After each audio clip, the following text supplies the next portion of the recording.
Hello, everyone. Welcome to our podcast. My name is Anna, and I am very happy you are here today. This podcast is for people who are learning English. We talk about simple and important topics. Today, our topic is scamming. Maybe you heard this word before. Maybe you did not. Do not worry. We will explain everything step by step. My friend Mark is here with me today. He knows a lot about this topic. We will talk together and make it easy to understand. So please relax, listen carefully, and enjoy our conversation. Let us begin. Hi, everybody. I am Mark, and I'm so glad to be here with Anna today. Scamming is a very important topic. It happens every day, all around the world. Many people lose money because of scams. Many people feel sad and embarrassed after a scam. But if you know about scams, you can protect yourself. You can protect your family, too. Anna and I will use simple words today. We want everyone to understand. If you hear a word you do not know, do not stop listening. We will explain it. Okay, let us start our conversation. So, Mark, let us start with the basics. What is a scam? Can you explain it in simple words? I think some of our listeners do not know this word yet. A scam is something bad, right? It's when someone tries to take something from you, like money or personal information. Is that correct? I want to make sure our listeners understand from the very beginning. Scams can be very confusing. Sometimes people do not even know they are in a scam. That is why it is so important to talk about this. Please explain it for us, Mark. Yes, Anna, you are right. A scam is when a person or a group of people tries to trick you. They want to take your money or your personal information. They do this by lying. They pretend to be someone they are not. For example, they might say, "I'm from the bank," but they are not from the bank. They are lying. The goal of a scammer is to get something from you without you knowing. Scams can happen on the phone, on the internet, or even in person. They happen everywhere. That is why we need to learn about them. Knowledge is the best protection. That is a great explanation. So, scammers are people who lie to get money or information. Mark, I have a question. Are scams new? Did scams happen a long time ago too? Or is this something that started because of the internet? I am curious because today we hear about scams on our phones and computers, but maybe scams are not a new thing. Maybe people were scamming even hundreds of years ago. I think it is interesting to know the history a little. Can you tell us something about that? Even a simple explanation is fine. Great question, Anna. Scams are not new at all. People have been scamming others for hundreds and hundreds of years. A very old scam is the shell game. In this trick, a person hides a ball under 3 cups. They move the cups very fast. You try to guess where the ball is, but the scammer cheats. You almost always lose money. Another old scam is selling fake medicines. People sold water and said it could cure any sickness. Of course, it did not work. So yes, scams are very old. Today, scammers just use new tools like phones and the internet. But the idea is the same. They lie to get your money. Wow, that is very interesting. So scams have been around for a very long time. Okay, Mark, let us talk about today's scams. What are the most common scams right now? I think many of our listeners have seen or heard about some of them. Maybe they received a strange phone call, or maybe they got a weird email. I personally get strange messages sometimes on my phone. It is a little scary. I do not always know if something is real or fake. So what are the most common types of scams that people see today? Please share some examples. Sure, Anna. There are many common scams today. The first one is the phishing scam. In this scam, someone sends you a fake email or message. It looks like it is from a real company, like a bank or a store. The message says, "Click this link and enter your password." But if you click it, they steal your information. Another common scam is the lottery scam. You get a message that says you want a prize, but to get the prize, you must pay a fee first. Of course, there is no prize. Another one is the tech support scam. Someone calls and says your computer has a problem. They ask to access your computer. Then they steal your information. These are very common today. Oh, I have heard of phishing before. That word always sounds funny to me. Phishing. It sounds like fishing, right? like fishing in the water. But instead of catching fish, scammers are trying to catch people. Mark, do you think this is where the word comes from? Also, I want to ask, why do so many people fall for these scams? Sometimes I see a scam message and I think, that is so obviously fake. But I know that many people believe these messages. Why is it so easy to trick people? Can you explain? Yes, Anna, you are right. Phishing does come from the word fishing. Scammers are fishing for victims, just like catching fish. It is a clever word. Now, why do people fall for scams? There are a few reasons. First, scammers are very good at lying. They practice a lot. They know what words to use.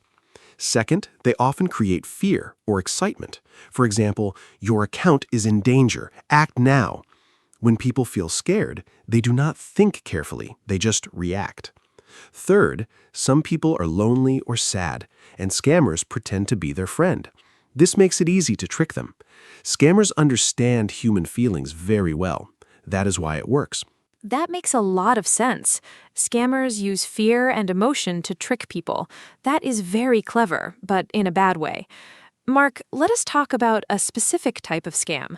I want to ask about romance scams. I have heard this term before. I think it is when someone pretends to love you online, but it is all fake. Is that right? I feel very sad when I hear about romance scams. People are looking for love and friendship, and then someone uses that against them. Can you explain how romance scams work? I think this is important for our listeners to know. Yes, Anna. Romance scams are very sad and very common. Here's how they work. A person creates a fake profile on a dating app or social media. They use a beautiful photo, usually not their real photo. They start talking to you. They're very kind and sweet. They say they love you very quickly.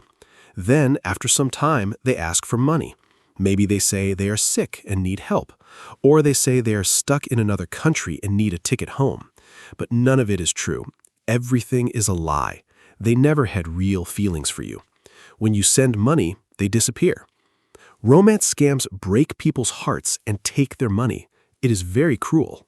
That is so heartbreaking. People really think they found love, and then it's all fake. I feel sorry for anyone who experienced this. Mark, let us talk about something a little different now. What about scams that happen over the phone? I know many elderly people, like grandparents, get phone calls from scammers. My grandmother told me once that she got a strange call from someone who said he was from the government. She did not know what to do. What are common phone scams, and why do they target older people especially? Phone scams are very common, Anna. One of the most famous is the grandparent scam. A scammer calls an elderly person and says, "Grandma, it's me. I'm in trouble. I need money right now. Please do not tell mom or dad." The grandparent thinks it's their grandchild and sends money immediately. Another phone scam is the IRS scam. Someone calls and says, "You owe money to the government. Pay now or the police will come." Of course, this is a lie. The government does not call you like this. Older people are often targeted because they are more trusting and sometimes less familiar with these tricks. That is why we must teach everyone about scams. Oh, the grandparent scam is terrible. Imagine getting that call and thinking your grandchild is in danger. Of course you want to help. Scammers are really cruel. Mark, I want to ask, what about online shopping scams? I love shopping online, and I know many people do too. But I have heard that some online stores are fake. You pay money, and the product never arrives. Or you receive something completely different from what you ordered. Has this happened to you? And what should people know about shopping safely online? This is very useful for everyday life. Oh yes, online shopping scams are very real. Fake online stores are everywhere. They look just like real stores. They have nice photos and low prices. That's the trick. The prices are too low. You think you're getting a great deal. You pay and then nothing arrives. Or you get a very cheap, broken product. I have a friend who bought expensive shoes online for a very low price. He waited 2 months and then he received tiny plastic shoes like toys. He was very angry. So the rule is, if the price looks too good to be true, it probably is a scam. Always buy from stores you know and trust. Ha, tiny plastic shoes. That is funny, but also very frustrating for your friend. Okay, so we need to be careful about prices that are too low. Mark, let us talk about email scams now. I get so many strange emails. Sometimes they say I won something. Sometimes they say my account is locked. Sometimes they say a prince from another country wants to send me money. That last one always makes me laugh. Have you heard of the Nigerian prince scam? It is very old, but people still fall for it. Can you explain how it works and why people still believe it? Yes, the Nigerian prince scam is one of the most famous scams in the world. Here's how it works. You get an email from someone who says they are a rich prince or a businessman in another country. They say they have millions of dollars, but they need your help to move the money. If you help them, they will give you a big reward, maybe 10 or 20% of the money. But first, you need to pay a small fee to start the process. Of course, there is no prince and no money. Once you pay, they ask for more money, then more. They keep asking until you stop. It sounds silly, but millions of people have lost money to this scam. It is a very powerful trick. Wow, millions of people. That is shocking. And it sounds so unbelievable, a prince sending emails asking for help. But I understand now. When people see a huge amount of money, they stop thinking clearly. Greed can be dangerous. Mark, let us talk about social media scams now. I use social media every day. I see advertisements all the time. Sometimes I wonder if they are real. What are common scams on social media? I think young people especially need to know about this because young people spend so much time on platforms like Instagram, Facebook, or TikTok. What should they watch out for? Great point, Anna. Social media scams are everywhere. One common scam is the fake giveaway. A fake account pretends to be a famous person or a big company. They say, "We are giving away $1,000. Follow us and share this post to win." But it's all fake. They just want more followers. Another scam is fake influencer products. An account promotes a product with amazing results, like a cream that makes you look 10 years younger in one day. You buy it, and it does nothing. A third scam is investment scams.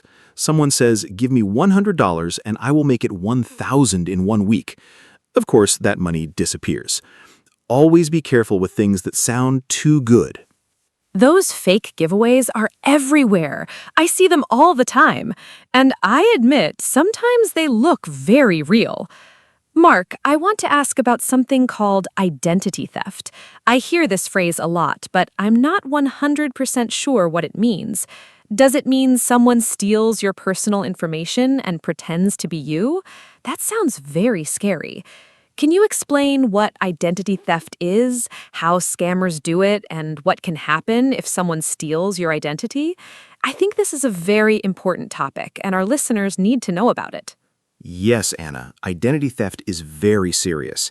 It means someone takes your personal information like your name, your address, your date of birth, or your bank details, and uses it to pretend to be you. For example, they might open a bank account in your name or buy things with your credit card. How do they get your information? Sometimes through phishing emails, sometimes through fake websites. Sometimes they even go through your trash to find old documents with your information. The effects can be very bad. You might lose money. Your credit score might go down. It can take months or years to fix the problem.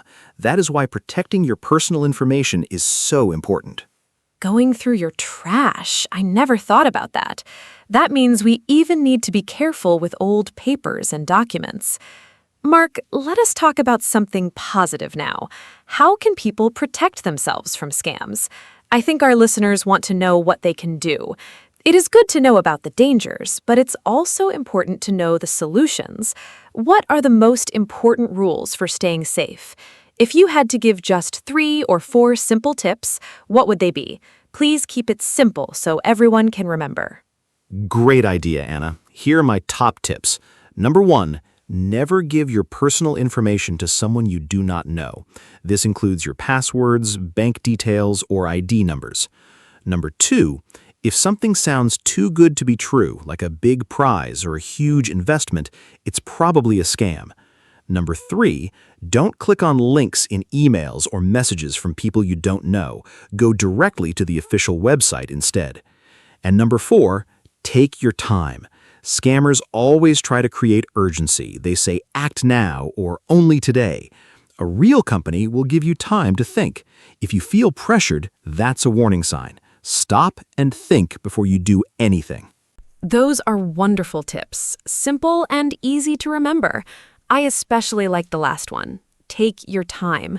Scammers want you to act fast so you do not think, so slowing down is a great defense. Mark, I want to talk about what to do if you think you are being scammed right now, in the middle of it. What if someone is on the phone with a scammer and they suddenly realize something is wrong? What should they do? Should they say something? Should they just hang up? I think many people do not know how to react in that moment. It can be scary and confusing. That is a very important question. If you think you are talking to a scammer, the best thing to do is stop the conversation immediately. Just hang up the phone. You do not need to explain or say goodbye. If it's an email or message, do not reply. Do not click any links. Do not give any information. If you already gave some information, like your phone number or email, change your passwords right away. If you gave financial information, like a credit card number, call your bank immediately and tell them what happened. Also, report the scam to the police or a consumer protection agency in your country. Reporting helps protect other people too. Remember, you do not need to feel embarrassed. Scammers are professionals. It can happen to anyone. That is very reassuring. It can happen to anyone. And you are right, people should not feel embarrassed. Scammers are very clever. Mark, let us talk about what happens after a scam. If someone has already been scammed, they already lost money, what can they do? Can they get their money back? I know some people feel hopeless after a scam. They feel ashamed and do not tell anyone. But I think it's important to speak up. What advice do you have for someone who is already a victim of a scam? This is so important, Anna. First, I want to say if you were scammed, it is not your fault. Scammers are very good at what they do. They trick smart people every day, so please do not feel ashamed. Now, what can you do? First, report it. Tell the police, tell your bank, tell a consumer protection organization. Some countries have special departments for cybercrime. Second, if you paid by credit card, contact your bank quickly. Sometimes they can stop the payment or return the money. If you paid by wire transfer or gift card, unfortunately, it is very hard to get the money back. Third, warn others. Tell your friends and family so they don't fall into the same trap. Your experience can help others. That is such good advice. Reporting is so important, not just to help yourself, but to help others too. Mark, I want to ask about gift cards. I heard that scammers love gift cards. Why do scammers ask for gift cards instead of bank transfers? I found this very strange when I first heard about it. A gift card is just for buying things in a store, right? Like an iTunes card or a Google Play card. Why would a scammer want that? And what should people do if someone asks them to pay with a gift card? Is this always a scam? Excellent question, Anna. Scammers love gift cards for one big reason. They are almost impossible to trace. When you send money by bank transfer, the bank can sometimes find it or stop it. But with a gift card, you just give the numbers on the back of the card. The scammer uses those numbers immediately to get money. It's very fast and very anonymous. That is why scammers say, go to the store, buy a $200 Google Play card, and give me the numbers. Here's the most important rule. No legitimate company, government office, bank, or real person will ever ask you to pay with a gift card. Ever. If someone asks you to pay with a gift card, that is 100% a scam. Always. 100% a scam. I love that. That is a rule that is very easy to remember. Mark, let us talk about children and young people now. Are young people at risk from scams? I sometimes think that young people are safer because they grew up with technology, but maybe I'm wrong. Maybe young people are also tricked by scammers. What kinds of scams target young people specifically? Are there scams in online games, for example? I know many young people play video games online. Are there scammers in gaming, too? You are right to ask, Anna. Young people are not always safe. In fact, scammers target young people a lot. In online games, scammers might say, "Give me your account password and I will give you free coins or weapons." Then they take your account and never give it back. Another scam for young people is fake job offers. They send a message on social media saying, "Work from home and earn $500 a week easily." The young person is excited, but then they ask for money first to buy training materials or supplies. Of course, there is no job. Scammers also use social media to create fake profiles and ask young people for personal photos or information. Young people must be careful too. That is so important to know. Even young people who are very comfortable with technology can be tricked. Mark, I also want to ask about investment scams in more detail. I hear a lot about cryptocurrency scams these days. Many people are interested in Bitcoin and other cryptocurrencies, and scammers use this interest to steal money. How does a cryptocurrency scam work? Is it hard to recognize? I know this might be a little more complicated, but please explain it simply so our A1 and A2 listeners can understand the basic idea. Sure, Anna. Cryptocurrency scams are very common right now. Here's a simple example. Someone contacts you, maybe on social media, and says, "I know a secret way to make a lot of money with Bitcoin. I already made $10,000. Let me show you how." They seem very friendly. They show you fake screenshots of their profits. They ask you to invest a small amount first, maybe $100. You see your account growing, you invest more, then one day the website disappears, the person disappears, your money is gone. This is called a pig butchering scam. They slowly fatten you up by making you trust them more and more, then they take everything. Always be very careful with investment advice from strangers. Pig butchering? What a strange and scary name. But it makes sense. They make you feel safe and then take everything. Mark, let us change the topic a little. I want to talk about scams that happen in real life, not just online or on the phone. Are there scams that happen in person, face-to-face, like on the street, for example? I know some cities have people who try to trick tourists. What kinds of in-person scams should people watch out for, especially if they are traveling to a new city or a new country? Yes. In-person scams are very real, especially in tourist areas. One classic scam is the gold ring scam. Someone walks up to you on the street and says, "Excuse me, I found this gold ring. I don't need it. You can have it." Then they ask for a small amount of money for a good luck fee. The ring, of course, is not gold. Another scam is the friendship bracelet scam. Someone puts a bracelet on your wrist and then demands money for it. Another common one is fake monks.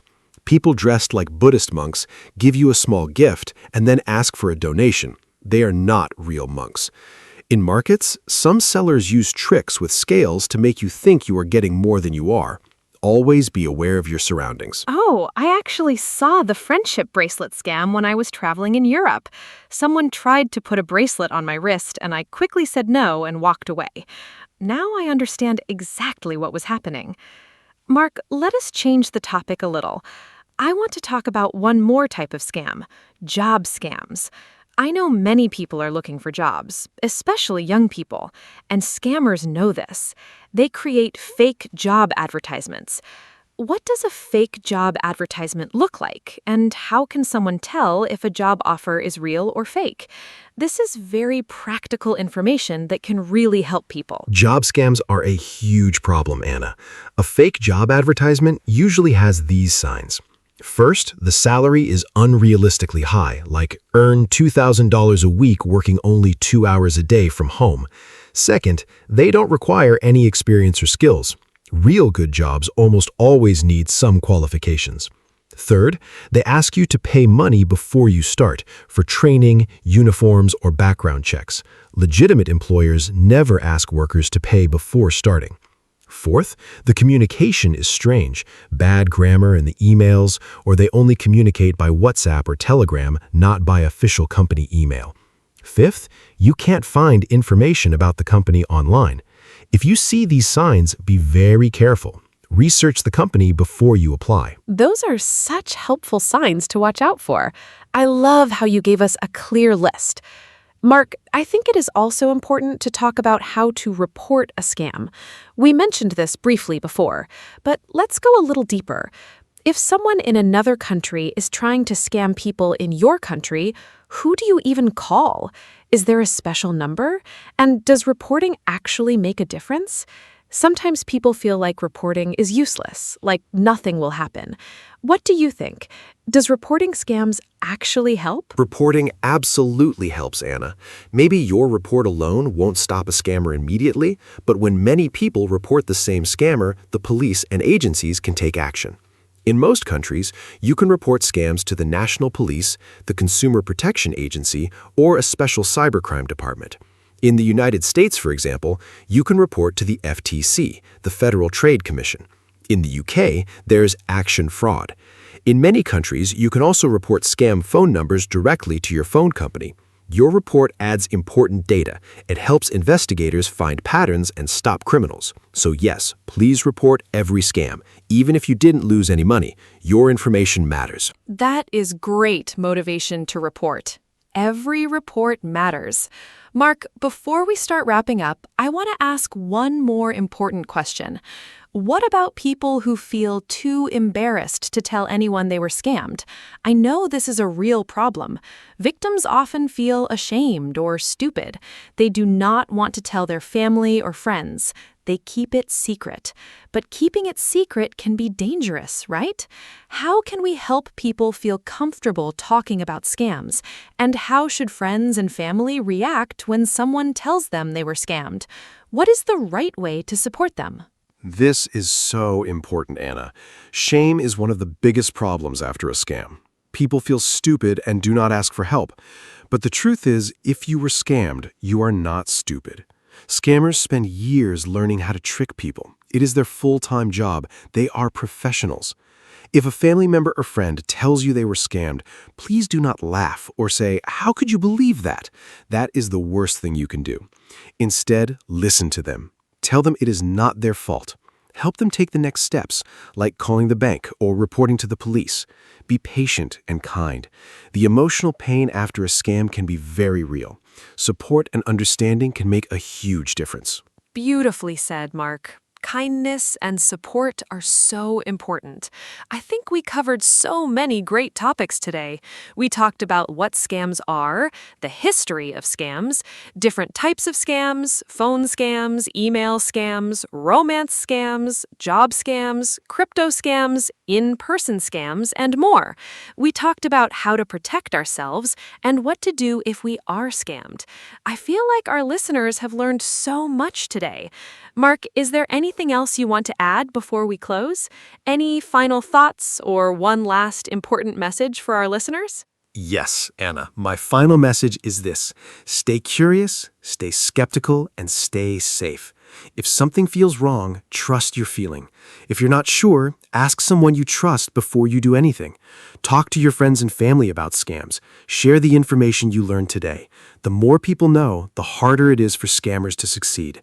And remember, scammers want you to feel alone and scared, but you are not alone. There are people who can help you. There are laws to protect you. You have the power to protect yourself and others. Knowledge is your best weapon against scams. And that brings us to the end of today's episode. Thank you so much for listening to our podcast. I hope you learned something useful and important today. Please share this episode with your friends and family, especially with people who are not so familiar with technology or online scams. They might really need this information. Remember the key lessons. Do not give your personal information to strangers. Think before you click. Take your time and do not let anyone rush you. And if something feels wrong, it probably is. If you have questions or comments, we would love to hear from you. See you next time. Stay safe, everyone. Thank you so much, Anna, and thank you to all our wonderful listeners. It was a great conversation today. I learned something too, just from talking about all these scam types together.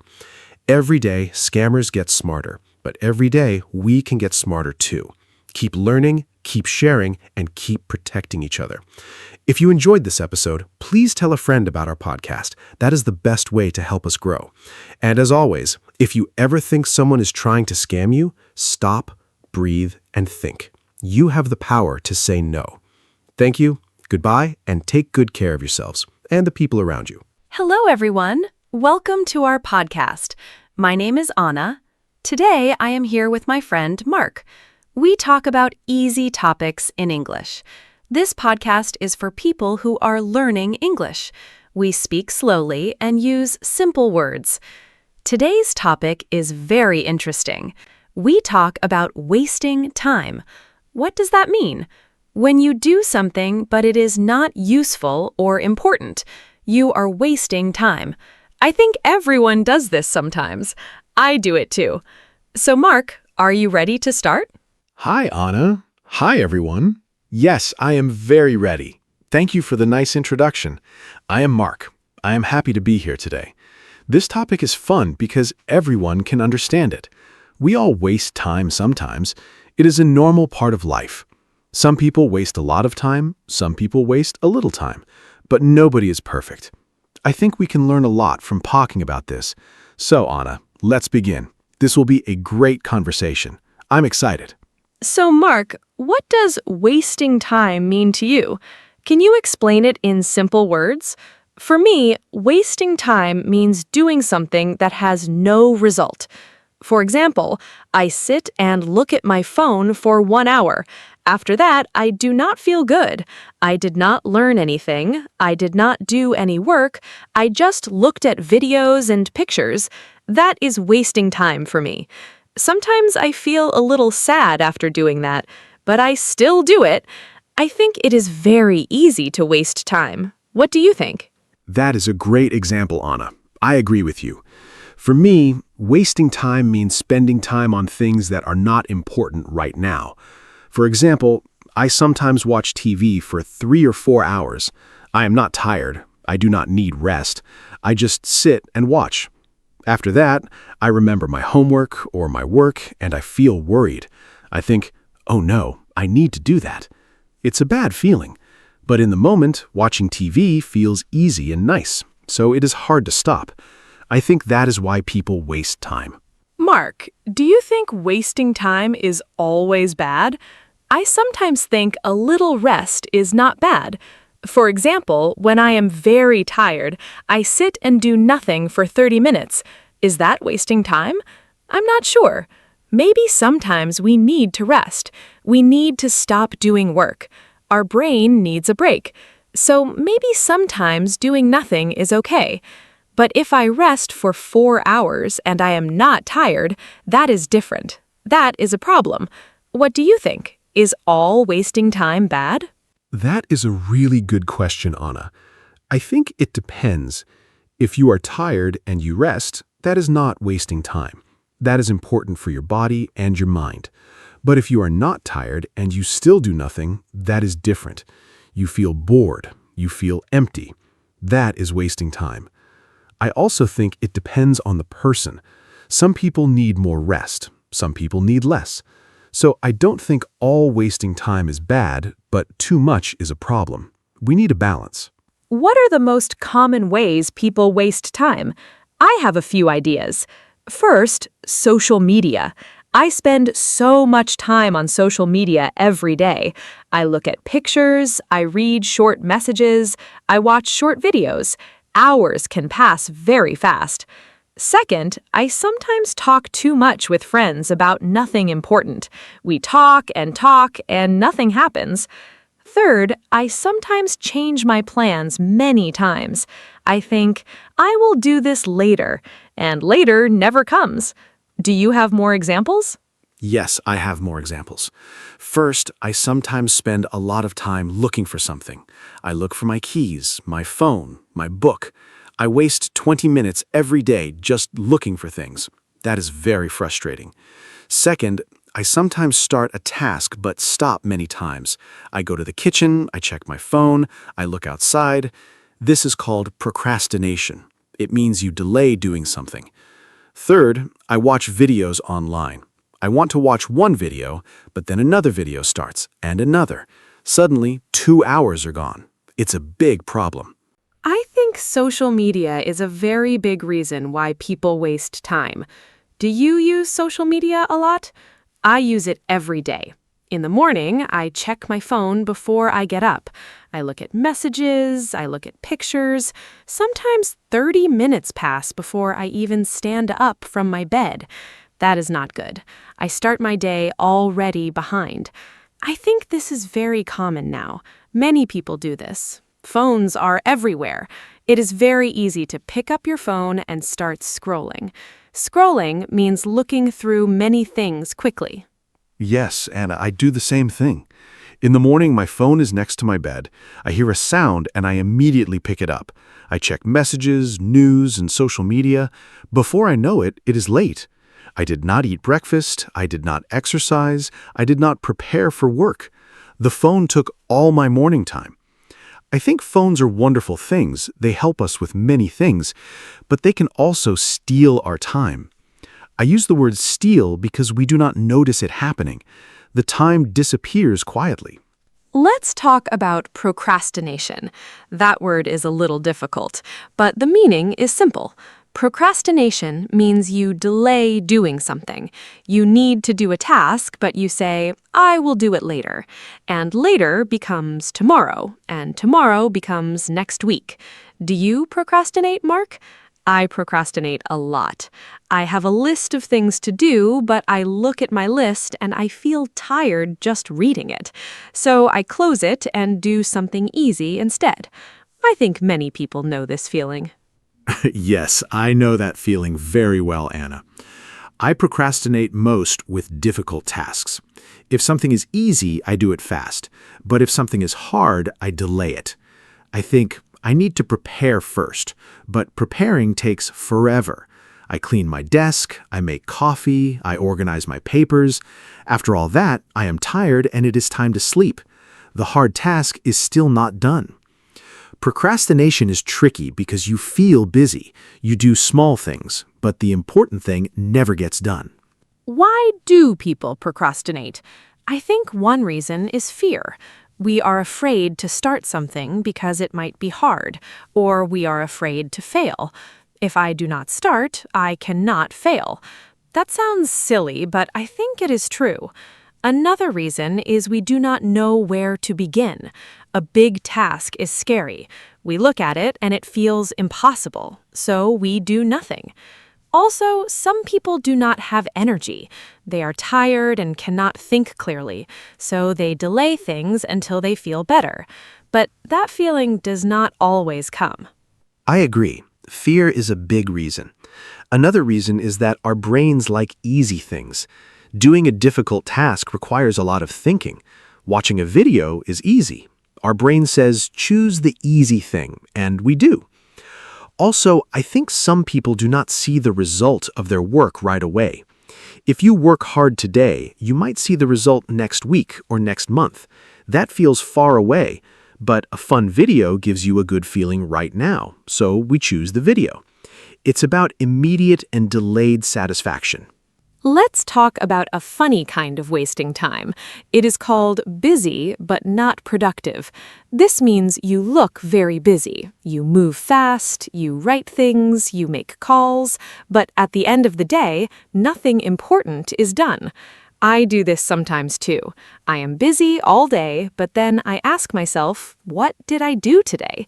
And the answer is not clear. I did many small things. I answered emails, I organized files, but the big important task? I did not touch it. Does this happen to you? Oh yes, this happens to me often. I call it feeling busy. I have a full day, I am always doing something, but in the evening I look at my important tasks. They are all still there, waiting. I spent all my time on small things. Like, I spent 30 minutes choosing what music to listen to while working. I never even started working. Or I spent 1 hour organizing my email folders, but I did not reply to the important emails. It's a trap. You feel productive, but you are actually avoiding real work. I want to talk about watching TV and movies. This is another big way people waste time. I love movies. I really do. Sometimes I watch one movie and then another movie starts and I think, just a few more minutes. But a few minutes becomes 2 more hours. Suddenly, it is midnight, I have work tomorrow, I feel tired, but I watched so much. I think this is a very common experience. Streaming apps are very good at keeping us watching. They always show us the next episode automatically. It is very clever, but also dangerous for our time. Yes, streaming is a big problem for my free time too. I sit down on a Sunday afternoon to watch one episode of a show. The episode is 50 minutes. Then the next one starts automatically, and I do not press stop. 3 episodes later, it is evening. I had plans. I wanted to cook, clean, and call my friend. I did none of those things. The TV took my whole afternoon. And the funny thing is, I don't even remember the first episode clearly. I was half watching, half thinking about other things, so I did not even enjoy it fully. What about sleeping too much? Is that wasting time? I think sometimes people sleep too much when they feel bored or sad.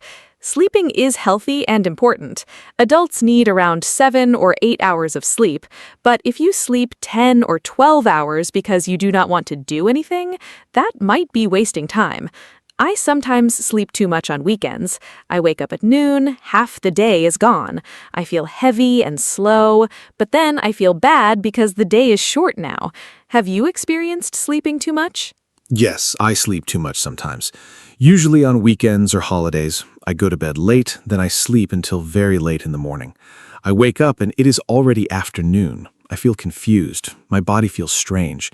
This is sometimes called oversleeping. It does not feel good. I am slower for the rest of the day. Also, I think I sleep too much when I do not have a plan. If I know what I will do in the morning, I wake up more easily. But with no plan, I just stay in bed. A plan helps. Let's talk about shopping, especially online shopping. Do you waste time shopping? I do. I open a shopping website, I want to buy one thing, but I look at so many other things. I add things to my cart, I look at prices, I read reviews. 2 hours later, I bought nothing, or I bought something I do not need. Online shopping is very easy and very distracting. I sometimes go to buy shoes, and then I look at bags, clothes, and kitchen tools. None of these things were on my list. Have you done this? Yes, online shopping is a big time trap. I open a website to buy a book, I look at the book, then I see other people also bought this. I look at those things, then I see a sale, I check the sale items, then I get distracted by a different category. Before I know it, I spent 2 hours browsing and bought nothing. Sometimes I add many things to my cart and then delete everything because I feel guilty. All that time was wasted. I think online stores are designed to keep us there as long as possible. I think one reason we waste time is that we do not have a clear plan for our day. When I have a plan, I do more things. I know what to do first, second, third. But when I have no plan, I feel lost. I go from one thing to another. I start something, stop, start something else. At the end of the day, nothing is finished. A plan does not need to be perfect or complicated. Even a simple list of 3 or 4 tasks is helpful. Do you make plans for your day? I try to make plans. Sometimes I am good at this. I write my tasks the night before. In the morning, I look at my list and I start. On those days, I feel very good. I finish my work and I have free time in the evening. But sometimes I do not make a plan. Those days are usually messy. I wake up and I do not know what to do first. I check my phone. I make coffee slowly. I think about what to do. Time passes. I get stressed. Planning is simple, but it makes a big difference. Let's talk about meetings. Do you think meetings waste time? I think some meetings are very important, but some meetings are long and unnecessary.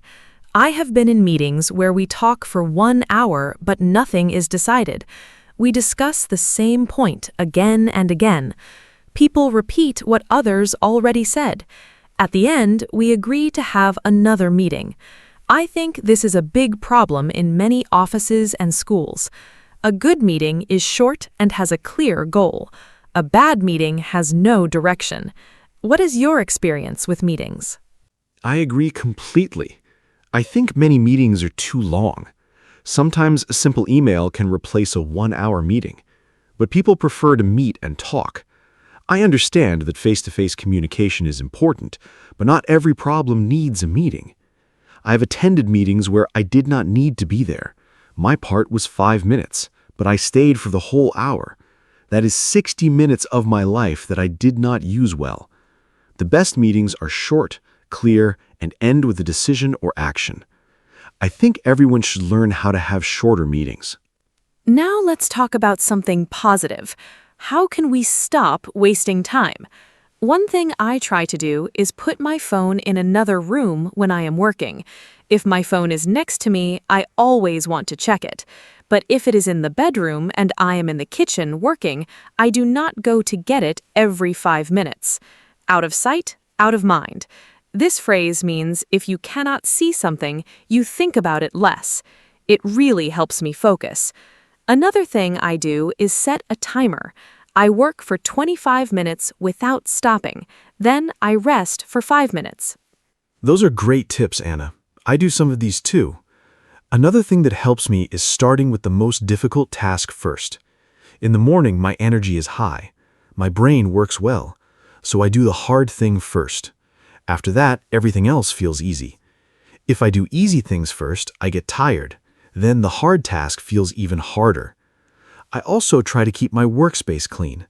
A messy desk distracts me. I see things and I start thinking about them instead of working, so I clean my desk before I start. Small habits can help a lot. I want to talk about the concept of time blindness. This means some people do not feel time passing.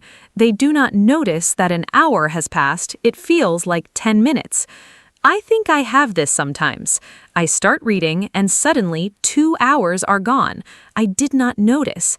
I think people who have ADHD often experience this. ADHD is when it is hard to focus and control attention. But even without ADHD, many people do not notice time passing. This is why timers and alarms are very helpful. They tell you when time is up. That is very interesting, Anna. I think I have time blindness too sometimes, especially when I'm doing something I enjoy. Time flies. But when I do something boring, every minute feels long. This is normal. Our brain experiences time differently based on what we're doing. I think the problem comes when we are doing something fun but unproductive, like playing games or watching videos. Time flies and we do not notice. Then we feel shocked. It is already evening, but I just sat down. Having alarms or timers is a simple and helpful solution. Let me talk about something called decision fatigue. Every day, we make many, many decisions. What to eat, what to wear, what to do first. All these decisions take mental energy. After many decisions, our brain gets tired. Then we make bad decisions, or we make no decision and we just do nothing. I think this is one reason why people waste time in the afternoon or evening. They used all their energy on decisions during the day, so later they cannot think well. To fix this, some people make small decisions automatic, like eating the same breakfast every day. That is a really interesting idea, Anna. I think decision fatigue is real. I notice it on busy days. In the morning, I'm sharp and focused, but after lunch, I feel slow. Small things feel hard. I cannot decide what to do next, so I just sit and look at my phone. I think making some decisions in advance is smart, like planning meals for the week or choosing clothes the night before. These small actions save mental energy. Then you can use that energy for important things later. Our brain has a limit, and we should use it wisely. Do you think boredom causes people to waste time? I think yes. When I am bored, I pick up my phone immediately. I scroll through social media without a real reason. I am not looking for anything specific. I just feel empty, and I want something to fill that feeling. Boredom is very uncomfortable. People do not like to feel bored, so they reach for easy entertainment. But I also read that boredom can be good sometimes. When we are bored, we can be creative. Our brain looks for something interesting. This can lead to new ideas. I agree. Boredom and wasting time are connected. When I am bored, I often do unproductive things. I eat snacks I do not need. I watch videos I do not really want to watch. I just want to feel something. But I have also experienced what you described. Sometimes when I am bored and I do not pick up my phone, I start thinking creatively. I get ideas. I remember things I want to do. I make plans. So boredom is not always bad, but most people do not let themselves feel bored. They immediately fill the silence with phones and screens. Let's talk about the difference between rest and wasting time. I think this is important. Rest is necessary. Rest is when you stop working and let your body and mind recover. Examples of rest: sleeping, taking a walk, talking with a friend, listening to music. Wasting time is different. Wasting time gives you no energy. After wasting time, you still feel tired, or you feel guilty. After real rest, you feel better. You have more energy. You are ready to work again. So the question to ask yourself is, do I feel better after this? If yes, it was rest. If no, it was wasting time. That is a very clear explanation, Anna. I like that test. Do I feel better after this? I will use that. I think for me, a walk outside is always real rest. I come back with more energy and a clearer head, but watching videos for 2 hours, I feel worse. My eyes are tired, I feel slow and a little sad, and I have less time for things I care about. So the videos were wasting time. I also think the intention matters. If I decide to rest and I watch one movie, that is planned rest. But if I watch 4 movies and miss my plans, that is wasting time. What do you think about video games? Are they wasting time?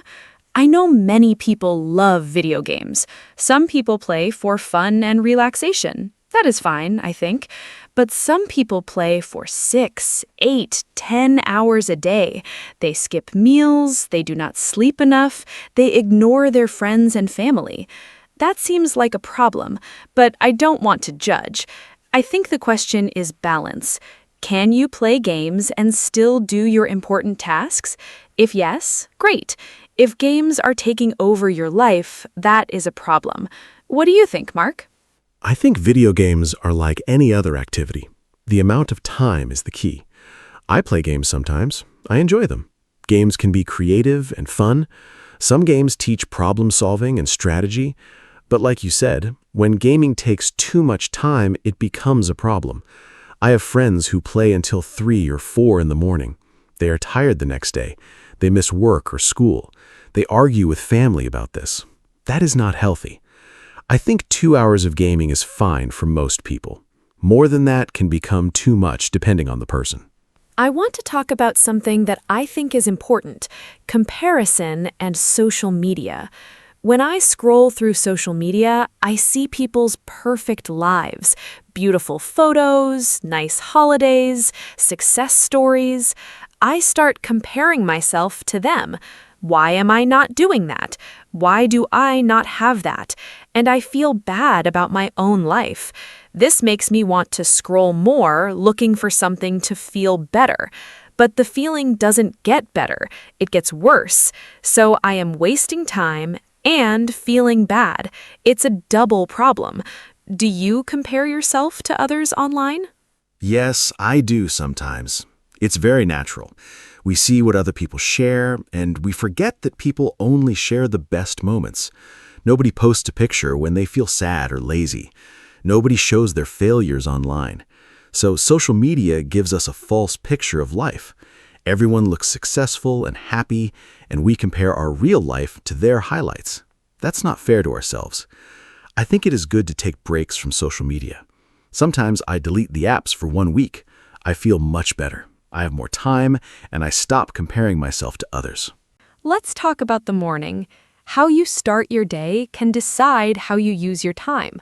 Some people wake up and immediately look at their phone. This can cause stress right away. You read bad news, you see emails, you start worrying before you even get up. This is not a good way to start the day. Other people wake up and do something calm first.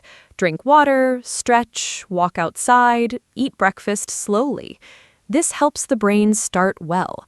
I am trying to not look at my phone for the first 30 minutes after waking up. It is difficult, but helpful. I think the morning is very important. I used to check my phone immediately. My first thought of the day was someone else's message or some news story. It put me in a reactive mood. I was responding to others before I even thought about my own day. Now I try to have a morning routine without my phone. I drink water, I do some light exercise, I eat breakfast. I look at my plan for the day. After that, I check my phone.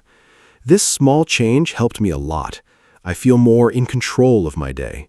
I waste less time because I start with intention. What do successful people say about time? I have read some things about this. Many successful people protect their time very carefully. They say no to things that are not important. They do not go to every meeting. They do not answer every email immediately. They choose what to spend time on. I think saying no is a very important skill. Many people feel bad saying no. They say yes to everything, and then they have no time for their own goals. Learning to say no politely is a big part of managing your time well. I am still learning this. Yes, saying no is very hard. I find it difficult too. I want to be helpful to everyone, so when someone asks me for something, I usually say yes.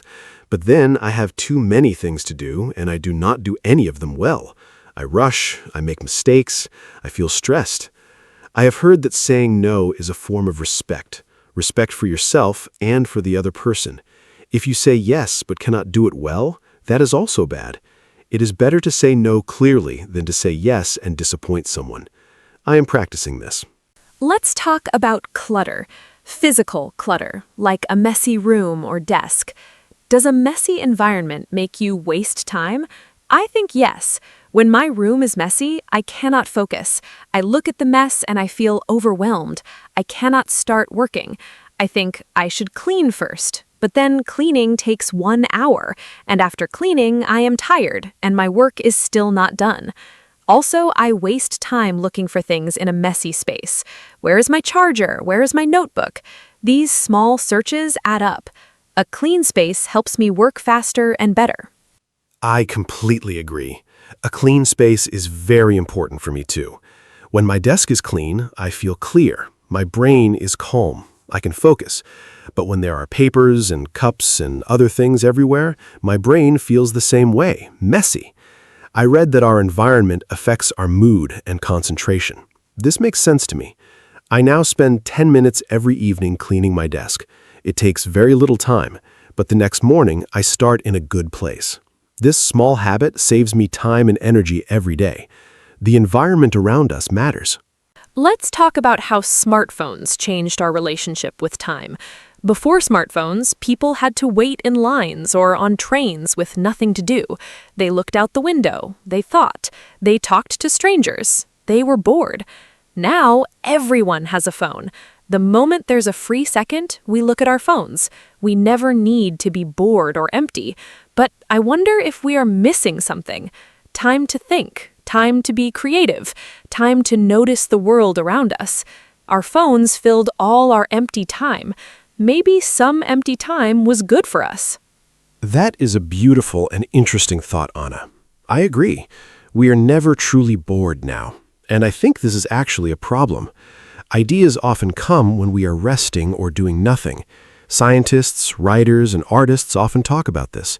Their best ideas came in the shower, on a walk, or before sleeping. These moments of doing nothing are actually important for the brain. But now we fill every quiet moment with a phone, so we have fewer moments of real thinking. I think we should protect some empty time every day. Just sit and think. Do nothing digital. I want to share a concept called time affluence. This means feeling like you have enough time. People who feel rich in time are happier. They are less stressed. They enjoy their activities more. But many people feel time poor. They always feel busy and rushed. Interesting research shows that helping other people can make you feel like you have more time. It sounds strange, but when you give your time to others, you feel more in control of your time. I think this is because helping others makes us feel effective, and effectiveness makes us feel less rushed. That is fascinating. I have not heard that before. I usually think helping others takes time away from me, but you say it actually makes us feel richer in time? I want to try that. Maybe volunteering or helping a friend with a problem. I think it also connects to purpose. When we feel our time has meaning, it feels well spent. If I help someone and it makes a difference, I do not feel like I wasted those hours. Compare that to watching videos for hours. I have nothing to show for that time. Purpose and meaning make time feel valuable. Let me talk about a practical technique. It is called the 2-minute rule. The idea is simple. If a task takes less than 2 minutes, do it immediately. Do not put it on your to-do list, just do it now. For example, reply to a short message. Put a cup in the dishwasher. Write one sentence in your notebook. These tiny tasks seem small, but if you delay them, they pile up. Then your to-do list is full of tiny tasks and it feels heavy. The 2-minute rule keeps small things from becoming big problems. I use this and it really helps. I love this rule. It is so simple but effective. I have started doing this too. If I see something that needs a quick action, I do it right away. Before, I used to think, I will do that later. But later never came. The small tasks grew into a big pile. Then I felt overwhelmed. Now, if I can do something in 2 minutes, I just do it. My life is neater, my to-do list has fewer things, and I feel more in control. I think simple strategies like this are the best. They don't require big changes, just small adjustments every day. Let's talk about what we truly value. I think we waste time on things we don't really care about, but we say we are too busy for things we love. This is a contradiction. I say I have no time to read, but I spend 2 hours on social media. That's not about time, that's about priorities. If I really want to read, I can replace 30 minutes of social media with reading. The time is there, I just choose to use it differently. So maybe the question isn't not, do I have time, but what do I choose to spend my time on? That is a very important point, Anna. I think this is the heart of the topic. We all have the same 24 hours, but we choose how to use them. When I say I don't have time, I'm really saying that's not my priority. That's honest, but maybe a little uncomfortable, because it makes me responsible. I can't blame my schedule. I make the choices. So if I want to exercise, I need to choose exercise over something else. This thinking is empowering, but also challenging. It puts control back in our hands, and that's a good thing. Let's talk about the weekend. For many people, the weekend is for rest, but sometimes the weekend passes and we feel like we did nothing. Sunday evening comes and we think, what happened to Saturday and Sunday? We slept late, we watched TV, we ate slowly, we talked a little, but we didn't do the things we planned. We wanted to clean the house, call a friend, go outside, or start a hobby. And then Monday is here again. This disappeared weekend feeling is very common. Do you know this feeling? Yes, I know this feeling very well. I call it Sunday sadness. You feel that the weekend ended before it really began. I think the problem is we have no plan. We think, I will rest and then do things. But rest is comfortable and the things never happen. I now try to plan 1 or 2 small goals for the weekend. Not too many, just 1 or 2. Maybe cook a new recipe or go for a long walk. Having one goal makes the weekend feel meaningful, and I still rest, but the weekend doesn't disappear completely. It has some shape and purpose. I want to talk about guilt. When we waste time, we often feel guilty. We know we should be doing something else, and that guilty feeling is not nice. But here is something interesting. Feeling guilty does not help us stop wasting time. It actually makes things worse sometimes. When I feel guilty, I feel bad. And when I feel bad, I want to feel better. So I watch more videos or scroll more. The guilt creates more wasting. I think a better approach is to notice what happened without judgment. Okay, I wasted 2 hours. That is okay. What can I do now? That is very wise, Anna. I think self-compassion is important here. If you are always angry at yourself for wasting time, you create stress. Stress makes focus harder, and then you waste more time. It's a cycle. I try to be kind to myself when I waste time. I say, everyone does this, I can start fresh. This is much more helpful than I'm so lazy, I wasted the whole day. Negative self-talk does not motivate us. It just makes us feel bad. Kindness to yourself is not weakness. It is a strategy for doing better next time. Let's talk about the role of sleep in wasting time. When I do not sleep enough, I waste a lot of time the next day. I cannot focus, I move slowly, I make mistakes, I need to read things 3 times to understand. A task that takes 30 minutes when I'm rested takes 1 hour when I'm tired. So poor sleep actually creates wasted time. And then I feel bad in the evening and I stay up late, and then I am tired again the next day. It's a bad cycle. Good sleep is one of the best ways to protect your time. It sounds simple, but it is true. That is so true. Sleep is foundational. Everything depends on it. When I sleep well, I am fast, clear, and energetic. I finish things quickly. I have time left over. But after a bad night, I am slow and distracted. I drink too much coffee.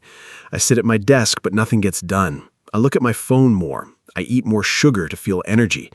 All of this is wasting time and also hurting my health. I now try to go to sleep at the same time every night. This consistency helps my body know when to rest. A good sleep schedule is a real time saver. Let me share a reflection. We talked about many ways people waste time: social media, procrastination, screens, no plans, messy spaces, bad sleep, meetings. But I think the biggest reason is disconnection from our own values. When we know what we truly want in life, it is easier to say no to distractions. When I feel lost or empty, I waste more time. When I have a goal I care about, I waste less time. So maybe the deepest solution is not a time management trick. It's asking yourself, what do I really want? What matters to me? And then living in that direction. That is beautifully said, Anna. I agree deeply. Time management systems and apps can help. Timers and to-do lists can help. But without knowing your why, you will still get lost. You will still scroll and procrastinate. But if you have a clear reason to use your time well, everything changes. You wake up with intention. You make choices on purpose. You protect your time like something precious, because it is. Time is the one thing we cannot get back. Every minute spent is gone forever. So we should use it in ways that reflect what we truly love and value. We are getting close to the end of our podcast today. I want to say thank you to everyone who listened. I hope this conversation was helpful and easy to understand. We talked in simple English, I hope.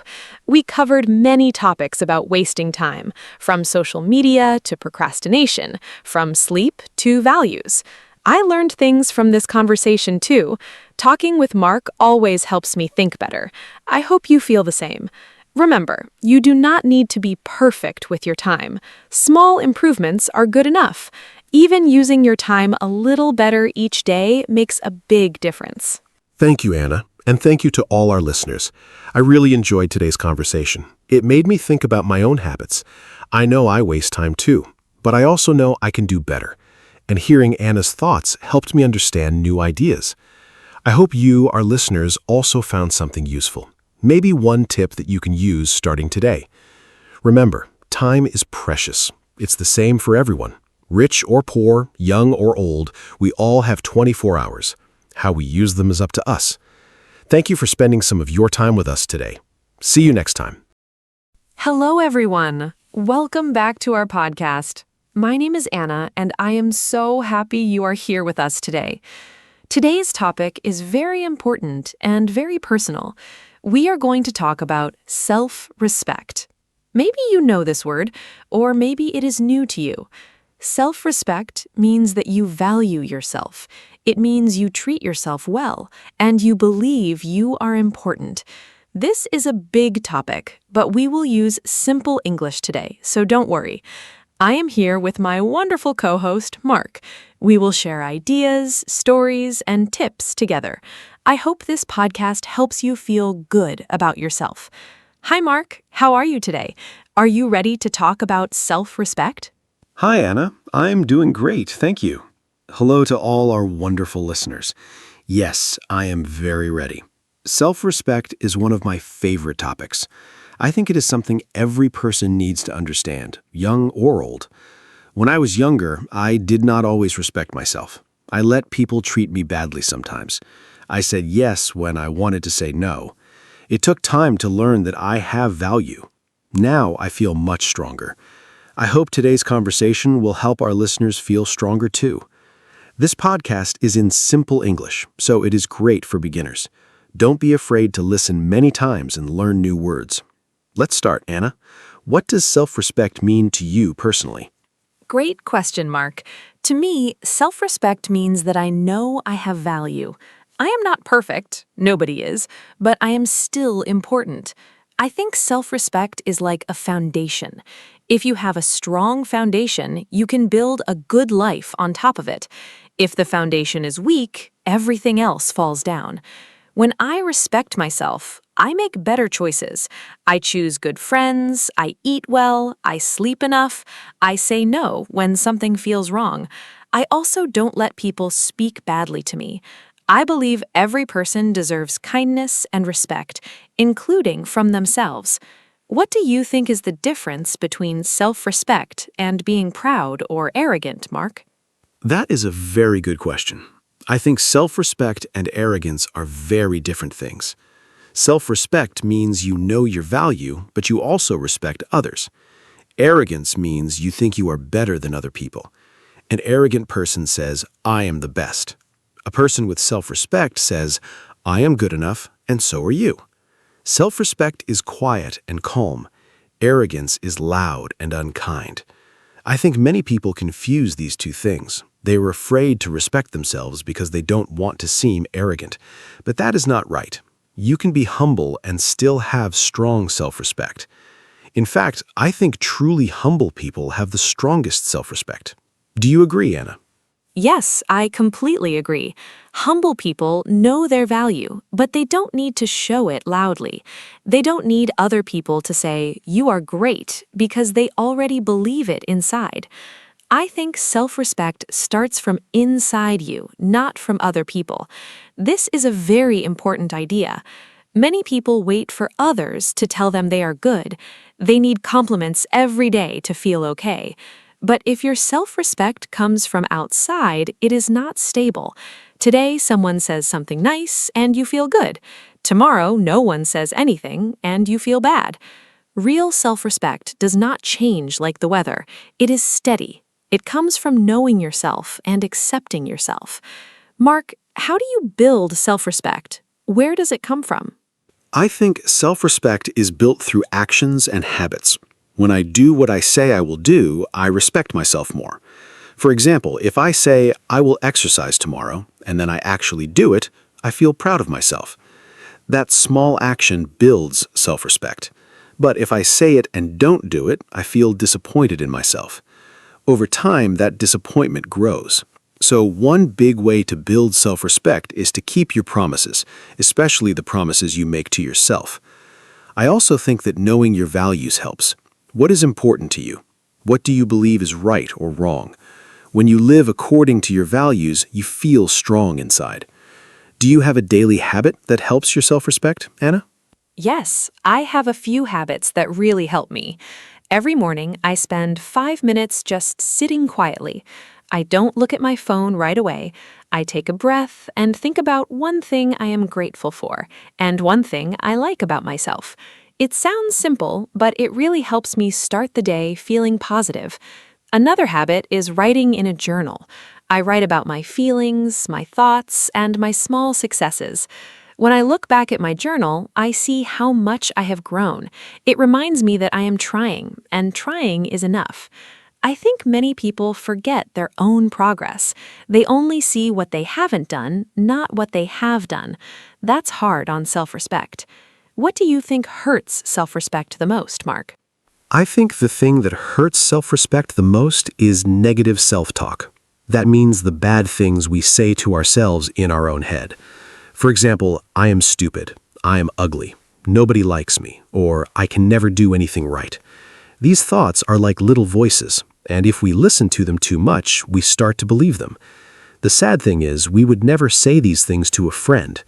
If a friend made a mistake, we would say, "It's okay, try again." But we say very cruel things to ourselves. I think we must practice being kind to ourselves the same way we are kind to others. If you catch yourself saying something mean to yourself, stop. Change it to something kinder. Have you experienced negative self-talk, Anna? Oh, absolutely. I think everyone has. When I was in school, I was very hard on myself. If I got a bad grade, I would say, "You are so stupid, Anna." I would not eat well, I would not sleep, I would just feel terrible for days. Looking back, I was very unkind to myself. One thing that helped me was a teacher who told me, "Anna, you are not your grades. You are so much more than that." Those words stayed with me for a long time. I think we all need someone like that in our lives, someone who reminds us of our worth. But we also need to be that person for ourselves. We cannot always wait for someone else to be kind to us. We must be kind to ourselves first. Mark, did anyone ever help you see your own value? Yes, my older brother helped me a lot. When I was about 16, I had a group of friends who were not very nice. They made fun of me sometimes. They called me names. I thought that was just normal because they were my friends. My brother saw what was happening and he said, "Mark, friends do not treat each other this way. You deserve better." At first, I didn't believe him. I thought maybe I was the problem, but slowly I understood that I was allowing people to disrespect me because I didn't respect myself. That was a turning point for me. I slowly changed my friends. I started to choose people who treated me well.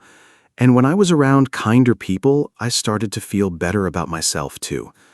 Do the people around us really affect our self-respect, Anna? Absolutely, they do. The people around us have a huge effect on how we feel about ourselves. If you spend time with people who criticize you, put you down, or make you feel small, your self-respect will slowly get weaker. But if you are around people who support you, encourage you, and treat you with kindness, your self-respect grows. I think of it like a plant. If you put a plant in dark, cold conditions, it will die. But if you give it sunlight and water, it will grow beautifully. We are the same. Our environment matters.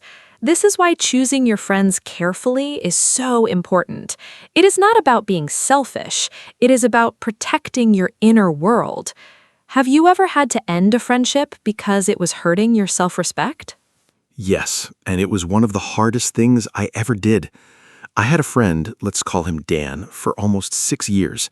At first, our friendship was fun, but slowly he became more and more negative.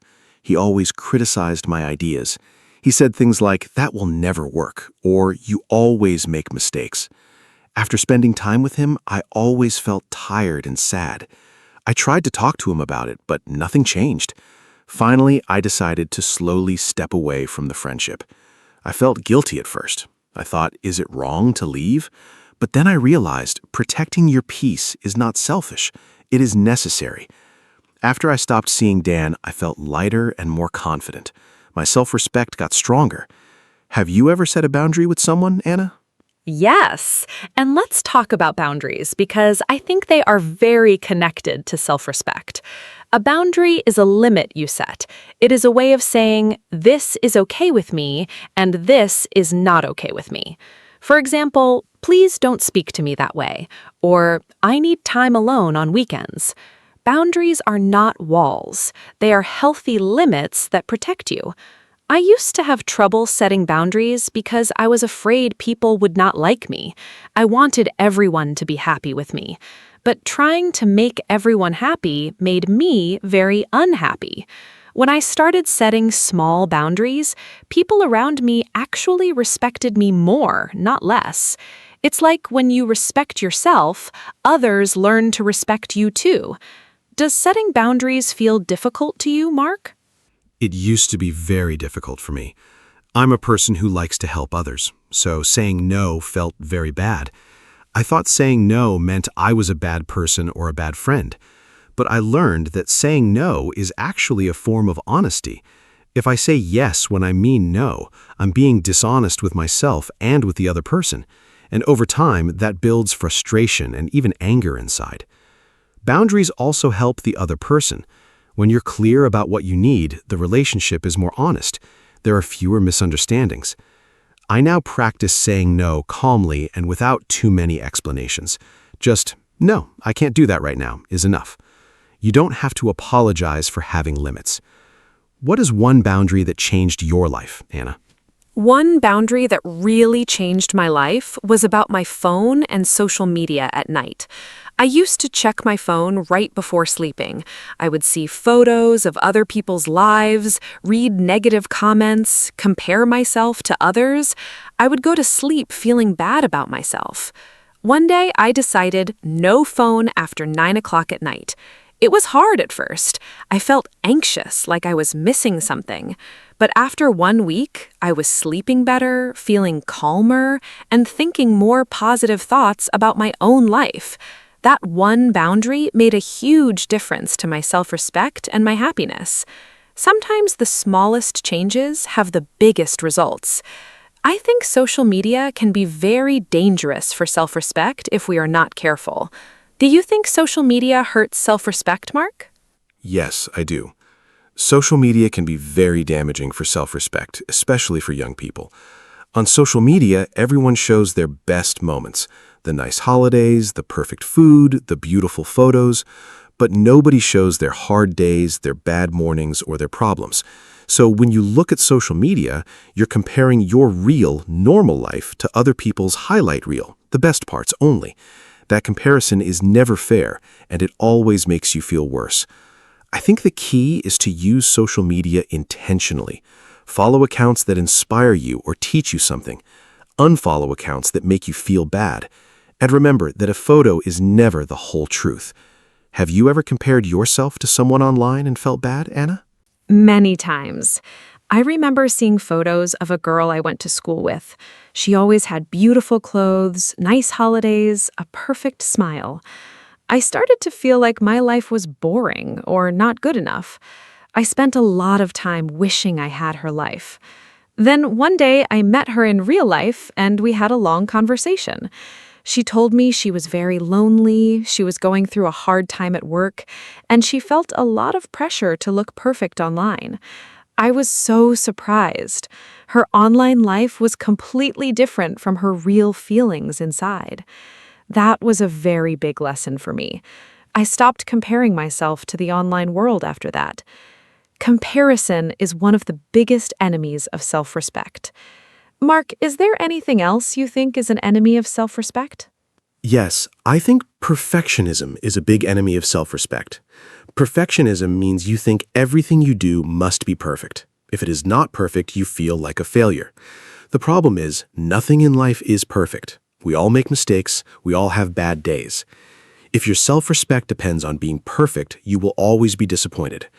I used to be very perfectionist. I worked very long hours and still felt like I had not done enough. I was never satisfied. My therapist helped me understand that done is better than perfect. Trying is more important than succeeding every time. When I accepted that I am a work in progress, not a finished product, I started to feel much better about myself. Do you think it's possible to love yourself and still want to improve?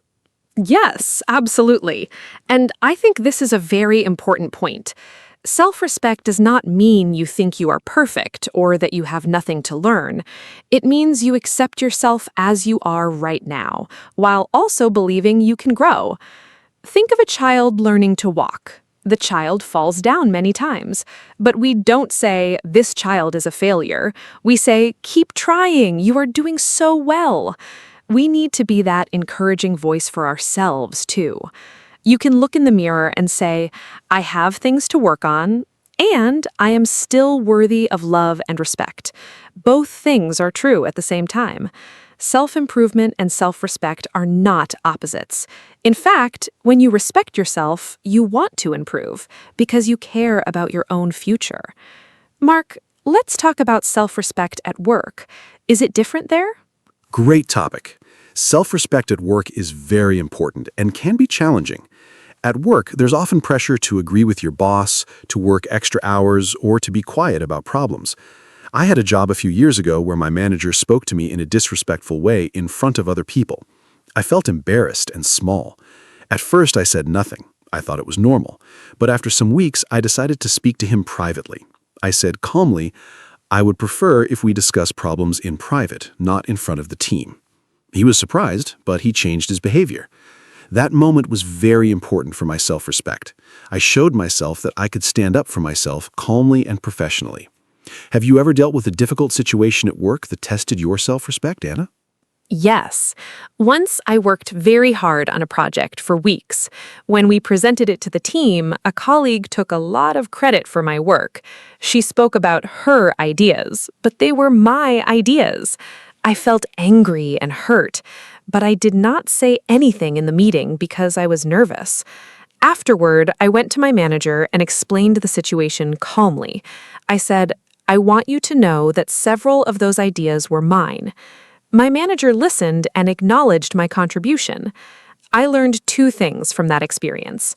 First, speak up for yourself, calmly but clearly. Second, document your work. Keep records of your ideas and progress. Self-respect at work sometimes means being your own best advocate. Nobody will promote your value if you don't do it first. What advice would you give about self-respect in relationships, Mark? Self-respect in relationships is so important. I think the most important advice is never lose yourself for another person. In relationships, romantic ones or friendships, sometimes we change too much to make the other person happy. We give up our hobbies, our friends, our opinions. We agree with everything they say. We become a mirror of them, not ourselves. That is very dangerous. If you lose yourself, you also lose your self-respect. A healthy relationship has two whole people, not one whole person and one person who has disappeared. You must keep your identity, keep your hobbies, keep your friendships, keep your opinions, even if they're different.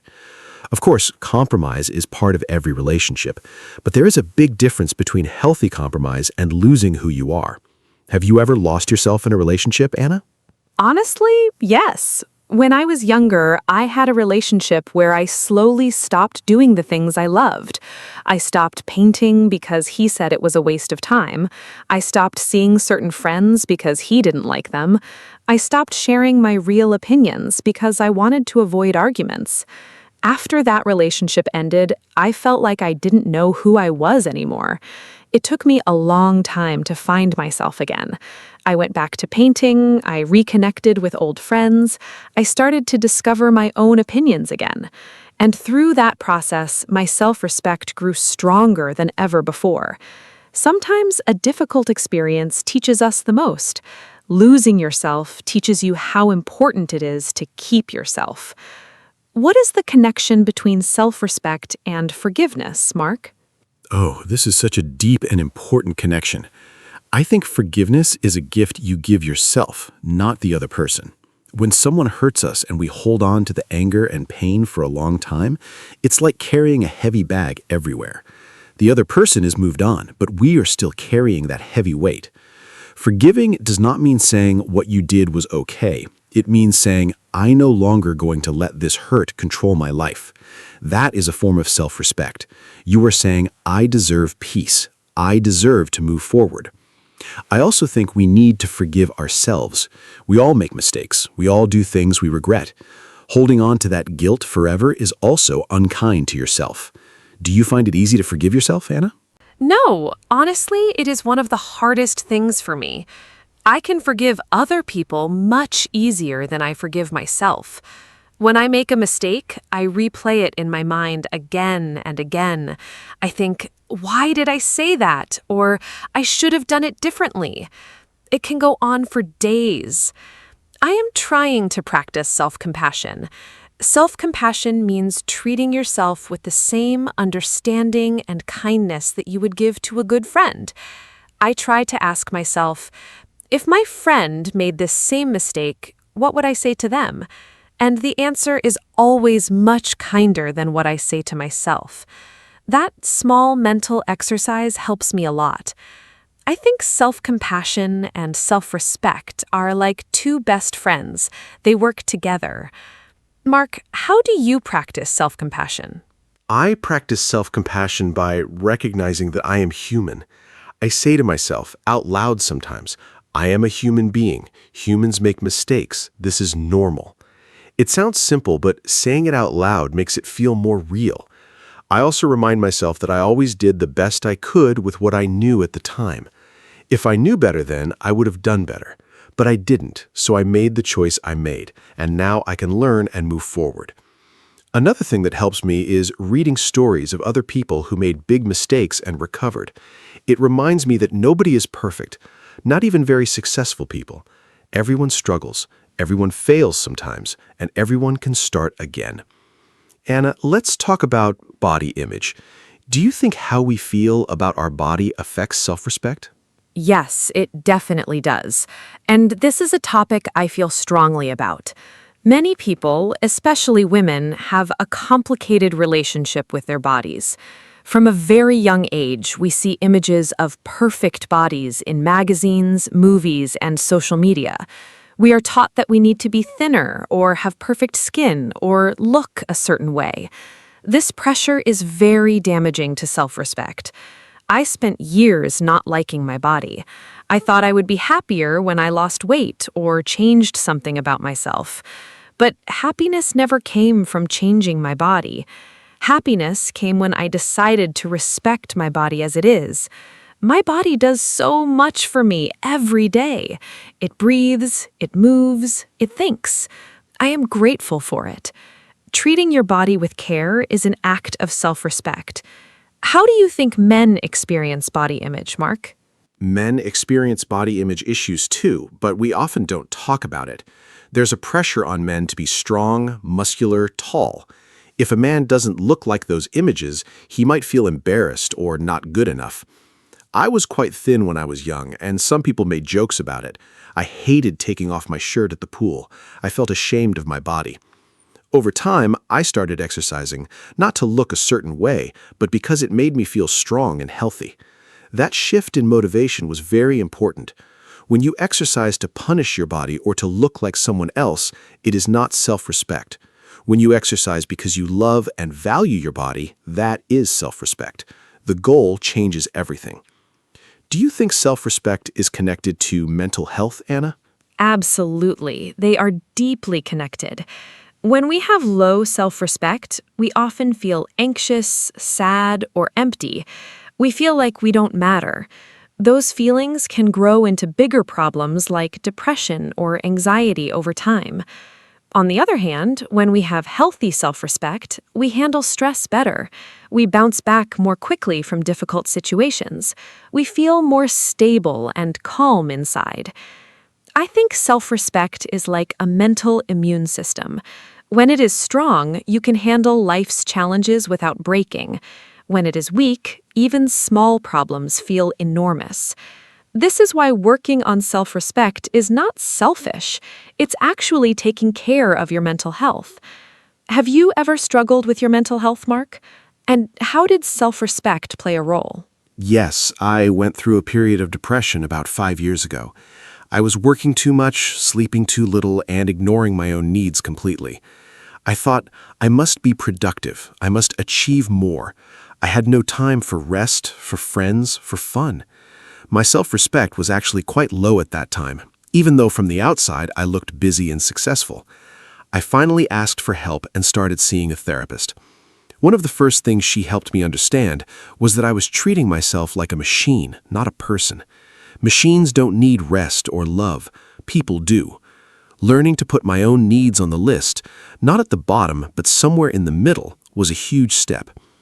Do you think asking for help is a sign of self-respect, Anna? Yes, I strongly believe asking for help is a sign of self-respect, not weakness.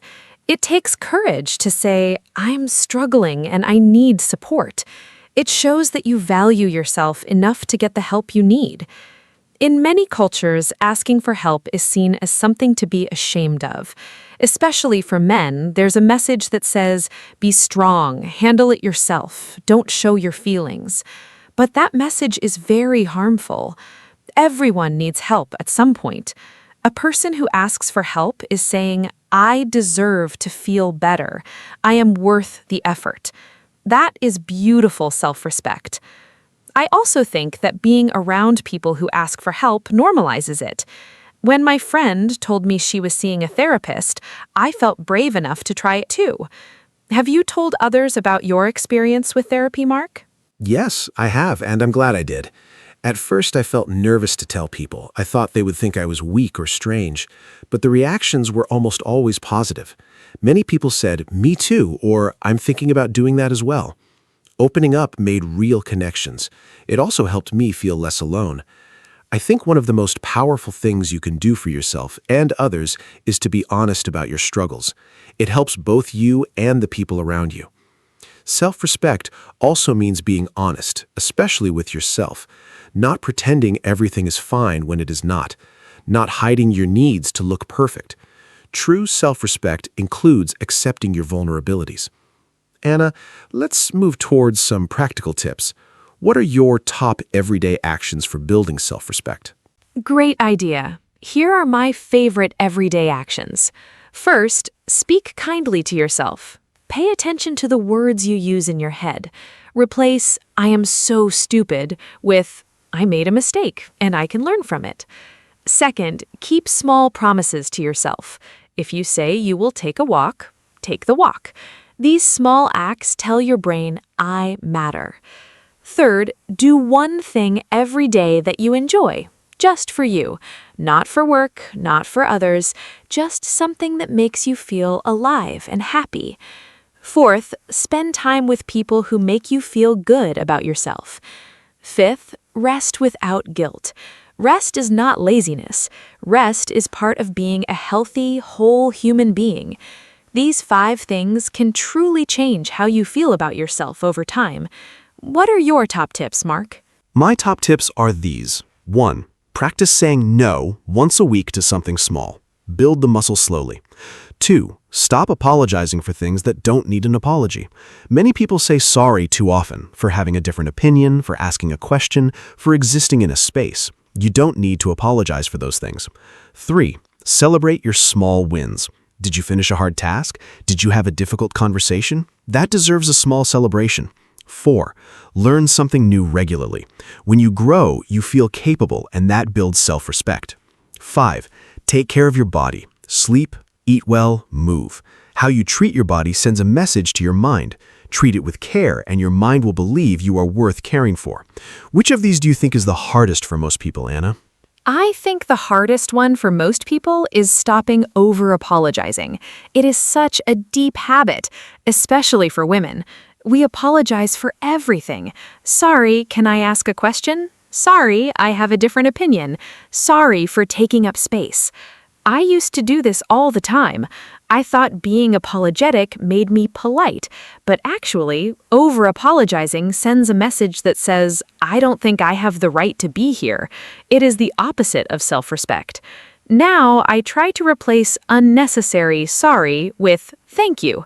Instead of "sorry I'm late," I say "thank you for waiting." It changes the energy completely. It is still polite, but it does not put yourself down. Small language changes can really shift your mindset over time. Mark, what do you think is the connection between self-respect and success? I think self-respect is the foundation of success, whatever success means to you. When you respect yourself, you believe you deserve good things. You believe your goals are worth pursuing. You are willing to work for them because you think you are worth the effort. Without self-respect, even if you achieve something big, you might not feel happy or satisfied. You might think, "I got lucky," or "I don't really deserve this." That's called imposter syndrome, the feeling that you are not good enough even when you are doing well. I've experienced that myself. On the other hand, with strong self-respect, even failure does not destroy you. You say, "This did not work. What can I learn? How can I try again?" Self-respect gives you resilience. Anna, do you think self-respect can be learned at any age? Yes, 100%. Self-respect can be learned and grown at any age. I have met people in their 50s and 60s who said they finally found their self-respect after a long life. It is never too late. In fact, some of the most self-assured people I know are older people who have lived through many experiences, learned from them, and accepted themselves fully.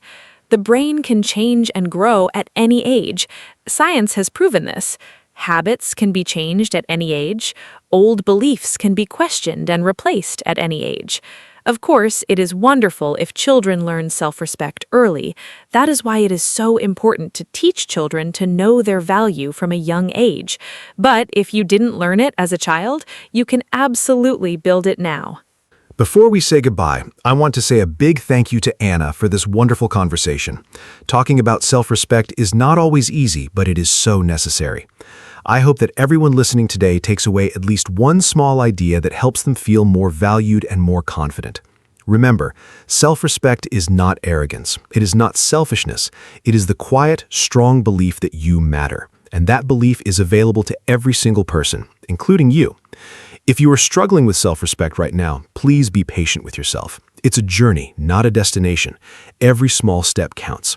Start with one kind thought about yourself today, and come back to listen to this podcast again. Repetition is great for learning. Thank you so much for being with us today, everyone. Thank you, Mark. What a truly beautiful conversation this has been. And a huge thank you to all of you who listened today.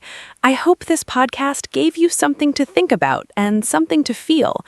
Self-respect is a lifelong practice. Some days are easier than others, but every time you choose yourself, every time you say no to something that hurts you, every time you speak kindly to yourself, every time you set a small boundary, you are building something beautiful inside you.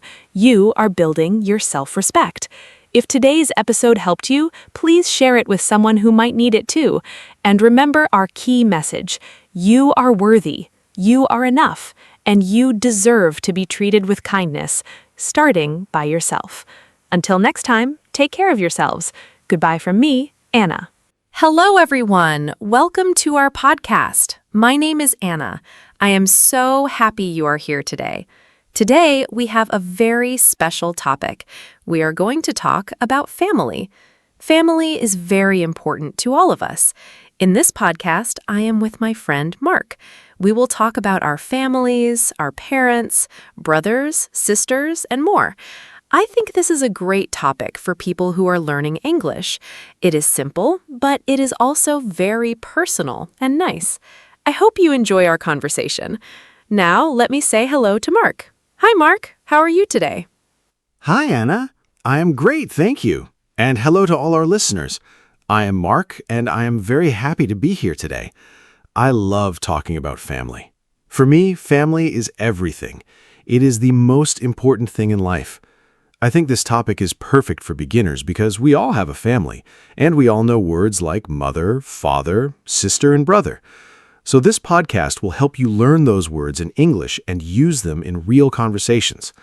I am excited to share my family stories with you today. Let's start, Anna. Tell us a little about your family first. Sure. My family is not very big. There are 4 people in my family. I have my mother, my father, my younger brother, and me. We all live together in one house. My mother's name is Maria. She is very kind and warm. My father's name is David. He is strong and funny. My brother's name is Tom. He is 12 years old. I am 25, so I am older than Tom. We are a close family. We eat dinner together every evening. We also watch TV together on weekends. I love my family very much. They are always there for me. What about you, Mark? How many people are in your family? My family is a little bigger than yours. I have my mother, my father, 2 sisters, and 1 brother, so there are 6 people in my family. My mother's name is Helen. She is a teacher. My father's name is Robert. He works in an office. My older sister is Lisa. She is 30 years old. My younger sister is Becky. She is 20. My brother's name is Sam. He's 22. I am the second oldest. We all grew up in the same town. Now some of us live in different places, but we still talk every week.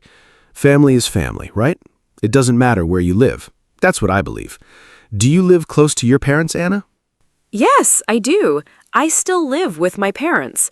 I know some people think that is unusual, but I really like it. My home is warm and comfortable. My mother cooks very well, and I love her food. In the mornings, we have breakfast together before work and school. My father drives Tom to school every day. It is a nice routine. I also help my mother in the house. I clean my room, and sometimes I cook, too. Living with family can be wonderful. Of course, sometimes we disagree, but we always talk and fix things. I think good communication is very important in a family. Do you live with your family, Mark, or do you live alone? I live alone now. I moved out of my parents' house 3 years ago. I have my own apartment. At first, it was difficult. I missed my family a lot. I missed my mother's cooking the most. Her pasta is amazing. Now I cook for myself, but it is not the same. I visit my parents every Sunday. We have lunch together and we talk for a long time. It's my favorite day of the week. I also call my brother Sam almost every day. We are very close. Having your own place is good for independence, but family time is still very special to me. I think you're lucky to still live with your family, Anna. Do you think you will move out soon? Maybe in a few years. Right now, I'm saving money. Apartments are expensive in my city, and honestly, I really enjoy living with my parents. But yes, one day I will move out and start my own life. I think it is important to become independent. My parents always say, "Anna, you can stay as long as you want." They're so sweet. I think my mother will be a little sad when I leave. We are very close. She is not just my mother, she's also my best friend. I can tell her everything. I hope one day I will have my own family too. A husband and maybe 2 children. Do you want children someday, Mark? Yes, definitely. I love children. I think having a family is a beautiful thing. I want 2 or 3 children someday. Right now, I am not married, but I hope to get married in the future. I think being a good father is one of the most important things a man can do. My own father is a great example for me. He was always there when I needed him. He helped me with school, with problems, with everything. I want to be like him. I also want my future children to know my parents, their grandparents. Grandparents are very special. They have so much love and wisdom. Do you have grandparents, Anna? Are they still alive? Yes, I do. I have 2 grandparents on my mother's side. My grandmother's name is Rose, and my grandfather's name is George. They are both in their 70s, and they are still very active. They live in a small village about 2 hours from our city. We visit them in the summer. I love going there.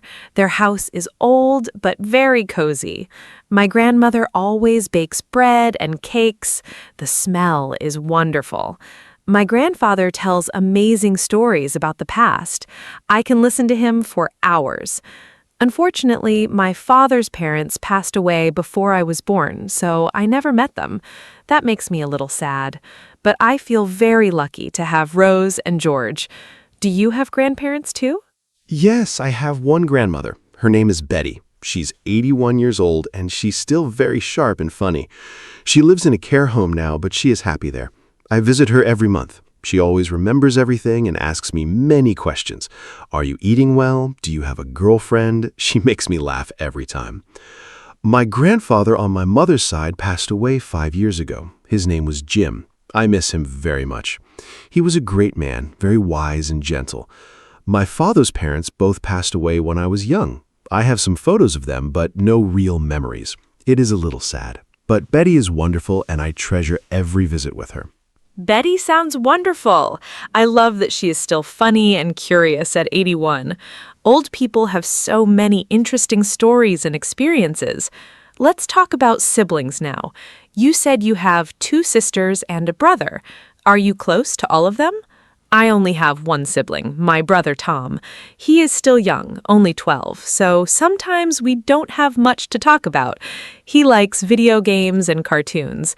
I prefer books and music, but I love him very much. I help him with his homework sometimes. He calls me the homework helper. It's funny. When he was a baby, I used to carry him around the house. Now he is almost as tall as me, growing up so fast. Do you get along with your siblings well? Yes, mostly. I am very close to Sam, my brother. We talk almost every day. We like the same sports and the same music. It is very easy to be friends with him. With my sisters, it is a little different. Lisa, my older sister, is very serious. She works a lot and is always busy. We love each other, but we don't talk as often as I would like. Becky, my younger sister, is very cheerful and funny. She always makes the family laugh. When we are all together, it is a lot of fun. Of course, when we were children, we fought sometimes, over toys, over the TV, over small things. But now that we are adults, we appreciate each other much more. That is normal, I think. Did you fight with Tom when you were young? Not really, because Tom is much younger than me. When he was born, I was 13, so I was more like a second mother to him than a sister who fights. I helped my mom take care of him. I fed him, I read him stories, I played with him. It was sweet. He looked up to me a lot. Even now, he still comes to me when he has a problem and doesn't want to tell mom or dad. I like that. It means he trusts me. I think the age difference is actually nice. We don't compete, we just support each other. Let's talk about parents now. Tell me more about your mom. You said she is a teacher. What does she teach? My mom teaches English at a primary school. She's been a teacher for over 25 years. She loves her job. She always says that children give her energy. She is very patient and kind, and I think those qualities make her a great teacher. At home, she was the same way, patient with us, always ready to explain things. My mom is also a great cook. On Sundays, she makes a big traditional meal for the whole family. It is our favorite time of the week. She works very hard, but she never complains. I really admire her for that. What does your mother do, Anna? Does she work or does she stay at home? My mother works part-time as a nurse at a local clinic. She works 3 days a week. It is not a full-time job, so she also has time for the family. She is very caring and calm. I think her job made her that way, or maybe she chose her job because she was always that way. She is always the person in the family who makes everyone feel better when they are sad or sick. When I was a child and had a fever, she stayed next to me all night. She never slept until I was better. That memory is very special to me. She is my hero. I think mothers are truly amazing people. Your mother sounds great too, Mark. We are both very lucky. We really are. Now let's talk about fathers. My dad, Robert, works in an office. He's an accountant. His job is about numbers and money. At home, he is very different from work, very relaxed and funny. He loves football and watches every match on TV. He also likes gardening. On weekends, he spends a lot of time in the garden. He grows tomatoes, peppers, and herbs. It is his hobby, and he is very proud of it. Every summer, we eat vegetables from his garden. They taste so much better than vegetables from a shop. My dad is also very wise. When I have a big decision to make, I always call him first. His advice is always good. What is your dad like, Anna? My dad is a mechanic. He fixes cars. He has his own small garage near our home. He loves his work. He is always talking about engines and cars. I don't understand much about cars, but I love listening to him because he is so passionate about it. My dad is also very strong and protective. He is quiet sometimes, but when he talks, everyone listens. He is not the type of person who shows emotions easily, but I know he loves us deeply. He shows it through actions, not words. He fixes things around the house.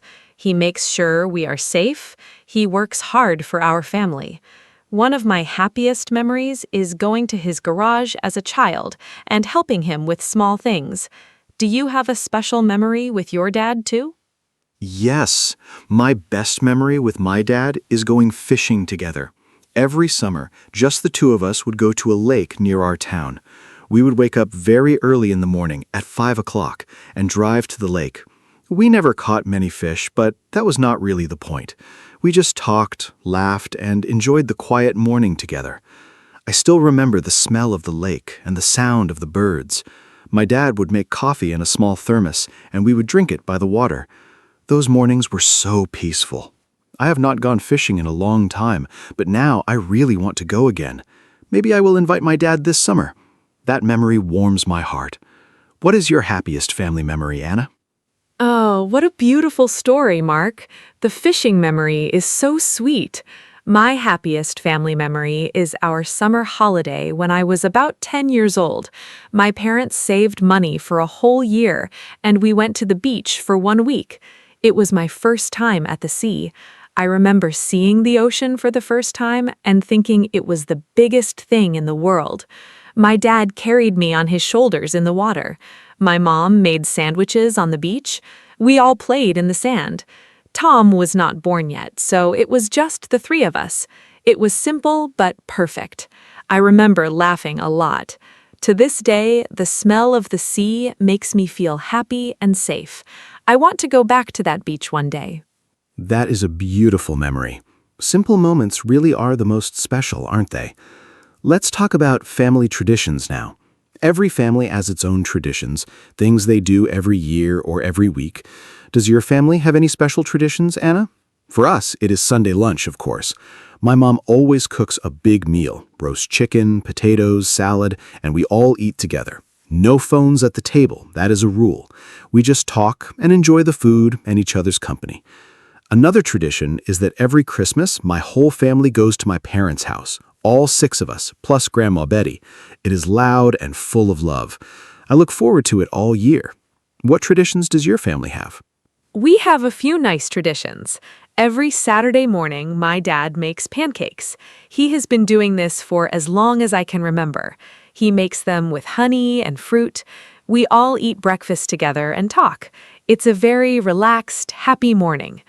Another tradition is that on New Year's Eve, we go to my grandparents' village. We spend 2 or 3 days there. My grandmother cooks a huge dinner on New Year's Day. We play card games and watch old movies. It's very cozy. I also love our birthday traditions. In our family, on your birthday, you choose the dinner menu. The birthday person is king or queen for the day. It sounds simple, but it makes everyone feel very special. These little traditions bring us together. I love the birthday tradition. Choosing your own dinner menu is a great idea. In our family, the birthday person also gets breakfast in bed. My mom always brings a tray with eggs, toast, and orange juice to your room in the morning. It feels so special. Now, let me ask you something different, Anna. Do you think the idea of family is changing in the world today? For example, some families have one parent, or 2 mothers, or 2 fathers. Some people live very far from their families. Technology changes how we stay connected. What do you think about the modern family? Is it different from the family you grew up with?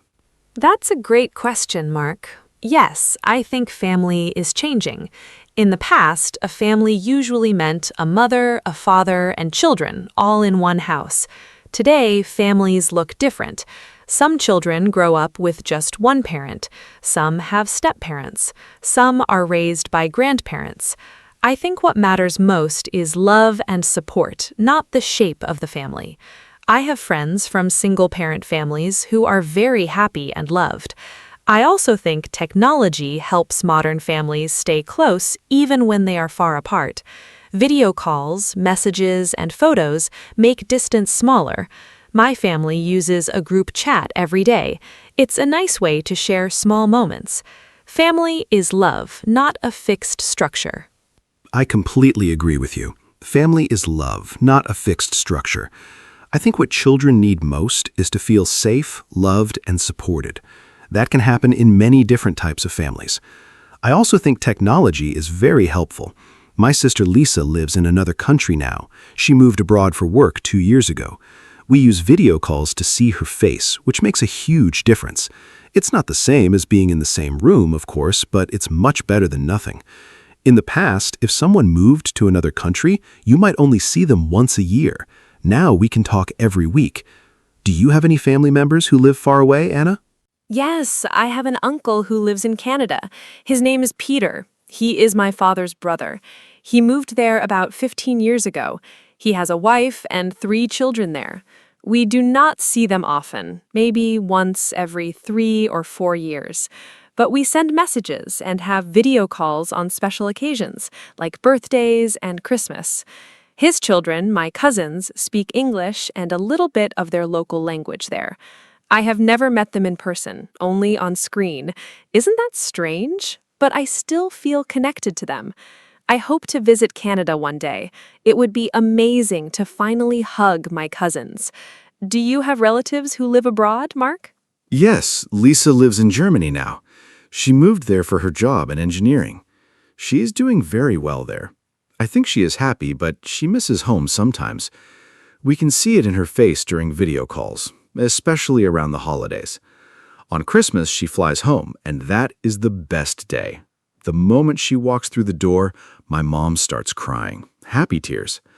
It is a very emotional and beautiful moment every time. I also have 2 cousins who live in Australia. We do not have much contact, but I know they are there. Family spreads around the world these days, but the heart stays connected.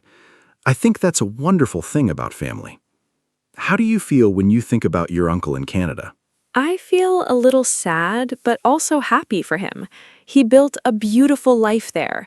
He has a good job, a lovely family, and a nice home. My father misses him, though. You can see it. When they talk on the phone, my dad is more relaxed and happy than usual. Brothers have a special bond, I think, even when they grow up and live far apart. It reminds me that family connections don't disappear with distance. They just change shape. Let's talk about something lighter now. Mark, what is the funniest thing that ever happened in your family? Every family has funny stories. I'm sure you have a good one. Oh yes, I have a very funny story. One Christmas, my dad was cooking the turkey. He's not usually the cook, that is my mom's job, but he wanted to surprise her. He forgot to take the plastic bag of things out from inside the turkey before he put it in the oven, so the whole kitchen smelled terrible.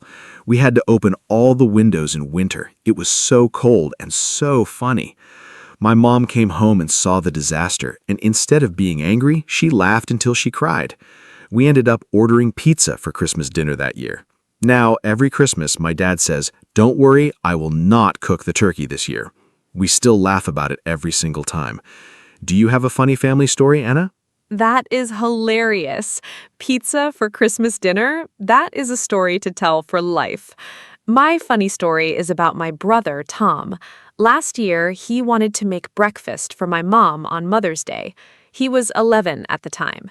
He decided to make toast with jam. Simple, right?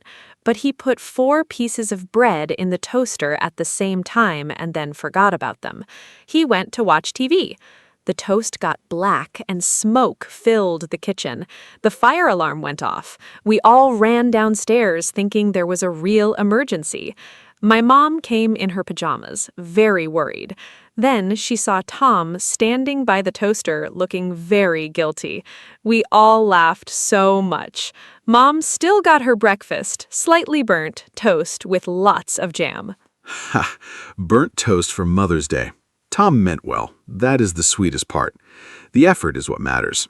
It's funny how these small disasters become the best family memories. Now, Anna, I want to ask you about pets. Some people consider pets as part of the family too. Do you have a pet at home? In my family, we had a dog when I was a child. His name was Bruno. He was a big brown dog, very friendly and loyal. We had him for 12 years. When he died, the whole family cried. He was really part of our family. After Bruno, my parents did not want another dog because the goodbye was too painful. I understand that completely. Do you have pets? Yes, we have a cat.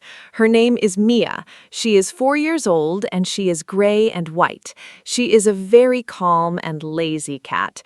She sleeps most of the day, but she loves sitting on our laps in the evening. Tom absolutely loves Mia. He always tries to dress her up in small clothes, and she tolerates it for about 2 seconds before running away. It is very funny to watch. My dad, who pretended he didn't want a cat at first, is now secretly her biggest fan. Every morning he gives her a small piece of his breakfast. He thinks we don't notice, but we all see it. Mia is definitely part of our family.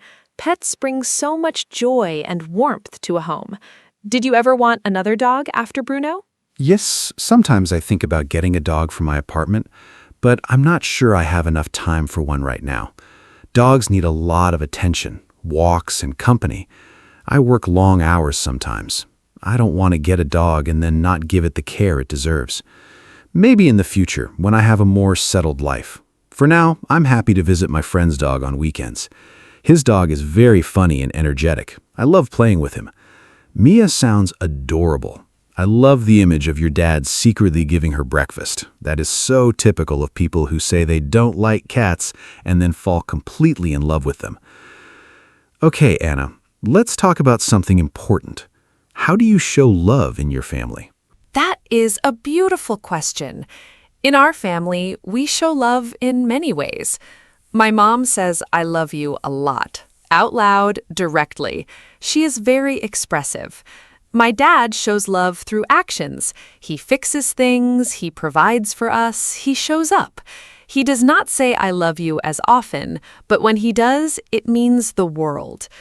My brother gives very enthusiastic hugs. He just runs at you and hugs you with his whole body. It is very sweet. I show love by being present and by listening. When someone in my family has a problem, I sit down and really listen without interrupting. I think listening is one of the best ways to show someone you care. How does your family show love, Mark? In my family, food is definitely love. My mom shows love by cooking. If she makes your favorite meal, she is saying, "I love you" in her own language. My dad shows love by teaching. He always wants to help us learn something new and be ready for life. My grandmother Betty shows love by remembering small details. She always asks about specific things I mentioned last time. It shows she really listened and cared. Becky, my funny sister, shows love through jokes and laughter. She makes sure no one feels sad or alone. Sam shows love by always being available. You can call him anytime and he answers. Each person in a family has their own love language. I think recognizing those different ways is very important. It helps you feel more connected. I love the idea of different love languages in a family. It is so true. Some people hug, some people cook, some people fix things, some people just listen. All of those are forms of love. Mark, let me ask you one more thing before we start to wrap up. What is the most important lesson your family taught you? For me, the most important lesson is that family always comes first. No matter what happens, good times or bad times, your family is there. My parents always said, "We may not be perfect, but we are always here for each other." That has shaped how I see the world. I try to be that kind of support for the people I love. What lesson did your family give you, Mark? The most important lesson from my family is to work hard and never give up. My dad used to say, "Nothing good comes easy, but everything good is worth it."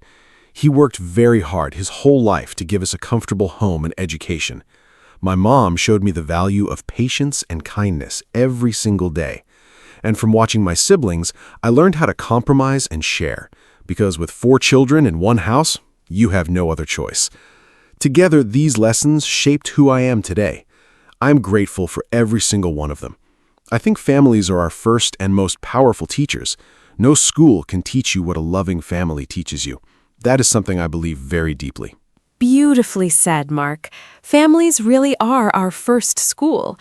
I want to say one more thing. I think it is also important to appreciate your family while you can. Sometimes we are so busy with work or school or phones that we forget to really be present with the people we love. I am trying to be more mindful about this. I put my phone away at dinner. I ask my parents how they are feeling, not just what they are doing. I sit with Tom when he wants to show me something on his computer, even if I don't understand it. Small moments of attention are a gift. I think after today's conversation, many of our listeners will want to call or hug their families. I hope so. Now, let's say our goodbyes, Mark. Yes, let's wrap up. Today was such a warm and wonderful conversation. I really enjoyed talking about family with you, Anna. I think we touched on so many important things: parents, siblings, grandparents, traditions, memories, love, and lessons. I hope all of you listening today enjoyed it too, and I hope it helped your English a little. Try to use some of the words and phrases we talked about today. Words like siblings, tradition, memory, show love, and come first. Use them when you talk about your own family. The best way to learn a language is to connect it to something real and personal, and nothing is more personal than family. Thank you for being with us today, everyone. Thank you so much, Mark. It was wonderful talking with you today. And thank you to all our lovely listeners for spending this time with us. I hope this podcast was not only good for your English, but also made you smile and think about your own family. Family is a topic we can all relate to, no matter where we are from or what language we speak. That's the beauty of it. If you enjoyed this episode, please share it with a friend who is also learning English. It is always more fun to learn together. And please come back next time. We have more interesting topics coming very soon. Until then, take good care of yourselves and your families. Goodbye from me, Anna. Hello, everyone, and welcome to our podcast.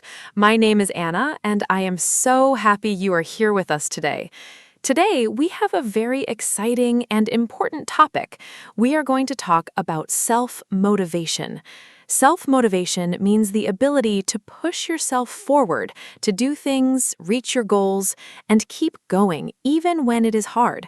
This topic is important for everyone: students, workers, parents, dreamers. Everyone needs motivation in life. I am joined today by my wonderful co-host, Mark. We will talk about what motivation is, why we lose it, and how to find it again. We use simple English, so this podcast is perfect for beginners. Hi, Mark. How are you feeling today? And are you ready to talk about self-motivation? Hi, Anna. I am feeling great and very motivated today, which is perfect for our topic. Hello to all our wonderful listeners. Self-motivation is one of my favorite subjects. I think about it a lot because, honestly, staying motivated is something I have personally struggled with over the years. I've had periods of very high energy and ambition, and other periods of feeling completely stuck. Learning about self-motivation helped me understand why that happens and what to do about it. And the good news is, self-motivation is a skill. You can learn it and get better at it over time. That is very encouraging. So let's explore this topic together today. Anna, let's start from the beginning. What exactly is self-motivation? Great question. Self-motivation is the inner drive that makes you want to do something or achieve something without needing someone else to push you. When you are self-motivated, you start things by yourself. You keep going by yourself. You don't wait for your boss, your teacher, or your parents to tell you what to do. You just do it because you want to.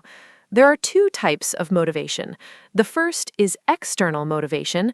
This means you do something because of an outside reward, like money, praise, or grades. The second is internal motivation. You do something because it makes you feel happy, proud, or fulfilled inside. Self-motivation is mostly about internal motivation.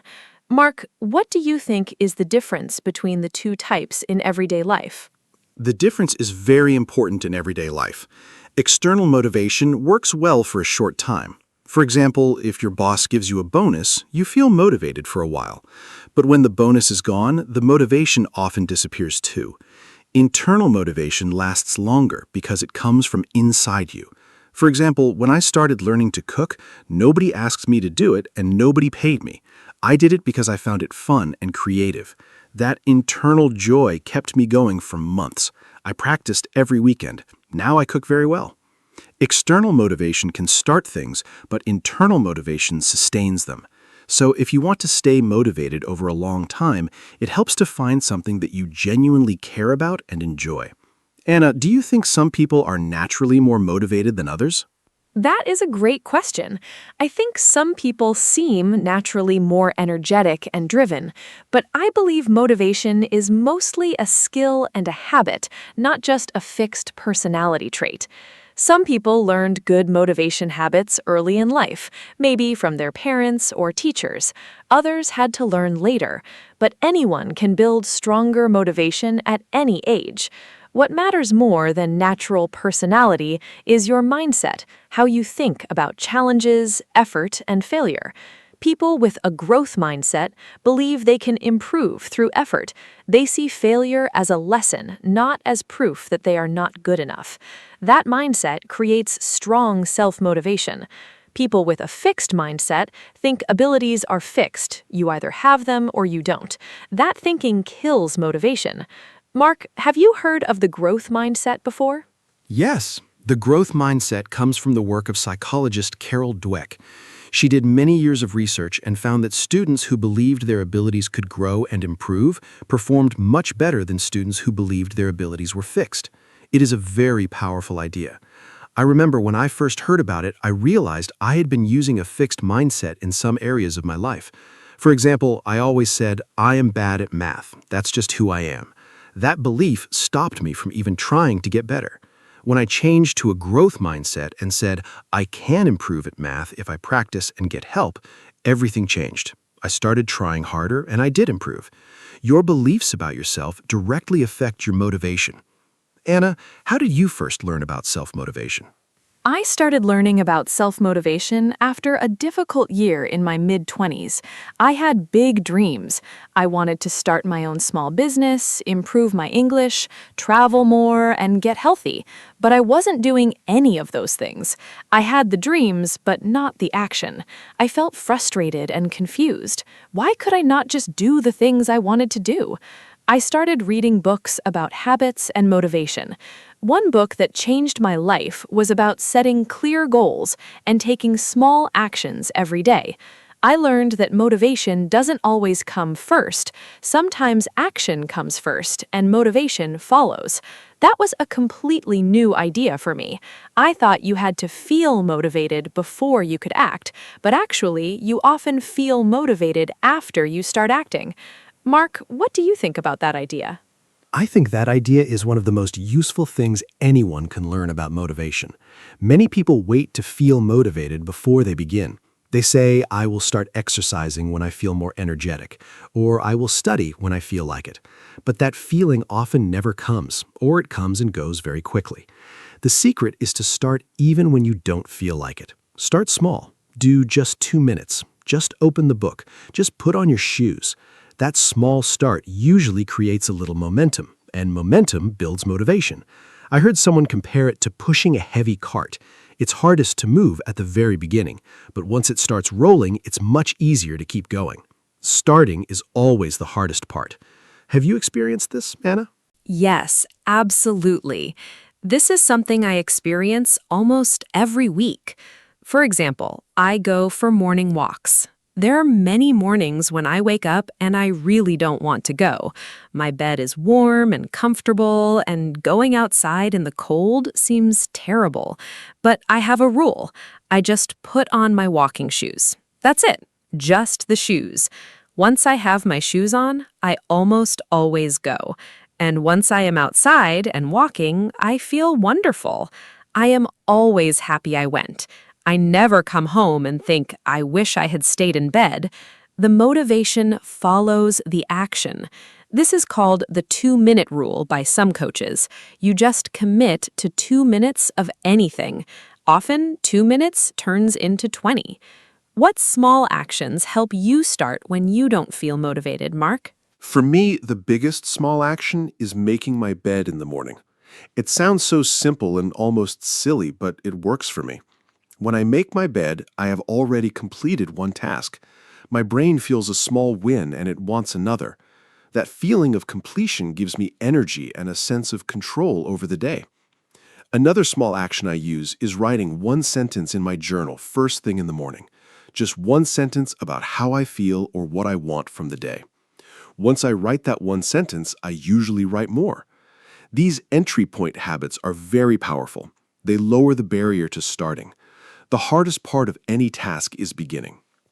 Make the beginning as small as possible, and you make it easy to start. Let's talk about goals now, Anna. How important are goals for self-motivation? Goals are extremely important for self-motivation. Without a clear goal, motivation has nowhere to go. Imagine you are driving a car, but you have no destination. You would just drive around without purpose. Goals give you direction. They tell you where to go and why. But not all goals are created equal. I think goals need to be specific and personal. A goal like, I want to be healthier, is too vague. A better goal is, I will walk for 30 minutes 3 times a week for the next month. That is specific, measurable, and realistic. Also, the goal needs to be your goal, not your parents' goal, not your teacher's goal, not what society says you should want. Goals that come from your own values and desires create much stronger motivation. Mark, how do you set your goals? I use a simple system that I learned a few years ago. I set goals in 3 time frames. First, I have a big long-term goal, something I want in the next 1 to 3 years. For example, improving my professional skills or building a healthy lifestyle. Second, I break that big goal into smaller monthly goals. What can I do this month to move toward the big goal?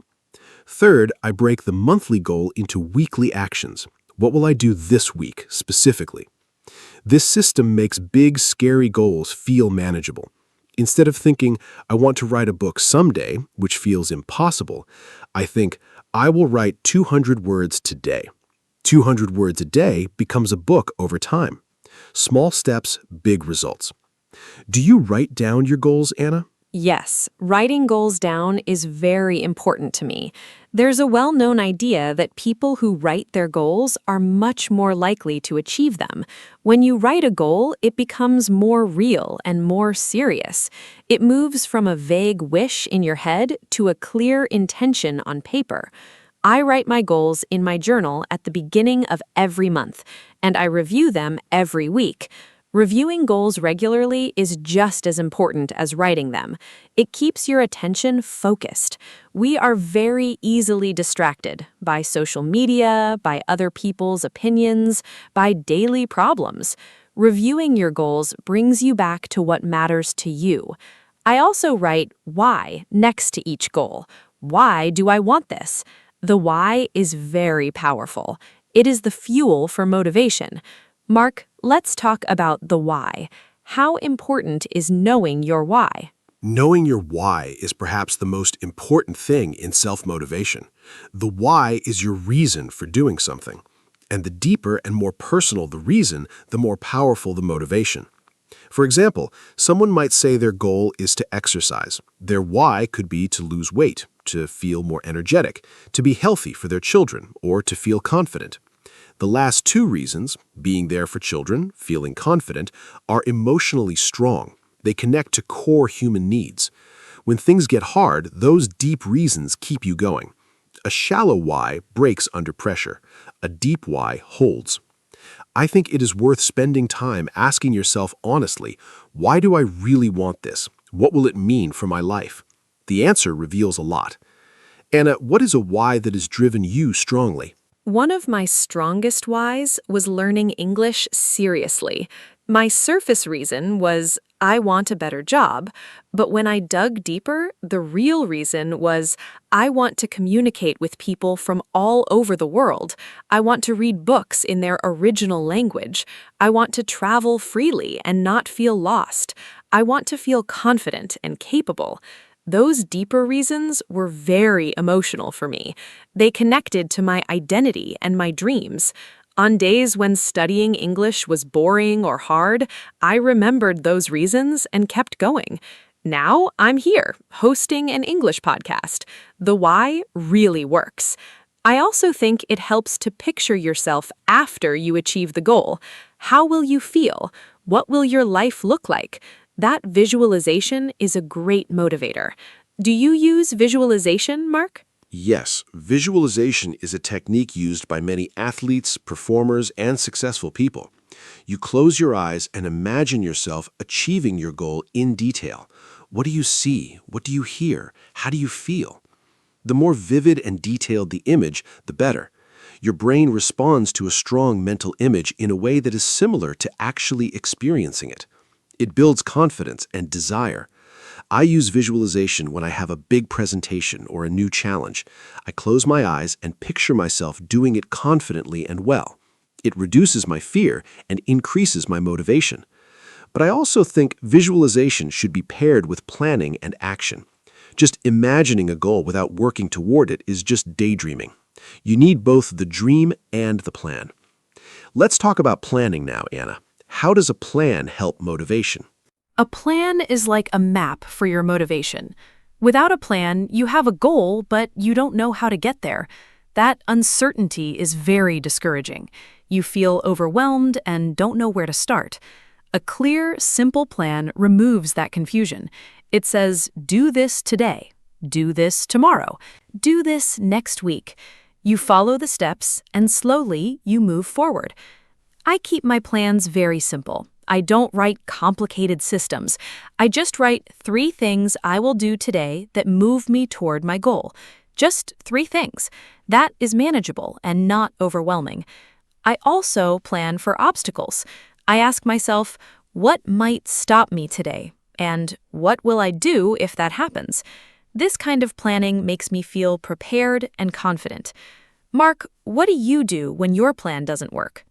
When my plan doesn't work, I try not to treat it as a failure. I treat it as information. Something didn't work. Okay, why? Was the plan too ambitious? Was the timing wrong? Was I missing a skill or resource? I ask those questions and I adjust. Flexibility is very important in self-motivation. Many people have an all-or-nothing mindset. If they miss one day of exercise, they say, I failed. I give up. But that is not realistic. Life is messy. Plans change. The key is not to be perfect, it is to be persistent. Persist means you keep going even after small failures. I sometimes think of motivation like a bouncing ball. You will drop it sometimes. That is normal. The important thing is to pick it back up again. How do you handle failure and setbacks, Hannah? Handling failure is one of the most important skills for self-motivation. When something goes wrong, my first step is to allow myself to feel disappointed, but only for a short time. I give myself 1 day to feel bad. Then I move on.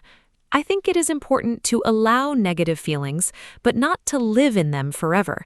After that short feeling time, I look at what happened objectively. What went wrong? What can I learn? What will I do differently? I write these things down. This turns a failure into a lesson. It keeps my self-respect and my forward momentum.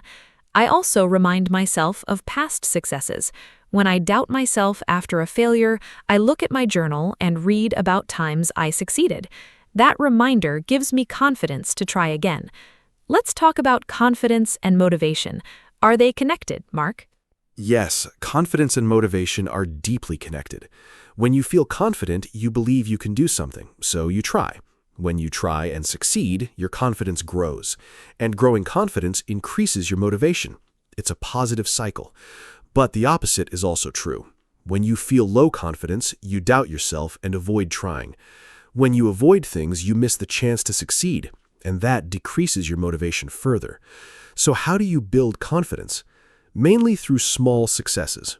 You set a small, achievable goal. You achieve it, you feel proud and capable. You set another small goal.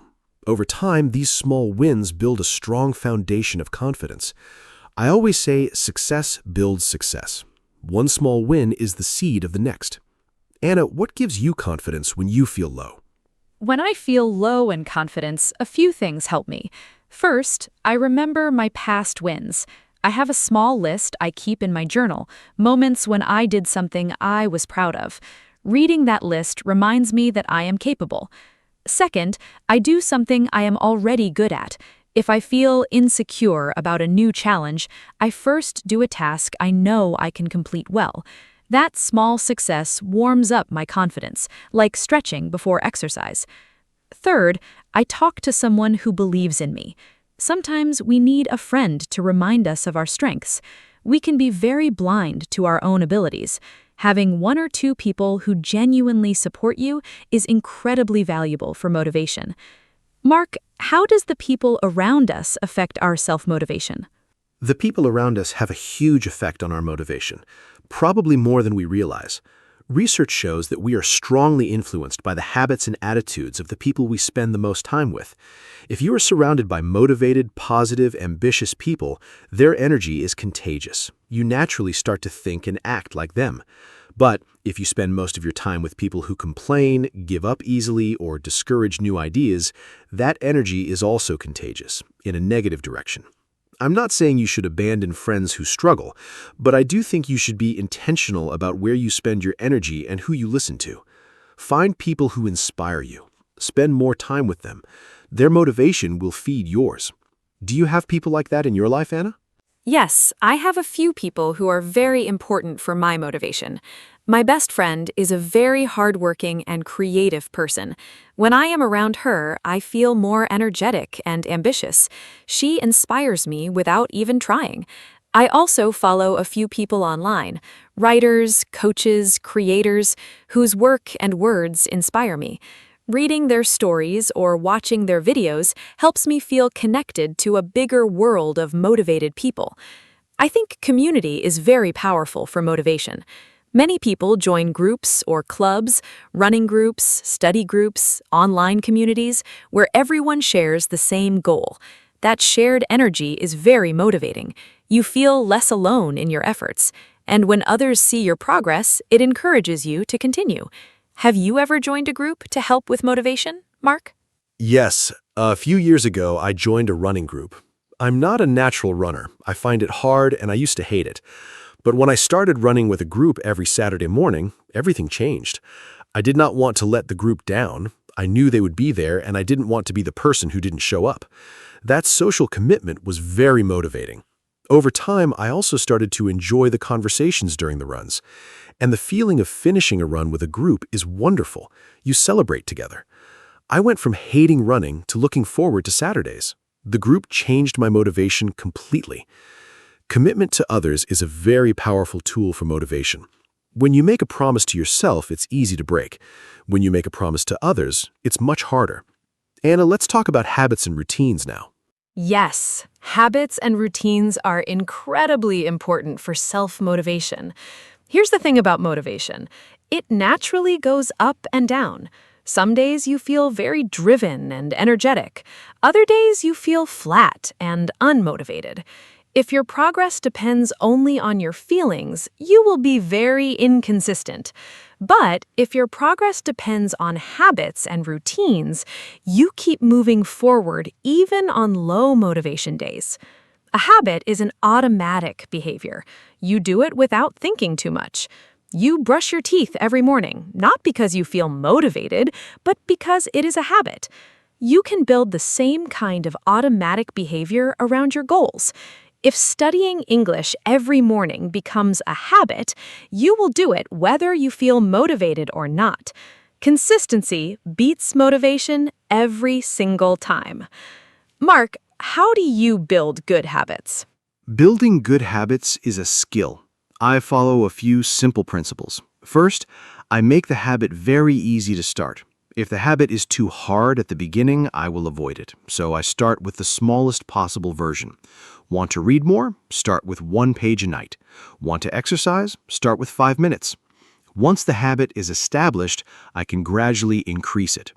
Second, I link the new habit to an existing one, habit stacking.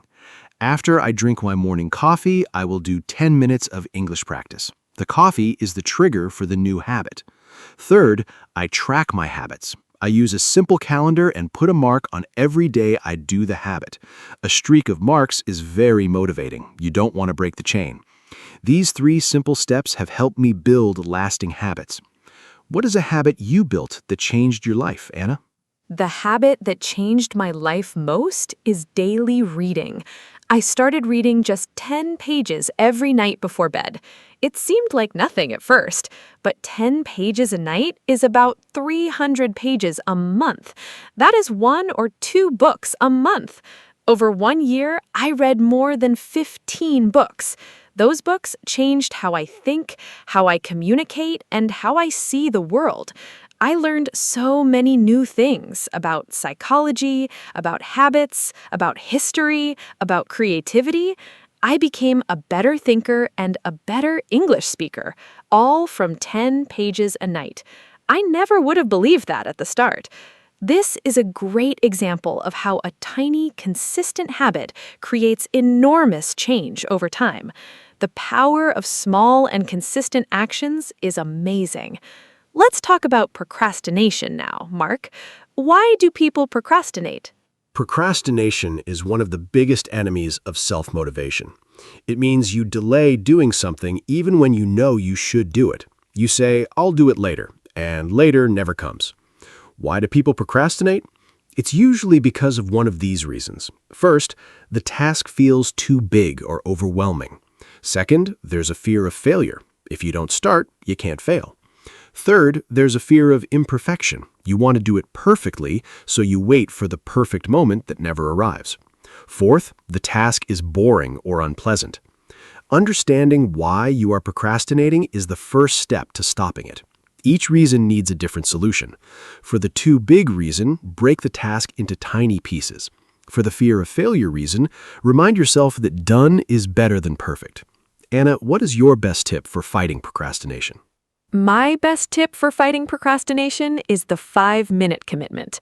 When I don't want to start something, I tell myself, just do it for 5 minutes.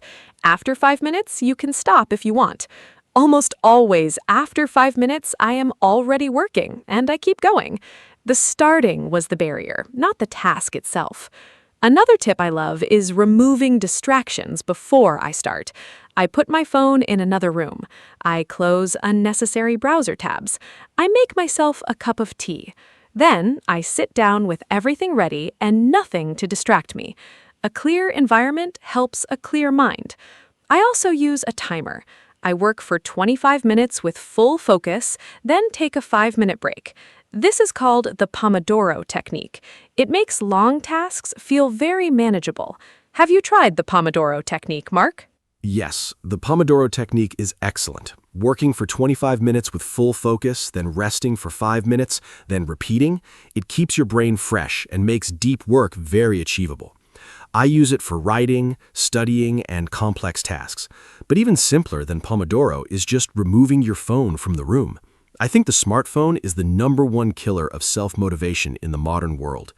Every notification is a little interruption. Every scroll through social media is 5 or 10 minutes of your goal time gone. I started leaving my phone in another room when I work or study, and my productivity increased enormously. We are not strong as our habits. Our environment often controls us. So, design your environment to support your goals, not to distract from them. Anna, let's talk about energy and self-motivation. Are they connected?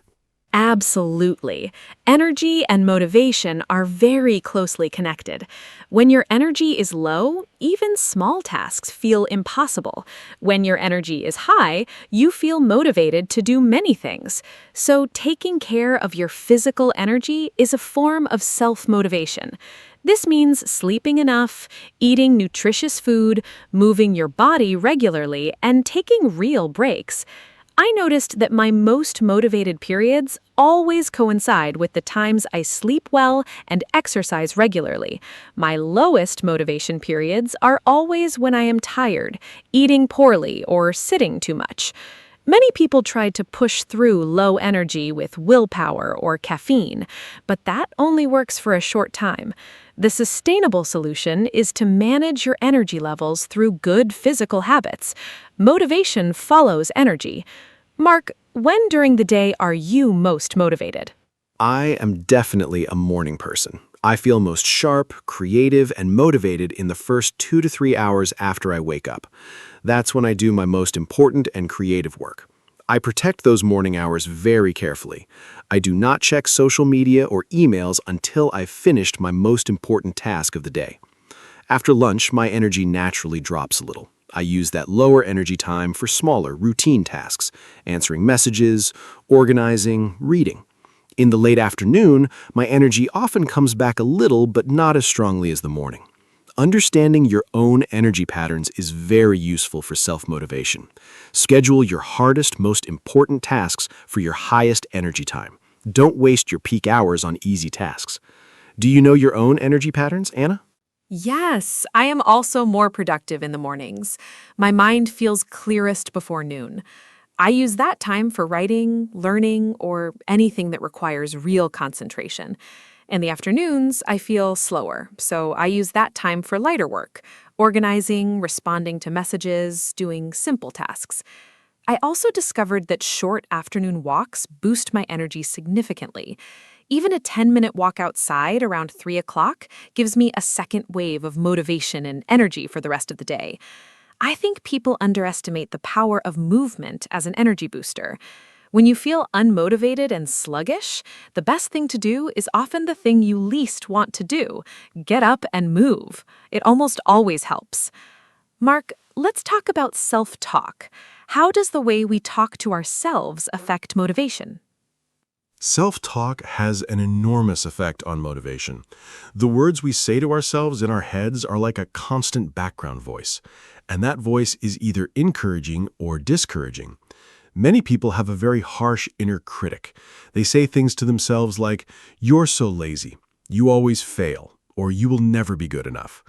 That kind of self-talk destroys motivation. If a friend talked to you like that, you would stop spending time with them. But we say these things to ourselves all day. The good news is that you can change your self-talk. It takes practice, but it is possible. Notice when the negative voice appears. Challenge it. Replace it with something kinder and more realistic. Instead of, "I can't do this," try, "This is hard, but I can try one step at a time." That small shift changes your whole emotional state. Anna, how do you practice positive self-talk? I practice positive self-talk in several ways. First, I pay attention to my thoughts when I face a challenge. If I hear a negative thought, I name it. I say, "Oh, there's the inner critic again." Naming it gives me distance from it. It reminds me that the thought is not the truth, it is just a habit. Second, I have a few go-to phrases I use when I need encouragement. For example, "One step at a time." "Progress is more important than perfection." "I have done hard things before." These phrases are short and simple, but they shift my mindset quickly. Third, I sometimes speak to myself in the third person. Instead of, "I can't do this," I say, "Anna, you can do this." Research shows this technique, talking to yourself by name, creates useful emotional distance and increases self-control and motivation. Do you ever use encouraging phrases, Mark? Yes, I have a few personal mantras, short phrases I repeat to myself when I need strength. One of mine is, "Start before you're ready." It reminds me not to wait for the perfect conditions. Another one is, "Discipline is freedom." At first, this sounds strange. How can discipline be freedom? But I have found it to be very true. When I am disciplined about my goals and habits, I actually feel freer. I have more energy, more time, and more confidence. Discipline creates the life I want. Without discipline, I drift and feel lost. Another phrase I love is, "Compare yourself to who you were yesterday, not to who someone else is today." Comparing yourself to others is very damaging to motivation. The only competition that matters is with your past self. Are you better today than yesterday? That is what counts. Anna, what is your personal mantra? My personal mantra is, "Done is better than perfect." I need to remind myself of this often because I have perfectionist tendencies. I sometimes delay finishing things because they are not quite right. But perfectionism, as we discussed before, is a motivation killer. It keeps you stuck. Done is better than perfect reminds me that completing something imperfect is 1,000 times more valuable than an unfinished masterpiece that exists in my imagination. I also love the phrase, "Every day is a new start." When I have a bad day or miss a habit, I remind myself that tomorrow is a fresh beginning. The past day is gone. I can choose differently tomorrow. That idea takes the pressure off and keeps me motivated to try again. Before we say goodbye today, I want to leave our listeners with a few final thoughts. Self-motivation is not about being perfect.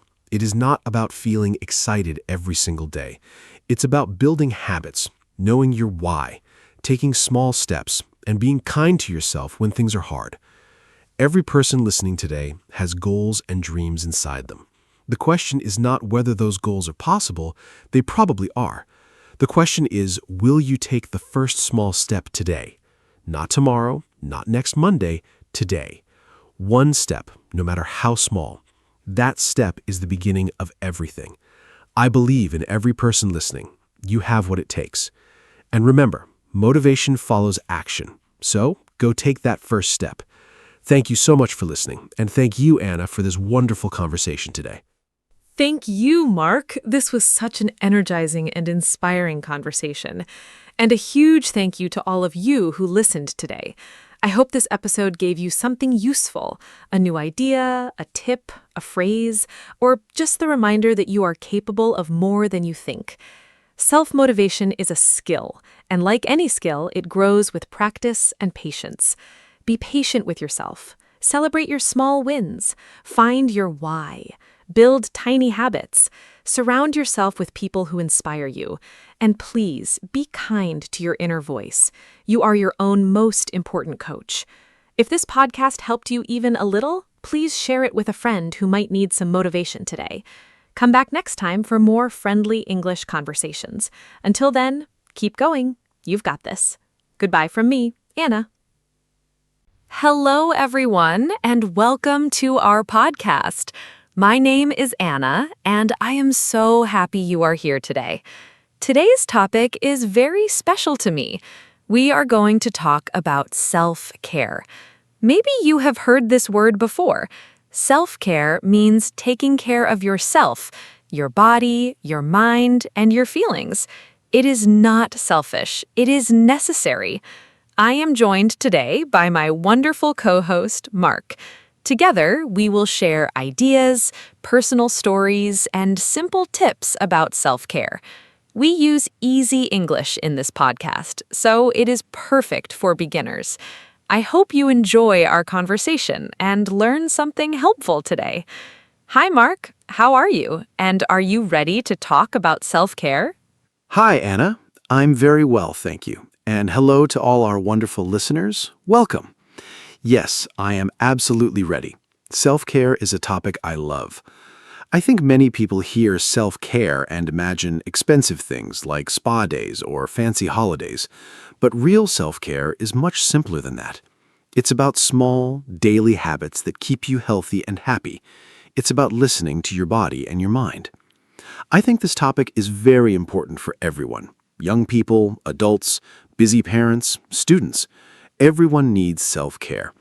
And using simple English makes it easy for our beginners to follow along and learn. Let's start with the basics, Anna. What exactly is self-care to you? To me, self-care is anything you do on purpose to feel better, physically, emotionally, or mentally. I like to think of it in 3 parts. First, there's body care, sleeping enough, eating well, moving your body. Second, there's mind care, resting your thoughts, reading, learning, or doing creative things. Third, there's emotional care, talking about your feelings, spending time with people you love, and allowing yourself to feel both happy and sad. All 3 parts are important. When one part is not cared for, the others suffer too. For example, when I don't sleep enough, I feel sad and I can't think clearly. Self-care keeps all 3 parts balanced. Mark, how would you describe self-care in one simple sentence? In one sentence, I would say self-care means giving yourself what you need to feel well and function in daily life. Simple but powerful. I think many people confuse self-care with being lazy or selfish, but that is completely wrong. Self-care is the opposite of laziness. Lazy means doing nothing because you don't want to try.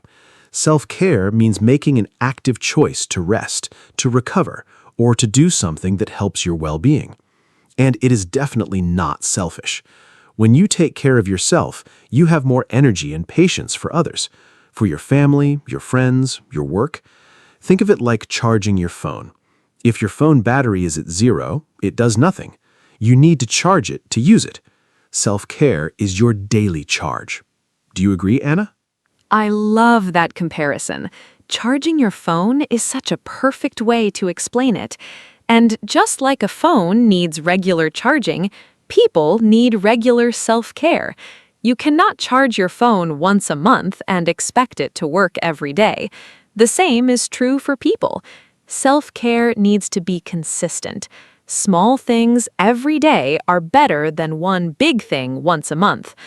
I think one reason people struggle with self-care is that they feel they don't have time. Life is very busy.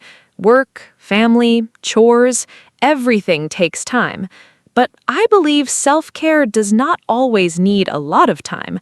Even 5 or 10 minutes of something good for you can make a real difference.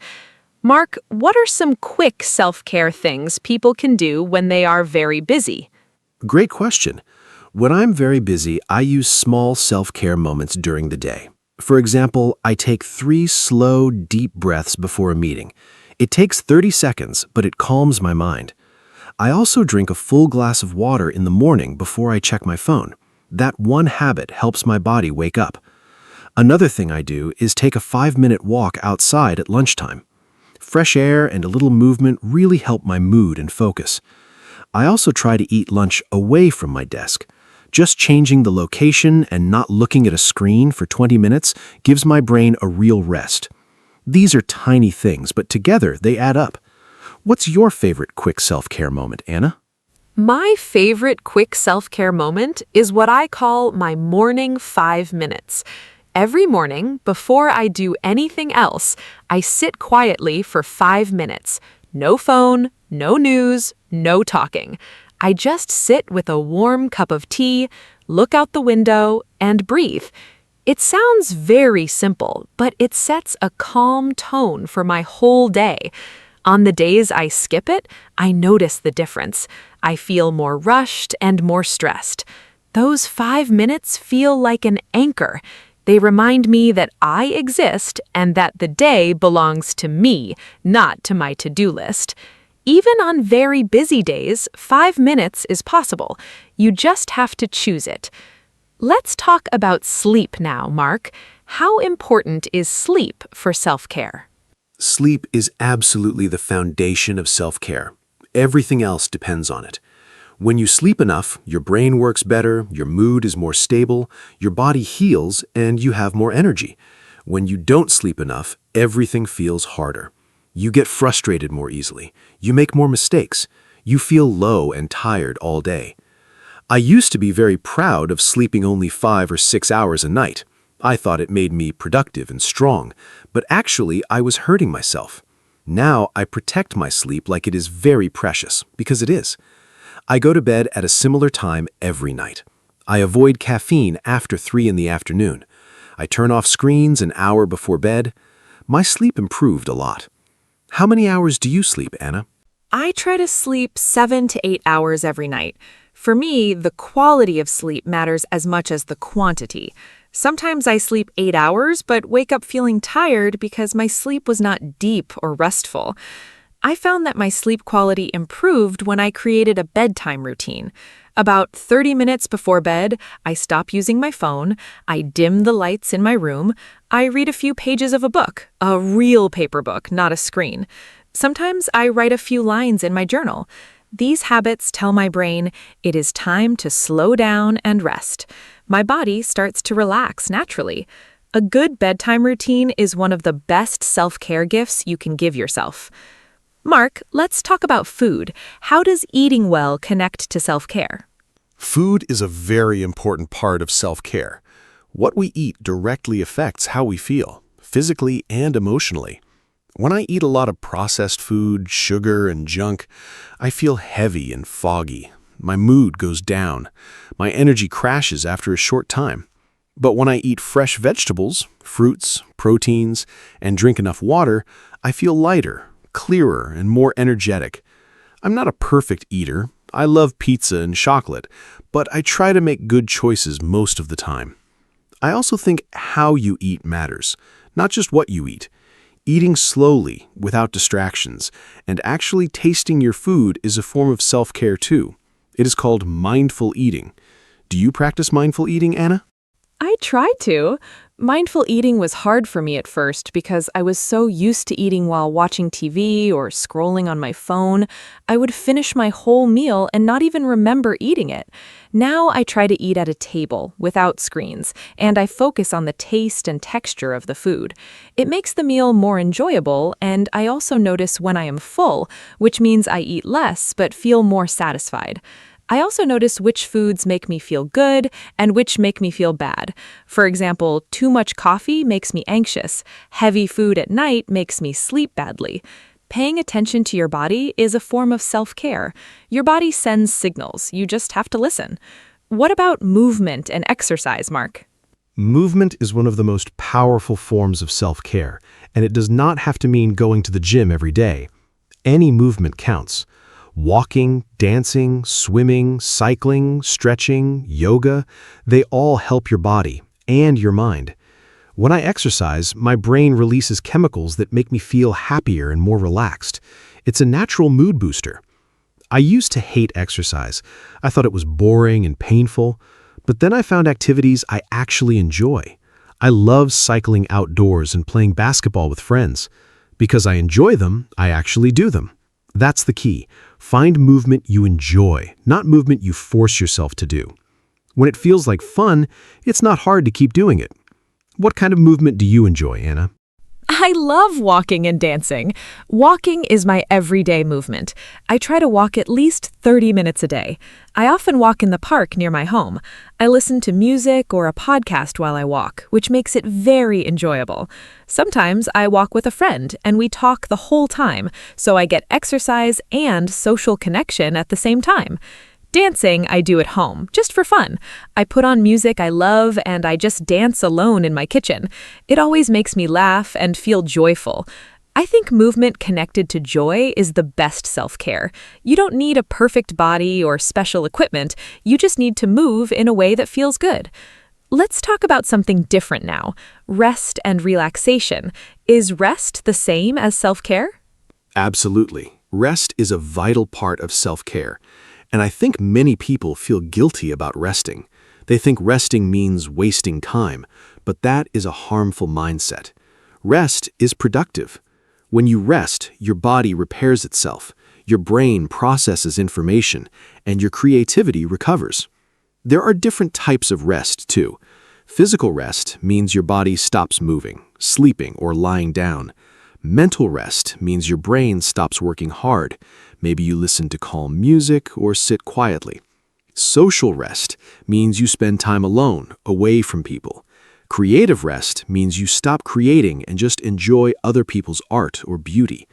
Most people only think of sleep when they hear rest, but we need all these types. Which type of rest do you find hardest, Anna? The hardest type of rest for me is mental rest. My brain is always thinking.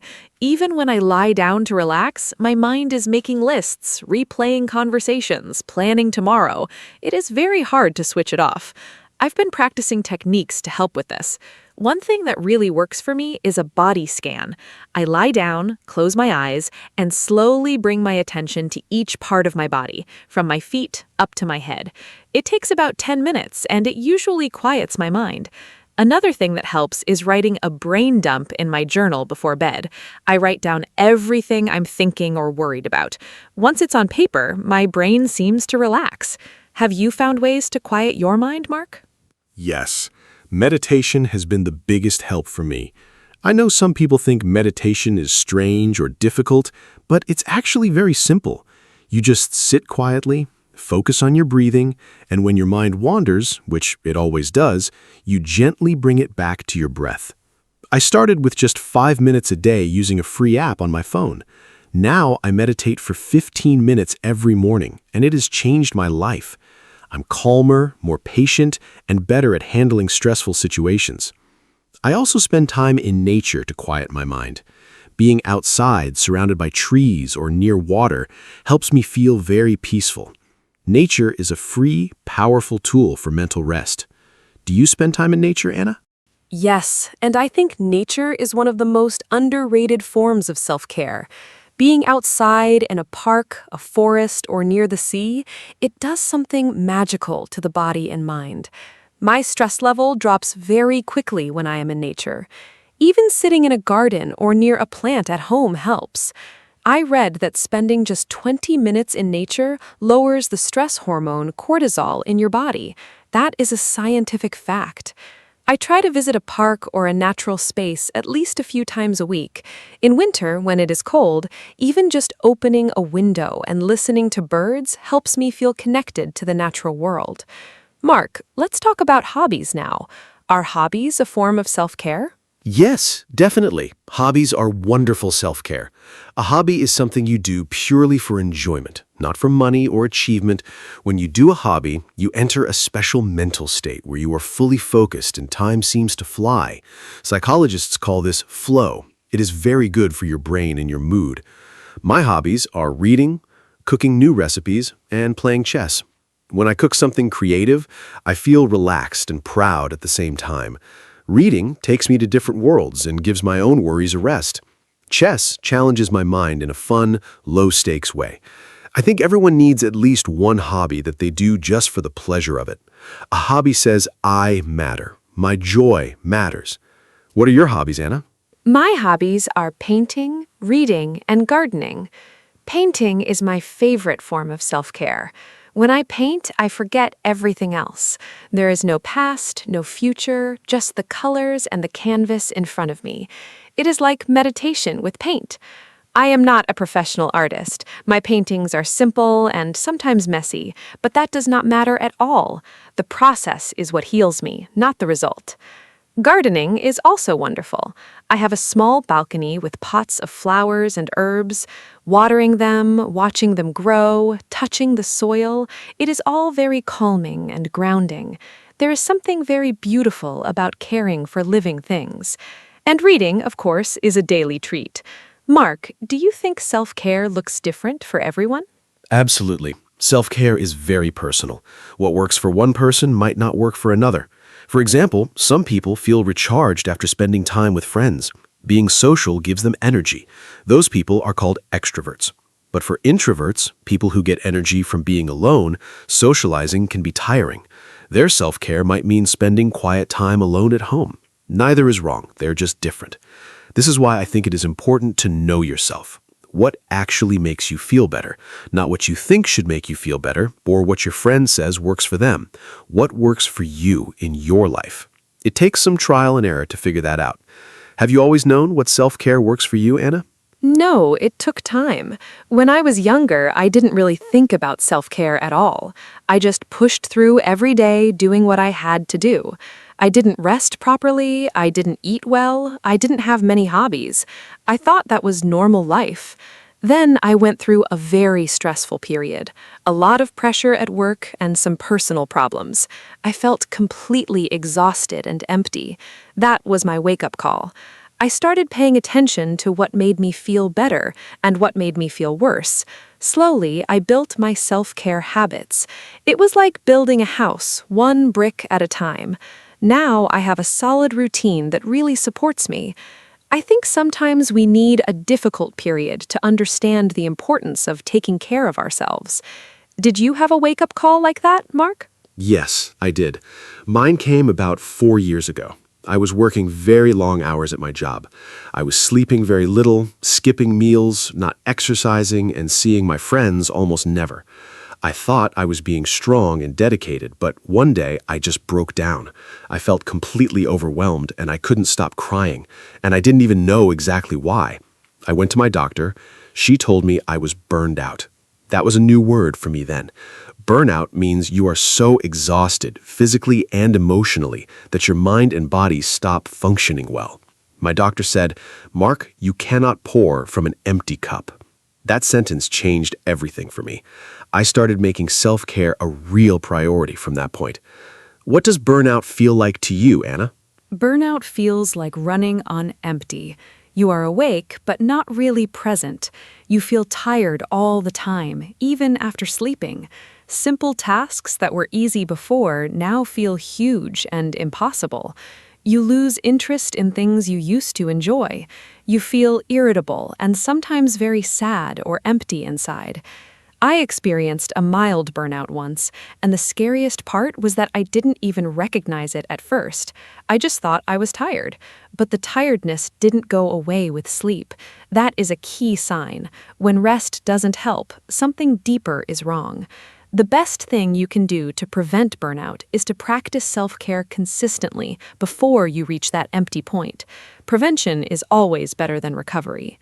Mark, how do you prevent burnout now? Now I have a few rules I try not to break. First, I stop work at a fixed time every evening. Work does not follow me into the evening or weekend unless there is a real emergency. Second, I take all my annual holiday days. Before, I used to skip holidays to work more. Now I know that rest and breaks make me more productive, not less. Third, I check in with myself every Sunday evening. I ask, how do I feel this week? Do I feel balanced? Is something bothering me? This short check-in helps me notice early warning signs before they become a big problem. Fourth, I say no to things that are not necessary when my energy is low. Protecting your energy is self-care. Do you also do regular check-ins with yourself, Anna? Yes, I do a quick daily check-in and a deeper weekly one. My daily check-in is very simple. Every evening, I ask myself 3 questions. What felt good today? What felt hard today? What do I need tomorrow? I write the answers in my journal. It takes about 5 minutes, but it helps me process my feelings and not let them pile up. The weekly check-in is a little longer. I look at how I slept, how I ate, how I moved, how I connected with people. I ask, is anything out of balance? Did I spend time on things I enjoy? The weekly check-in also helps me plan self-care for the next week. I think many people wait for the weekend to recover from a bad week, but it is better to manage your well-being all week long. Let's talk about social connection, Mark. Is that part of self-care? Yes, social connection is a very important part of self-care for most people. Humans are social animals. We need connection, belonging, and love to be healthy. Research shows that people with strong social connections live longer and are happier and healthier than people who are lonely. Loneliness is actually very bad for your health. Some scientists say it is as harmful as smoking. I try to invest time in my friendships and family relationships. I call a friend or family member at least once or twice a week. I try to meet people in person regularly, even just for a short coffee. These connections give me joy and support. When I go through a hard time, having good people around me makes everything more bearable. How do you maintain your social connections, Anna? I am quite intentional about my friendships. I have a small group of close friends, and I prefer deep connections over many shallow ones. I have a regular phone call with my best friend every Thursday evening. We have been doing that for 3 years. Even if we are both busy, we protect that time. I also have a small group of friends, 4 of us, and we meet for dinner once a month. Those evenings are always wonderful. We laugh, we talk honestly, we support each other. I also believe in the quality of connection, not just the frequency. A 2-hour honest conversation with a good friend is worth more than 10 quick text messages. Mark, what about alone time? Is being alone also part of self-care? Absolutely. Alone time is essential self-care, especially for introverts like me. I need regular alone time to recharge. After spending a lot of time with people, even people I love, I feel drained and I need quiet time to recover. Loneliness is not the same as alone time. Loneliness is when you want connection but don't have it. Alone time is when you choose to be by yourself to rest and restore your energy. I love spending Sunday mornings alone. I make a good breakfast, I read, I go for a quiet walk. No calls, no plans, just myself and my thoughts. That alone time fills me up for the week. I think in our very connected social world, many people are afraid to be alone, but learning to enjoy your own company is a great form of self-care. Do you enjoy alone time, Anna? Yes, I really do. I am somewhere between an introvert and an extrovert. I love people, but I also deeply need my quiet time. I think of alone time as a gift I give to myself. In those moments, I can think freely, create, relax, and simply be myself without any performance or effort. One of my favorite alone time activities is long baths. I fill the bath with warm water, put on calm music, light a candle, and stay there for 30 minutes. It is simple and inexpensive, but it feels very luxurious and deeply restorative. I come out feeling calm and renewed. I think self-care does not need to be expensive. Let's talk about that. Can self-care be free or low cost, Mark? This is so important to say. Self-care does not have to cost money. In fact, many of the most powerful self-care practices are completely free. Sleeping is free, breathing exercises are free, walking in nature is free, drinking enough water is free, calling a friend is free, writing in a journal is nearly free, stretching at home is free, watching the sunrise or sunset is free, laughing with someone you love is free. I get a little frustrated when I see advertisements for expensive self-care products. They make people feel that self-care is only for people with money, and that is simply not true. Yes, a massage or a spa day can be lovely, but the daily habits that truly support your health are available to everyone, regardless of money. What is your favorite free self-care activity, Anna? My favorite free self-care activity is walking in nature, especially in a park or a forest. It costs nothing, and the benefits are enormous. When I walk among trees, my mind becomes quiet. I pay attention to small, beautiful things, the sound of leaves, the color of the sky, a bird singing. It pulls me out of my head and into the present moment. That is another very important self-care skill, being present. So many people live in the past, replaying old memories, or in the future, worrying about things that haven't happened yet. Being present means you are here, now, in this moment. And the present moment is usually calm and manageable. Nature helps me do that. Mark, what do you think about digital detox as a form of self-care? Digital detox, taking a break from screens and technology, is one of the most needed forms of self-care today. We are surrounded by screens all day. Phones, computers, televisions, tablets. Our brains never get a break from information. This constant stimulation is very tiring for the nervous system. I try to have one screen-free hour every evening. I also try to have at least one screen-free morning on weekends. When I do that, I feel less anxious and more calm. I notice the world around me more. I have more creative thoughts. I'm more present in conversations. Even small digital breaks help. Leaving your phone in another room for an hour, or putting it face down on the table during meals. Do you do any kind of digital detox, Anna? Yes, I have a few digital rules that really help me. I don't look at my phone for the first 30 minutes after I wake up. That quiet time belongs to me, not to social media or the news. I also don't use my phone at the dinner table. Meals are for food and conversation, not screens. And on one day each month, I try to have a full, slow day. No social media, no news, minimal phone use. On those days, I read, cook, walk, or do craft activities.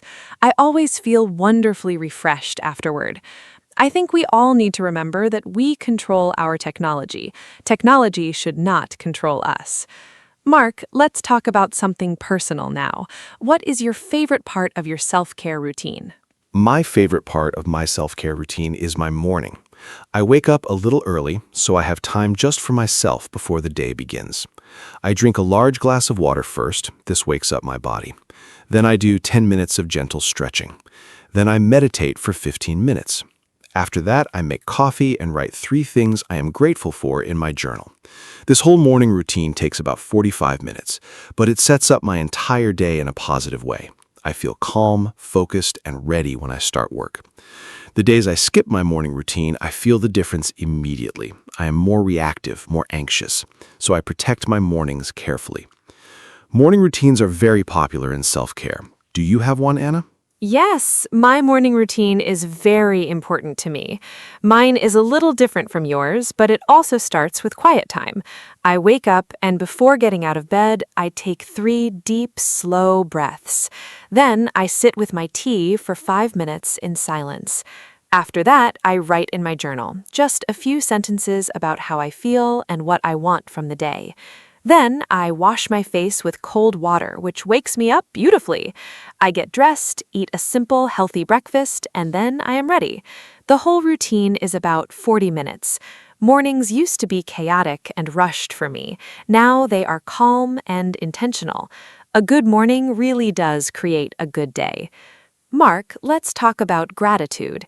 Is gratitude a form of self-care? Yes, gratitude is a beautiful and powerful form of self-care. When we practice gratitude, we train our brain to notice what is good in our lives, instead of always focusing on what is missing or wrong. Research shows that people who regularly practice gratitude feel happier, sleep better, and have stronger relationships. I write 3 things I am grateful for every morning. They don't have to be big things. Today, I wrote, I am grateful for hot coffee, for sunshine through my window, and for a good conversation with my brother yesterday. Small things count. When you do this every day, you start to notice more and more things to be grateful for. Your brain changes its default from what is wrong to what is good. That shift is life-changing. Do you practice gratitude, Anna? Yes, I do. I write in my gratitude journal every evening before bed. I write 3 things from my day that I am grateful for. Even on difficult days, and there are difficult days, I can always find 3 things. Maybe I am grateful that the day is over and tomorrow is a new start. Maybe I am grateful for a kind stranger who smiled at me. Maybe I'm grateful for my health. Gratitude helps me end the day on a positive note, which helps me sleep better too. I also try to express gratitude to people, to actually say thank you and mean it, to write a kind message, to tell someone that I appreciate them. Gratitude shared with others is even more powerful. It connects people and creates warmth. Mark, how do you think we can build self-care habits and actually keep them? Building and keeping self-care habits is all about starting small and being consistent. Many people try to change everything at once. They want to exercise every day, meditate, eat perfectly, sleep 8 hours, journal, and read all from Monday. That is too much change, too fast. The brain resists big, sudden changes. Instead, start with one small habit. Do it for 2 weeks, then add another.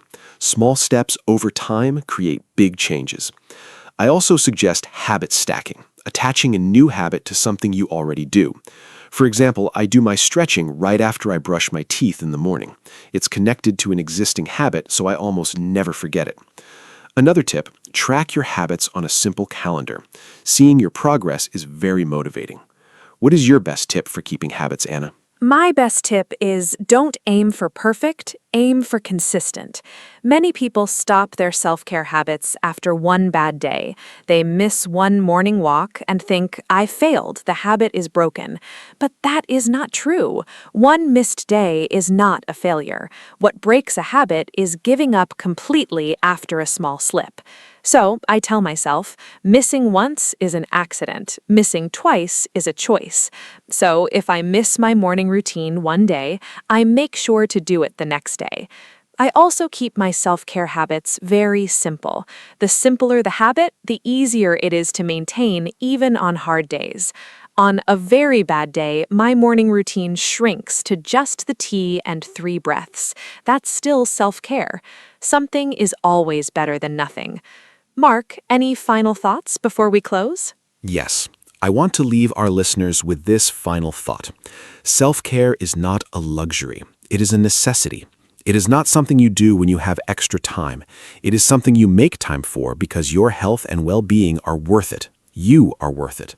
Start today, not next Monday, not next month, today. Pick one small self-care action. Maybe it's drinking a glass of water right now.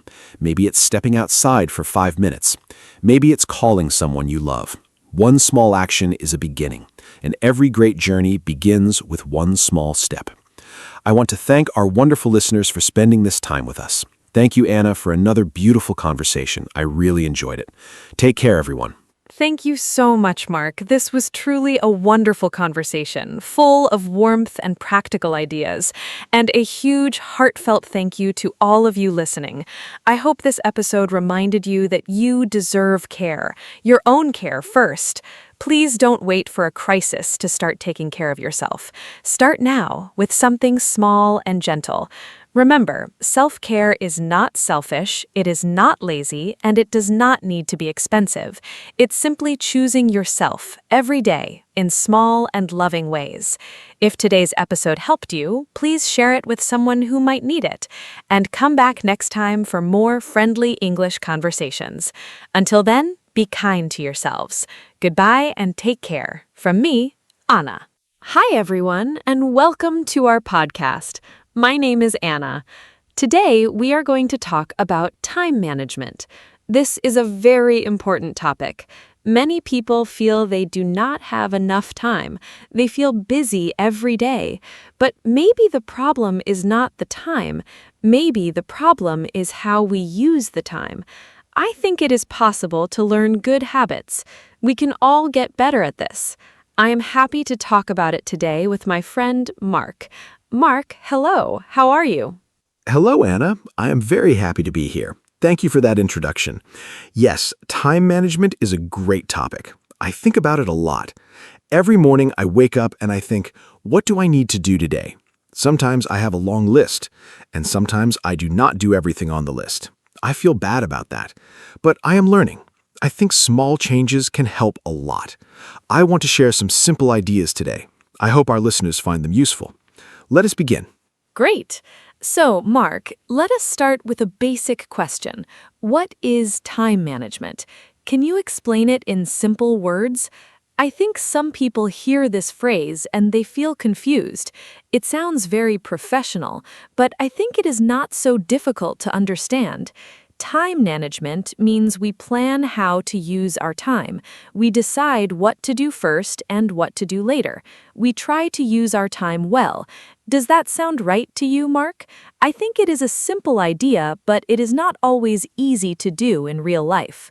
Yes, Anna, I agree completely. Time management is simple to understand, but not always simple to do.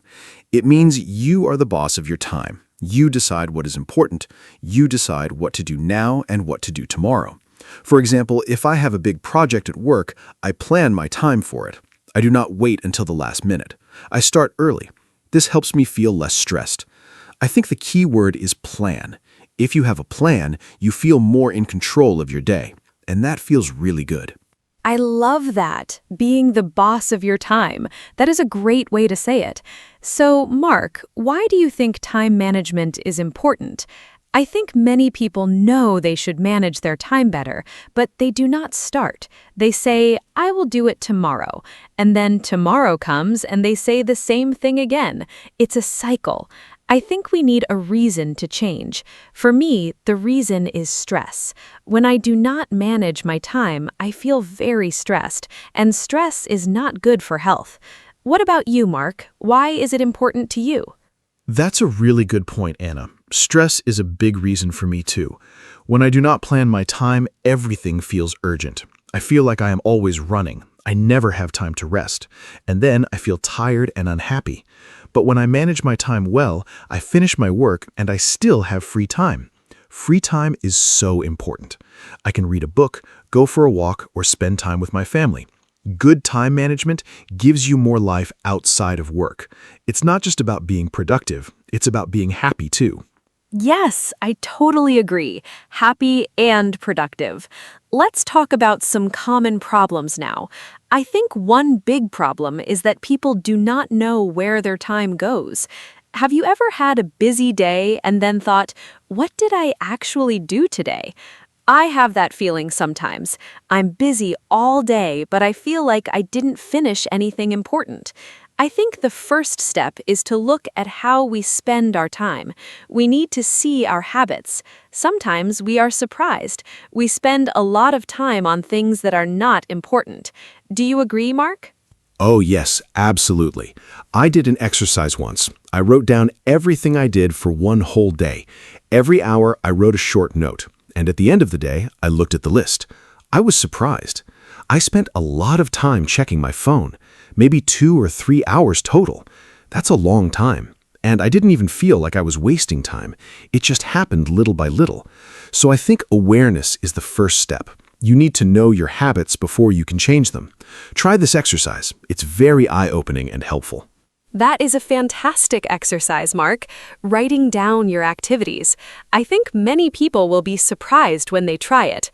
Okay, so now we know the problem. We do not always use our time well.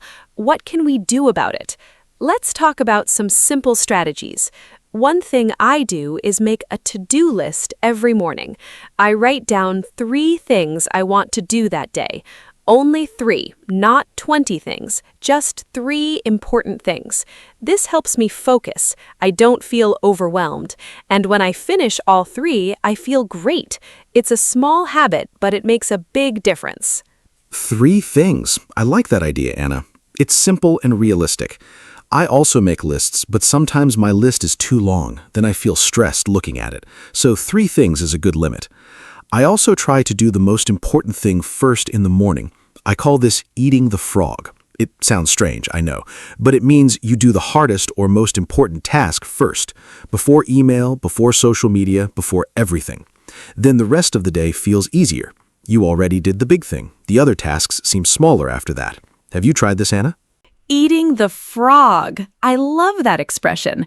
Yes, I have heard it before, and I think it is true. When I do a hard task first, I feel so relieved. The whole day is better after that. But sometimes it is hard to start with the hard thing. Our brain does not like hard things. We want to do easy things first. It's natural. So we need to be a little strict with ourselves. Maybe we say, no email until I finish my first task, or no coffee until I start the big project. We use small rewards to help us. Does that work for you, Mark? Yes, rewards really help. I use them all the time. For example, I tell myself, after I write this report, I can have a cup of coffee and a short break. The coffee becomes my reward. It sounds small, but it really works for me. Our brain likes rewards. It makes work feel more like a game. You finish a task, you get a reward. It's a simple system. I think the key is to make the reward something you really enjoy. And the reward should come right after the task, not much later, immediately after. That way your brain connects the reward with finishing the task. Rewards and tasks. I love this idea. Now let us talk about something else. Distractions. I think this is one of the biggest problems today. We have so many distractions. Our phones, social media, messages, emails, they never stop. Every few minutes, something wants our attention, and each distraction breaks our focus. Then it takes time to focus again after a distraction. Studies say it can take more than 20 minutes to fully focus again after a distraction. That is a lot of lost time in one day. Mark, how do you deal with distractions? Do you have any tips? Distractions are really difficult. I think the phone is the biggest one for most people, including me. My solution is simple. I put my phone in another room when I need to work. If I can't see it, I don't think about it as much. I also turn off notifications. I don't need to know every time someone likes my photo or sends a message. I check my phone at specific times, for example, once in the morning and once in the afternoon. This way I stay informed, but I'm not checking it all the time. It was hard at first, but now I feel much better and more focused during work time. Okay, let us now talk about planning. I think planning is the heart of time management. If you have a good plan, you know what to do and when. You don't waste time deciding. You just follow the plan. I plan my week every Sunday evening. I sit down with a cup of tea and I look at the next week. I write important things in my calendar, appointments, meetings, deadlines. Then I also think about personal goals. Maybe I want to exercise 3 times this week or finish a book. I put these in the calendar too. Then Monday morning, I already know my week. It feels good. Weekly planning is a great habit, Anna. I do something similar. On Sunday or Monday morning, I look at my week. I ask myself, what are the 3 most important things I need to do this week? Not for work only, but for life also. Maybe one thing is work, one thing is health, and one thing is family. I try to balance different areas of life, because time management is not only about work, it's about your whole life. If you only manage work time, you might forget your health or your relationships. A good plan includes everything that's important to you as a person. Balance is so important. You're right, Mark. We should not only think about work. We need time for everything. Work, family, health, hobbies, rest. I think rest is often forgotten. Many people feel guilty when they rest. They think, I should be doing something. But rest is not lazy. Rest is necessary. When you rest, your brain recovers. You become more creative. You make better decisions. You are more patient with people. Without rest, everything gets harder. So I tell people, plan your rest time too. Put it in your calendar. Protect it like you protect a work meeting. Rest is a meeting with yourself. A meeting with yourself. I love that, Anna. That is a beautiful way to think about it. I used to feel guilty about taking breaks. I thought working all the time meant I was productive, but actually working without breaks makes you less productive over time. You make more mistakes, you feel tired, your ideas stop coming. Now I take short breaks every hour or so. I stand up, walk a little, drink some water, just 5 or 10 minutes, and then I come back to work feeling more fresh. These small breaks actually help me do more work, not less. So breaks are an investment in productivity. An investment in productivity, yes. Short breaks are so helpful. Now I want to talk about a technique that many people use. It's called the Pomodoro technique. Have you heard of it, Mark? It's a very popular method for managing time and staying focused. The idea is simple. You work for 25 minutes, then you take a 5-minute break. Then you work for 25 minutes again. After 4 rounds, you take a longer break, maybe 15 or 30 minutes. You use a timer. The word Pomodoro means tomato in Italian. The person who invented it used a tomato-shaped kitchen timer. Isn't that fun? Yes, I know the Pomodoro technique. It is a great method. I've used it many times. The timer really helps. When you have 25 minutes, you focus because the time is limited. You think, I only have 25 minutes, so I must concentrate now. And the break is also nice because you know it is coming. You do not feel like you are working forever. You think, just 25 minutes, then I can rest. It makes hard work easier to start. Many people find it hard to begin a task, but starting a 25-minute session is not scary. It's a small and manageable amount of time. Exactly. Starting is often the hardest part. Once you start, it is easier to continue. The Pomodoro helps you start. Okay, let us talk about something that I find very interesting. The idea of time blocks. This is when you plan your day in blocks of time. For example, from 9 to 11 is for deep work. 11 to 12 is for email and messages. After lunch, maybe meetings. Then in the afternoon, creative work. Each part of the day has a purpose. You do not mix everything together. This way, your brain knows what kind of thinking to do. It is more efficient. Does this sound useful, Mark? Do you use time blocks? Yes, time blocking is one of my favorite methods. I really recommend it. In the morning, my brain is fresh and I use that time for thinking and creating. I never schedule meetings in the morning if I can help it. Meetings take energy and time. I prefer mornings for my own work.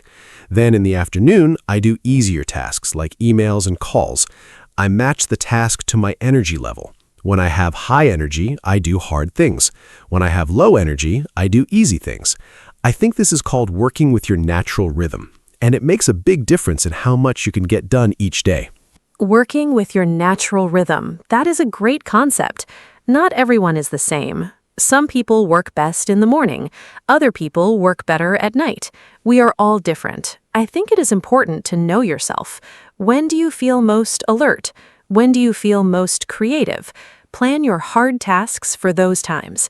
Do easy tasks when you feel tired. This is a very personal approach to time management. There is no one perfect system for everyone. The best system is the one that works for you, so you need to experiment a little. Try different things and see what helps you personally. I completely agree. Knowing yourself is really important. I'm a morning person. I wake up early and feel great. By 8 o'clock in the evening, I'm tired and I cannot focus well. So I never try to do important work late at night. I know it will not be my best work. But my sister is totally different. She works best at midnight. She is very creative at night. We are all different. So I always say, do not copy someone else's schedule exactly. Take ideas, but adapt them to your own life and body. What works for your friend might not work for you at all. And that's okay. Your sister sounds like me sometimes. I like working in the evening too. Okay, let us talk about something very common, the feeling of being overwhelmed. I think many people have this feeling. You look at your to-do list and it is very long. You have so many things to do, and you don't know where to start, so you feel stuck. You might even start to do nothing because everything feels too big. This is called being overwhelmed. Have you felt this way, Mark? I think most people have at some point. It's a very uncomfortable feeling, and it can stop you from doing anything at all. Oh, I know that feeling very well, Anna. It's terrible. You feel paralyzed. You can't move. I think the best thing to do when you feel overwhelmed is to stop and breathe first. Do not panic. Then take your big list and choose just one task. Just one. The most important or the most urgent one. Forget the rest for now. Focus only on that one task. Start it. When you finish it, choose another one. Take it step by step. The list will slowly get smaller, and each time you finish a task, you feel a little better. The feeling of progress is very powerful and motivating. One task at a time. Simple and powerful. I also want to talk about saying no. I think this is very important for time management. Many people say yes to everything. Someone asks for help, they say yes. Another meeting is added, they say yes. A new project arrives, they say yes. And soon, their calendar is completely full. There is no time for their own priorities. Learning to say no is a skill. It is not rude to say no, it is responsible. When you say no to one thing, you say yes to your own time and priorities. Mark, do you find it easy or difficult to say no? Honestly, saying no is very difficult for me. I'm a people pleaser. I like to help. I don't want to disappoint anyone. So I often say yes when I should say no. And then I'm stressed because I have too much to do. I'm slowly getting better at this. One thing that helps me is to pause before answering. When someone asks me something, I don't say yes immediately. I say, let me think about it and check my schedule. This gives me time to decide honestly. Sometimes I can help, sometimes I cannot, and that's okay. We can't do everything for everyone all the time. It's not possible. Pausing before answering is a wonderful strategy. I do that too now. It's okay to say, I will check and let you know. You don't have to answer immediately. Okay, let us talk about technology and time management. We already talked about phones and distractions, but technology can also help us manage time better. There are many apps and tools for this. Have you used any apps for time management, Mark? I know there are apps for to-do lists, calendar apps, timer apps, and many others. Sometimes I think there are too many options, and it can also be confusing. Do you use any specific apps that you like? Yes, I use a few apps. For my to-do list, I use a very simple app. I just write my tasks and check them off when I finish. The satisfying feeling of checking something off is real and motivating. I also use a calendar app for all my appointments and plans. I sync it with my phone and computer. For the Pomodoro technique, I use a simple timer app, nothing fancy. I think the key is not to use too many apps. Find one or two that work for you and stick with them. Changing apps all the time is also a way to waste time. The tool is not the solution. Your habits are the real solution. That is so true. The habit is more important than the tool. You can have the best app in the world, but if your habits are bad, the app will not save you. Okay, I want to ask you something personal, Mark. What was your biggest time management mistake? Something you did before that you do not do now? I will share mine too. I think it is helpful to learn from mistakes. We all make them. My biggest mistake was trying to do many things at the same time, what people call multitasking. I thought I was saving time, but actually I was doing everything poorly and slowly. What about you? Multitasking. Yes, that was my mistake too. I thought doing two things at once was efficient, but our brains cannot really multitask. We just switch quickly between tasks, and each switch costs time and mental energy. So we think we're saving time, but we're losing it. My other big mistake was not having a morning routine. I used to wake up and immediately check my phone, emails, news, social media, and then I felt stressed before I even had breakfast. Now I have a calm morning routine first. A little exercise, breakfast, some quiet time. Then I check my phone. My mornings are much better now. Wake up earlier, yes. Even 10 or 15 minutes can help a lot. Now I want to talk about something called deadlines. I think deadlines are very important in time management. A deadline is a date or time when something must be finished. Without a deadline, tasks can go on forever. We keep working on something without finishing it, or we keep postponing it.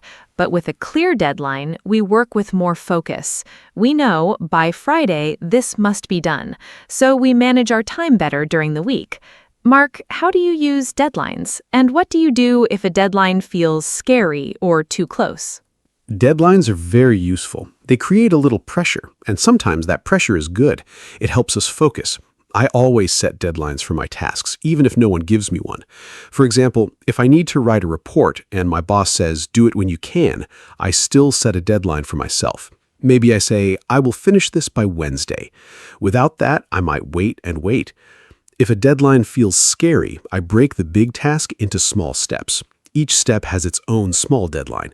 Then the big deadline is not so scary. It's just a collection of small steps, and small steps are easy to take. Breaking a big task into small steps, I love this strategy. It's called chunking, I think. You take a large task and divide it into many small parts. Each small part is easy to do, so you never feel overwhelmed. You just do one small part, then another, and before you know it, the big task is done. I use this method for big projects at work. I look at the whole project and I think, what are all the steps to finish this? Then I put each step on my calendar with a deadline. The big project becomes a simple plan. It's a really effective way to deal with large tasks. Yes, chunking is a fantastic strategy, and it also helps with procrastination. Procrastination means you delay doing things. You keep saying, I will do it later, I'll start tomorrow. But tomorrow never comes. Often we procrastinate because the task seems too big or too hard. But if you break it into very small parts, it's not so hard. You can start with just 5 minutes on the task. Often you will continue after 5 minutes because you already started. Starting is the hardest part. Once you're working, the momentum carries you forward. So make the first step very, very small and easy to take. Procrastination, such a common problem. I think almost everyone does it sometimes. I certainly do. One thing that helps me is to think about how I will feel after I finish the task. I imagine that feeling of relief and pride, and then I want that feeling. So I start working to get that feeling. It's a way to motivate yourself with your imagination. Another thing that helps me is to make my workspace nice. If my desk is clean and comfortable, I feel more motivated to sit down and work. A messy desk makes me feel tired and unmotivated. So I tidy my desk before I start working. It makes a real difference. A clean workspace is so important, I agree. When everything around you is messy, your mind feels messy too. And when your workspace is clean and organized, your mind is clearer. This is not just a feeling. Some research shows that a clean environment helps with focus. I also like to have good lighting. Natural light is the best. I sit near a window when I can. And I like to have a glass of water on my desk. Small things make a difference. Creating a good environment for work is part of time management. You're setting yourself up for success before you even start the first task. Setting yourself up for success. I really like that phrase. Okay, we're getting close to the end of our conversation today. I want to talk about one more thing, the balance between being productive and enjoying life. I think some people take time management too seriously. They plan every minute. They feel guilty if they are not doing something useful. But life is not only about being productive. We need to laugh. We need to enjoy small moments. We need to be present with people we love. Good time management should give you more time for joy, not make your life feel like a strict schedule. What do you think, Mark? I completely agree, Anna. Time management is a tool, not a prison. The goal is more freedom, not more stress. If your time management system makes you feel anxious, something is wrong. Adjust it. Make it work for your life, not against it. I also think rest and play are productive in their own way. When you rest, you come back stronger. When you play, you get new ideas. When you spend time with loved ones, you feel happier and healthier. And happy, healthy people are more productive. So enjoying life is not a waste of time. It is actually one of the most important things you can do. Beautifully said, Mark. Time management is about living better, not just working more. Now, I would love to know, what is the one piece of advice you would give to a total beginner, someone who wants to start managing their time better but does not know where to begin? There's so much information available, it can be confusing. If someone listens to this podcast and wants to change just one thing, what would you tell them? What is the most important first step? I have my answer ready, but I want to hear yours first. What is the single best advice you can give? My number one advice is this: start simple. Do not try to change everything at once. Just do one thing. My suggestion is to write 3 important tasks every morning before you start your day. Just 3, not 20, not 10, 3. Do those 3 things first before you get distracted. At the end of the day, look at your list. Did you do all 3? If yes, wonderful. If not, that's okay. Try again tomorrow. Do this every day for 1 month. It will become a habit. And from this one small habit, other good habits will grow naturally. Simple is always better when you are starting something new. I love your advice, Mark. 3 tasks per morning, simple and powerful. My advice is very similar. I would tell a beginner to just start. Do not wait for the perfect system or the perfect moment. Start now with something very small. Maybe just write a to-do list today. Maybe just turn off notifications for 1 hour. Pick one small thing and try it today. Progress, not perfection. Even a tiny change is better than no change. And celebrate your small wins. If you finish your 3 tasks today, feel proud. Tell yourself, I did well today. Positive feelings help you continue. Be kind to yourself on this journey. Yes, be kind to yourself. That is so important. We sometimes talk to ourselves very harshly. We say, I am lazy, I have no discipline, I never finish anything. These thoughts are not helpful. They make us feel bad and unmotivated. Instead, try to be your own coach, not your own critic. Say, okay, today was not perfect, but I did something. Tomorrow, I will try again. Progress is not always a straight line. Some days are better than others. That is normal and human. The key is to keep going, to try again. Each small step forward counts, and over time, small steps add up to big changes in your life. Be your own coach, not your own critic. What a beautiful message. I think that's a perfect way to end our conversation today. We talked about so many things: what time management is, why it is important, common problems like distractions and procrastination, useful strategies like to-do lists, time blocks, morning routines, and the Pomodoro technique. We talked about saying no, deadlines, and the importance of rest and balance. I hope our listeners found all of this helpful. Remember, you do not need to do everything at once. Just start with one small step. Mark, any final words before we say goodbye today? Just a few final words. Thank you, Anna, for this wonderful conversation. It was so enjoyable, and I learned things too, even from talking about what I already know. I want to say to everyone listening, your time is valuable. It is the most precious thing you have. You cannot get it back, so use it with care and intention. Plan your days. Focus on what matters to you. Rest and enjoy life. Manage your time so that you can live a life you are happy with. Start small, be consistent, and be patient. You can do this. Thank you for listening to our podcast today. We hope to see you again very soon. Thank you so much, Mark, and thank you to everyone who listened today. We hope this conversation gave you some good ideas and maybe some inspiration to start making changes. Time management is a journey. It's not something you perfect in one day. It takes practice and patience, but every step you take is worth it.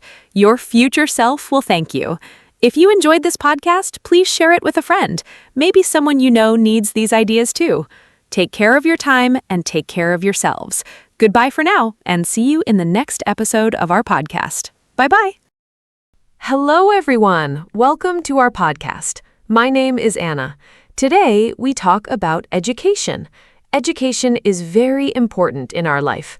We go to school when we are children. We learn many things there. We learn to read, write, and count. We also learn about the world. I think school is a great place. We meet friends there, we play and study together. Teachers help us every day. I liked school very much when I was a child. Did you like school? Today, my friend Mark is here with me. Hi, Mark. Let's talk about education together. Hi, Anna. Hello, everyone. Thank you for having me. Yes, I liked school too. School is a very special place. We spend many years there. I started school when I was 6 years old. I remember my first day. I was a little nervous, but my teacher was very kind. She helped me feel good. I made many friends on my first day. We played games and learned new things. School gave me many good memories. I think education is the most important thing in life. Without education, it is hard to get a good job. I am happy to talk about this today. Yes, Mark, I agree with you. Education helps us in so many ways. First, we learn to read. Reading is very important. We read books, signs, and messages every day. Second, we learn math. Math helps us count money and understand numbers. Third, we learn about history and science. These are very interesting subjects. I loved reading class the most in school. My teacher always told us fun stories. I think every child needs a good teacher. A good teacher makes learning fun. Children learn better when they are happy. What was your favorite subject in school, Mark? My favorite subject was science. I loved learning about animals and plants. Our teacher always brought interesting things to class. One day, she brought a small fish. We all looked at it and asked many questions. I also liked sports class. We played football and basketball. Sports are good for our body. They also teach us how to work as a team. I think physical education is very important for children. A healthy body helps us learn better. Anna, do you think children should have more sports at school? I believe movement helps the brain work better. It is very important. I completely agree, Mark. Children need to move. They cannot sit all day. When children play and move, they feel better and learn more easily. I think schools should have sports every day, not only once or twice a week. But I also think art is very important. In art class, children draw and paint. They use their imagination. Art helps children express their feelings. Some children are very quiet, but they can show their feelings through art. Music is also wonderful. When I was a child, I loved singing at school. I think all subjects are important. Every child is different and likes different things. That is so true, Anna. Every child is different. Some children love reading, some love drawing, some love numbers. Good schools understand this. They give children many different activities. This helps every child find what they love. I remember one boy in my class. He was not good at math, but he was amazing at drawing. His teacher always praised his art. This made him feel confident. He grew up and became a great artist. I think teachers must see the talents in every child. When a teacher believes in you, you can do great things. Every child has something special inside. Yes, teachers are so important. They are like second parents to us. They spend many hours with children every day. Teaching is not an easy job. Teachers must be patient and kind. They must explain things clearly. Sometimes a child does not understand a lesson. A good teacher explains it again in a different way. My math teacher was amazing. When I did not understand something, she drew pictures to help me. Pictures made the lesson much easier. I was very grateful for her help. I think we should say thank you to our teachers more often. Teachers work very hard for us every day. Absolutely, Anna. Teachers deserve much more respect and appreciation. In some countries, teachers earn very little money. This is not fair. Teaching is one of the most important jobs in the world. Without good teachers, there are no doctors, engineers, or scientists. Everyone needs a teacher first. I had a history teacher who loved his subject very much. His excitement made us excited too. He told stories about old kings and great events. I never fell asleep in his class. A passionate teacher changes everything. When a teacher loves what they teach, the students feel it. That energy is very powerful and unforgettable. I had a teacher like that too. She taught us English. She brought songs, games, and movies to class. Learning English felt like playing, not studying. I think the way we teach is very important. Old teaching methods were very strict. The teacher spoke and students listened quietly. They could not ask questions. Now, modern teaching is different. Students ask questions, they work in groups, they do projects together.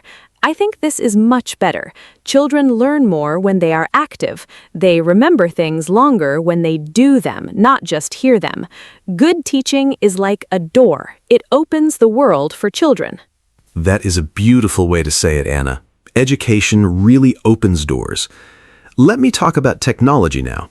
Today, many children use computers and tablets at school. They watch videos and play educational games.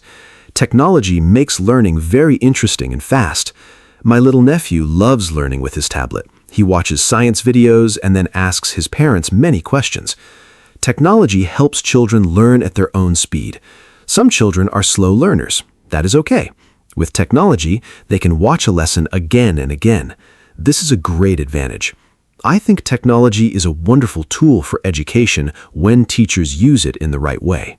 Yes, technology is wonderful, but I also think we must be careful. Children should not spend too many hours looking at screens. It is not good for their eyes or their health. Balance is very important. Children need technology, but they also need books, pencils, and paper. Writing by hand is still very important. It helps the brain remember information better. I still write notes by hand when I study something new. It helps me a lot. Also, not all families have tablets or computers at home. Some children are poor. Schools must help these children too. Every child deserves a good education, rich or poor. That is a basic right. You are absolutely right. Education is a human right. Every child in the world should go to school. Sadly, this is not always the case. In some poor countries, many children do not go to school. Some children work instead of studying. They help their families earn money. This is a big problem. Without education, these children have fewer opportunities in the future. Many organizations around the world work to help these children. They build schools and give free books. I think this is very important work. We must support education everywhere. A better educated world is a better and more peaceful world for all of us. That is so sad, but true. Education changes lives. I read a story about a girl in Africa. She walked 5 kilometers every day to go to school. She was very determined. She studied hard and won a scholarship to a university. Now she's a doctor. Her whole village is very proud of her. Stories like this show the true power of education. When we have the chance to study, we must use it. We must not waste it. I always tell young people to study hard and never give up. Learning is sometimes difficult, but it is always worth it. The effort we put into education always brings good results in the end. What an inspiring story. I love hearing things like that. It reminds us how lucky we are. Many of us have schools near our homes. We have books, teachers, and computers. We should not take this for granted. Every morning we go to school, we have a great opportunity. I also want to mention learning languages. Learning a second language is very valuable today. English is spoken all over the world. If you speak English, you can talk to millions of people. You can find better jobs. You can travel more easily. I started learning English at age 8. It was difficult at first, but I kept trying. Now, look at me. I host a podcast in English. Yes, you do, and you do it very well. Learning languages is fantastic. When you learn a new language, you also learn about a new culture. You understand people from other countries better. This is very important in today's world. The world is becoming smaller because of the internet and travel. We meet people from many different countries. Speaking their language is a great sign of respect. Even a few words in someone's language can make them smile. I always try to learn a few words when I visit a new country. People appreciate it so much. Language learning also keeps our brain healthy and active. It is like exercise for the mind. Exercise for the mind. I like that idea very much, Anna. Our brain needs exercise just like our body. Reading books is also great exercise for the brain. I read every day, even if only for 15 minutes. Reading helps us learn new words. It also helps us understand different ideas and opinions. When I was a teenager, I did not like reading very much. I preferred watching TV. Then my father gave me an exciting adventure book. I could not stop reading it. After that book, I fell in love with reading. I think finding the right book for each person is very important. The right book can change your life and make you love reading forever. I love that story, Mark. The right book really can change everything. Parents play a big role in education, too. They are the first teachers in a child's life. Children learn from watching their parents. If parents read books at home, children want to read, too. If parents ask curious questions, children become curious, too. Parents should talk to their children a lot. They should read stories to them before bed. This is very important for children's language development. My mother read to me every night when I was small. I think this is why I love books so much today.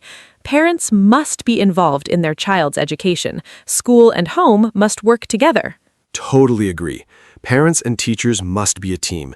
When they communicate well, children do better in school. Some parents never go to school meetings. They're very busy with work. But it is important to make time. Just one visit to school can make a big difference. The teacher can tell the parents how the child is doing. Parents can share information about problems at home. Together, they can find solutions.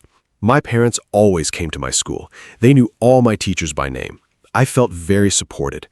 I worked harder because I knew my parents cared. Children who feel supported at home do better at school. That connection is truly very powerful. Exactly. Support is everything. Let's talk about university now. After school, many students go to university. University is a place for higher education. Students choose a subject they love. They study it in more depth. University can be very exciting. You meet many new people from different places.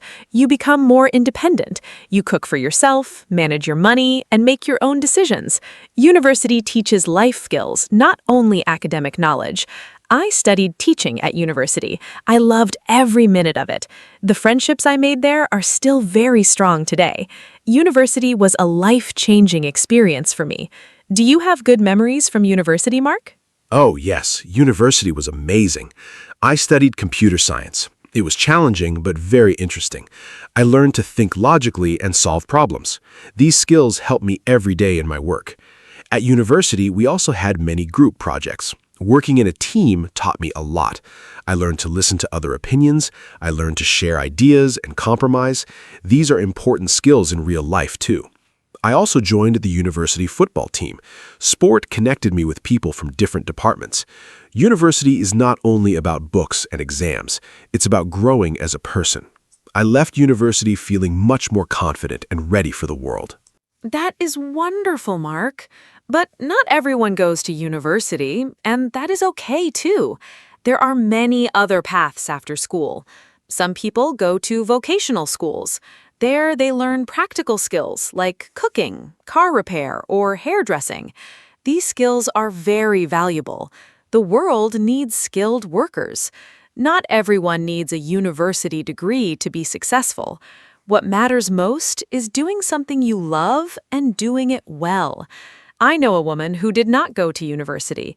She learned to bake cakes. Now she has her own bakery. She employs 10 people. She is very happy and successful. Success has many different shapes and forms. It is not only one path. That is a great example, Anna. There's no single right path for everyone. The important thing is to never stop learning. Learning does not stop after school or university. We learn every day of our lives. We learn from our experiences. We learn from our mistakes, too. Mistakes are actually very good teachers. When I make a mistake, I try to understand what went wrong. Then I do better next time. I'm not afraid of making mistakes. They help me grow. Lifelong learning is a wonderful concept. Even elderly people can learn new things. My grandmother is 78 years old. She just started learning how to use a smartphone. She is so excited about it every single day. That is so inspiring. Your grandmother is a great example. Learning has no age limit. We can learn something new every day if we choose to. Online learning is also very popular today. People learn cooking, photography, or languages online. There are free websites and apps for everything. You can learn from the best teachers in the world from your own home. This is truly amazing. During the pandemic, many schools moved online. It was hard at first. Teachers and students had to adapt quickly, but it also showed us that learning can happen anywhere. All you need is curiosity and a willingness to try. I think curiosity is the most important quality for a learner. Curiosity is the engine of learning. I love that. Curious people always ask why and how. They are never satisfied with a simple answer. They dig deeper and learn more. Children are naturally very curious. Have you noticed how many questions children ask? Why is the sky blue? Why do birds fly? Why do we sleep? These are wonderful questions. Schools should celebrate curiosity, not silence it. Sometimes teachers get tired of too many questions, but questions mean the child is thinking. Thinking is exactly what education should encourage. I believe a school that teaches children to ask good questions is better than a school that teaches only answers. Questions lead to discovery and innovation. I love what you said, Mark. Questions are more valuable than answers. Let's talk about exams now. Many students feel very stressed about exams. I understand that feeling. My heart beat very fast, my hands were cold, but I prepared well, and the exam was not as bad as I expected. I think preparation is the key. If you study a little every day, you do not need to panic the night before the exam. Some students study everything on the last night. This is called cramming. It is not very effective. The brain cannot absorb so much information so quickly. Regular study, small steps, and good rest are the best strategies for success. That is very practical advice, Anna. I used to cram for exams when I was younger. It never worked well. I would forget everything after the exam. Now I study in small parts every day. It is much better for long-term memory. Sleep is also very important before an exam. When you sleep, your brain organizes all the information you learned. A good night of sleep is sometimes better than an extra hour of studying.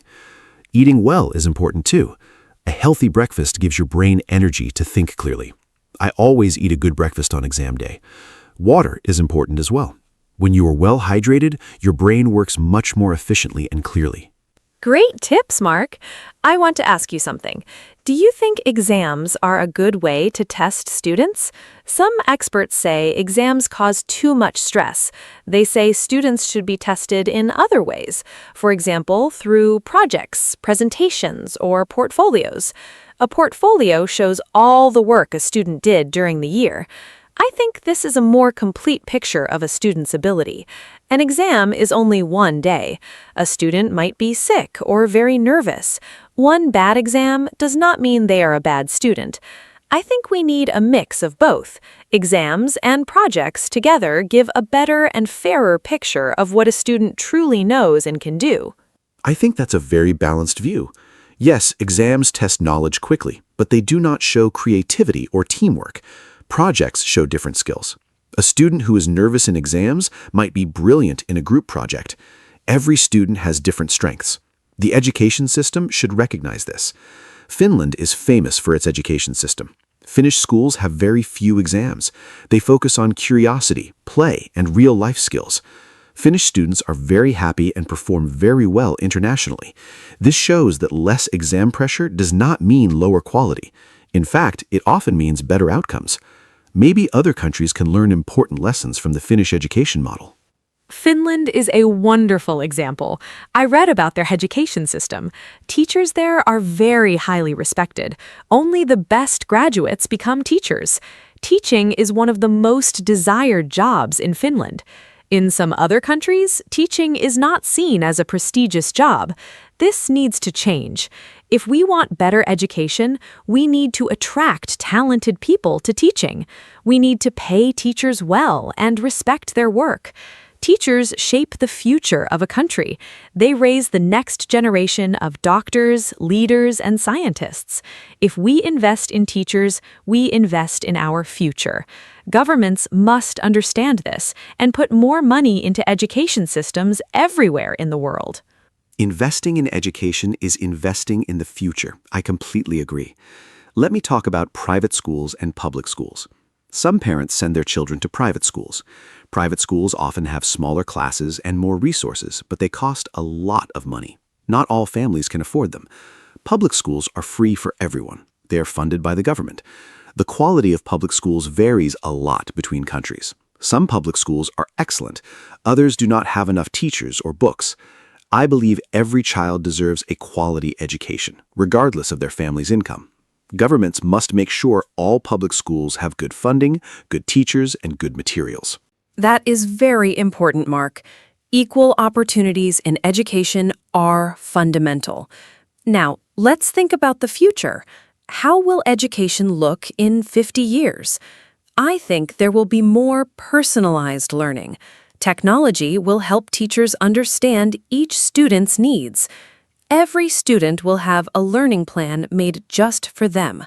Some students learn fast, some need more time. Future technology can adapt to each learner. Virtual reality might also be used in schools. Imagine learning about ancient Rome by actually walking through it in virtual reality. That would be amazing and so much more exciting than reading from a textbook. The future of education is full of incredible and exciting possibilities. I am curious to see what comes next. Virtual reality in schools sounds incredible. I think artificial intelligence will also change education a lot. AI can already help students with homework and explain difficult concepts. It can give personalized feedback instantly. This is something a single teacher cannot do for 30 students at the same time. AI can fill that gap. But I do not think AI will replace teachers. Teachers give something very special. They give emotional connection, motivation, and human warmth. A child needs a human role model. A machine cannot truly inspire a child the way a passionate teacher can. I think the future classroom will use the best of both, human teachers and smart technology working together for better results. I think that is exactly right. Technology is a tool, not a replacement. The human element in education is irreplaceable. Let's also talk about adult education. Learning is not only for children and young people. Adults can and should continue learning throughout their whole lives. Many adults go back to school after working for years. They learn new skills because their job changed. Technology changes very fast. Workers must learn new things to stay relevant. This can feel difficult for older workers, but it is also exciting. Learning something new at any age feels wonderful. It gives us confidence and energy. Adult education programs are very important. Governments and companies should support their employees in continuing to learn and grow. Adult learning is so important in today's fast-changing world. I took an online course last year to improve my presentation skills. It helped me so much. I feel more comfortable speaking in front of people now. Before, I was very shy when I had to speak publicly. The course gave me tools and techniques. I practiced every day. Slowly, my confidence grew. This experience reminded me that we can always improve. No matter how old we are, we can always learn and get better. I encourage everyone listening today to try something new. Take a class, watch a tutorial, or read a book about something you do not know. Learning enriches life and makes every day more interesting and meaningful. What a great personal story, Mark. I also want to try new things. I want to learn photography next year. I think capturing beautiful moments with a camera is a real skill. I have always admired beautiful photos. Now I want to learn how to take them myself. Learning something creative is very satisfying. It gives us a way to express ourselves. Hobbies are a great form of education too. When we follow our hobbies, we learn without feeling like we are studying. Time passes quickly when we do something we love. I believe hobbies make us happier and more interesting people. They also connect us with others who share the same passion. Hobbies build wonderful communities and friendships. Photography is a beautiful hobby. I'm sure you will be great at it. You should share your photos with us on our social media. Our listeners would love to see them. Speaking of community, education also builds community. When people learn together, they form bonds. They share experiences. They help each other. A classroom is a little community. Students learn not only from the teacher, but also from each other. Group work teaches us cooperation. Discussions teach us to listen and express our opinions politely. These social skills are just as important as academic knowledge. The world needs people who can communicate well, work in teams, and understand different perspectives. Education teaches all of these important life skills beautifully. I think that is exactly right. Technology is a tool, not a replacement. The human element in education is irreplaceable. Let's also talk about adult education. Learning is not only for children and young people. Adults can and should continue learning throughout their whole lives. Many adults go back to school after working for years. They learn new skills because their job changed. Technology changes very fast. Workers must learn new things to stay relevant. This can feel difficult for older workers, but it is also exciting. Learning something new at any age feels wonderful. It gives us confidence and energy. Adult education programs are very important. Governments and companies should support their employees in continuing to learn and grow. Adult learning is so important in today's fast-changing world.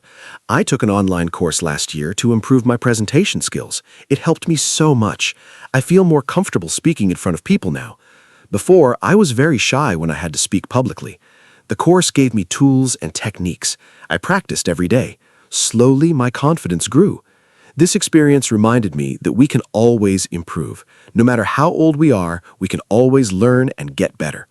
I encourage everyone listening today to try something new. Take a class, watch a tutorial, or read a book about something you do not know. Learning enriches life and makes every day more interesting and meaningful. What a great personal story, Mark. I also want to try new things. I want to learn photography next year. I think capturing beautiful moments with a camera is a real skill. I have always admired beautiful photos. Now I want to learn how to take them myself. Learning something creative is very satisfying. It gives us a way to express ourselves. Hobbies are a great form of education too. When we follow our hobbies, we learn without feeling like we are studying. Time passes quickly when we do something we love. I believe hobbies make us happier and more interesting people. They also connect us with others who share the same passion. Hobbies build wonderful communities and friendships. Photography is a beautiful hobby. I'm sure you will be great at it. You should share your photos with us on our social media. Our listeners would love to see them. Speaking of community, education also builds community. When people learn together, they form bonds. They share experiences. They help each other. A classroom is a little community. Students learn not only from the teacher, but also from each other. Group work teaches us cooperation. Discussions teach us to listen and express our opinions politely. These social skills are just as important as academic knowledge. The world needs people who can communicate well, work in teams, and understand different perspectives. Education teaches all of these important life skills beautifully. I think that is exactly right. Technology is a tool, not a replacement. The human element in education is irreplaceable. Let's also talk about adult education. Learning is not only for children and young people. Adults can and should continue learning throughout their whole lives. Many adults go back to school after working for years. They learn new skills because their job changed. Technology changes very fast. Workers must learn new things to stay relevant. This can feel difficult for older workers, but it is also exciting. Learning something new at any age feels wonderful. It gives us confidence and energy. Adult education programs are very important. Governments and companies should support their employees in continuing to learn and grow. Adult learning is so important in today's fast-changing world. I took an online course last year to improve my presentation skills. It helped me so much. I feel more comfortable speaking in front of people now. Before, I was very shy when I had to speak publicly. The course gave me tools and techniques. I practiced every day. Slowly, my confidence grew. This experience reminded me that we can always improve. No matter how old we are, we can always learn and get better. I encourage everyone listening today to try something new. Take a class, watch a tutorial, or read a book about something you do not know. Learning enriches life and makes every day more interesting and meaningful. What a great personal story, Mark. I also want to try new things. I want to learn photography next year. I think capturing beautiful moments with a camera is a real skill. I have always admired beautiful photos. Now I want to learn how to take them myself. Learning something creative is very satisfying. It gives us a way to express ourselves. Hobbies are a great form of education too. When we follow our hobbies, we learn without feeling like we are studying. Time passes quickly when we do something we love. I believe hobbies make us happier and more interesting people. They also connect us with others who share the same passion. Hobbies build wonderful communities and friendships. Photography is a beautiful hobby. I'm sure you will be great at it. You should share your photos with us on our social media. Our listeners would love to see them. Speaking of community, education also builds community. When people learn together, they form bonds. They share experiences. They help each other. A classroom is a little community. Students learn not only from the teacher, but also from each other. Group work teaches us cooperation. Discussions teach us to listen and express our opinions politely. Before we finish today, I want to share one final thought. Education taught me something very important. It taught me how to think. Not just what to think, but how to think. Critical thinking means we do not believe everything we hear. We ask questions. We look for evidence. We consider different opinions. In today's world, we see a lot of false information online. Critical thinking helps us identify what is true and what is not.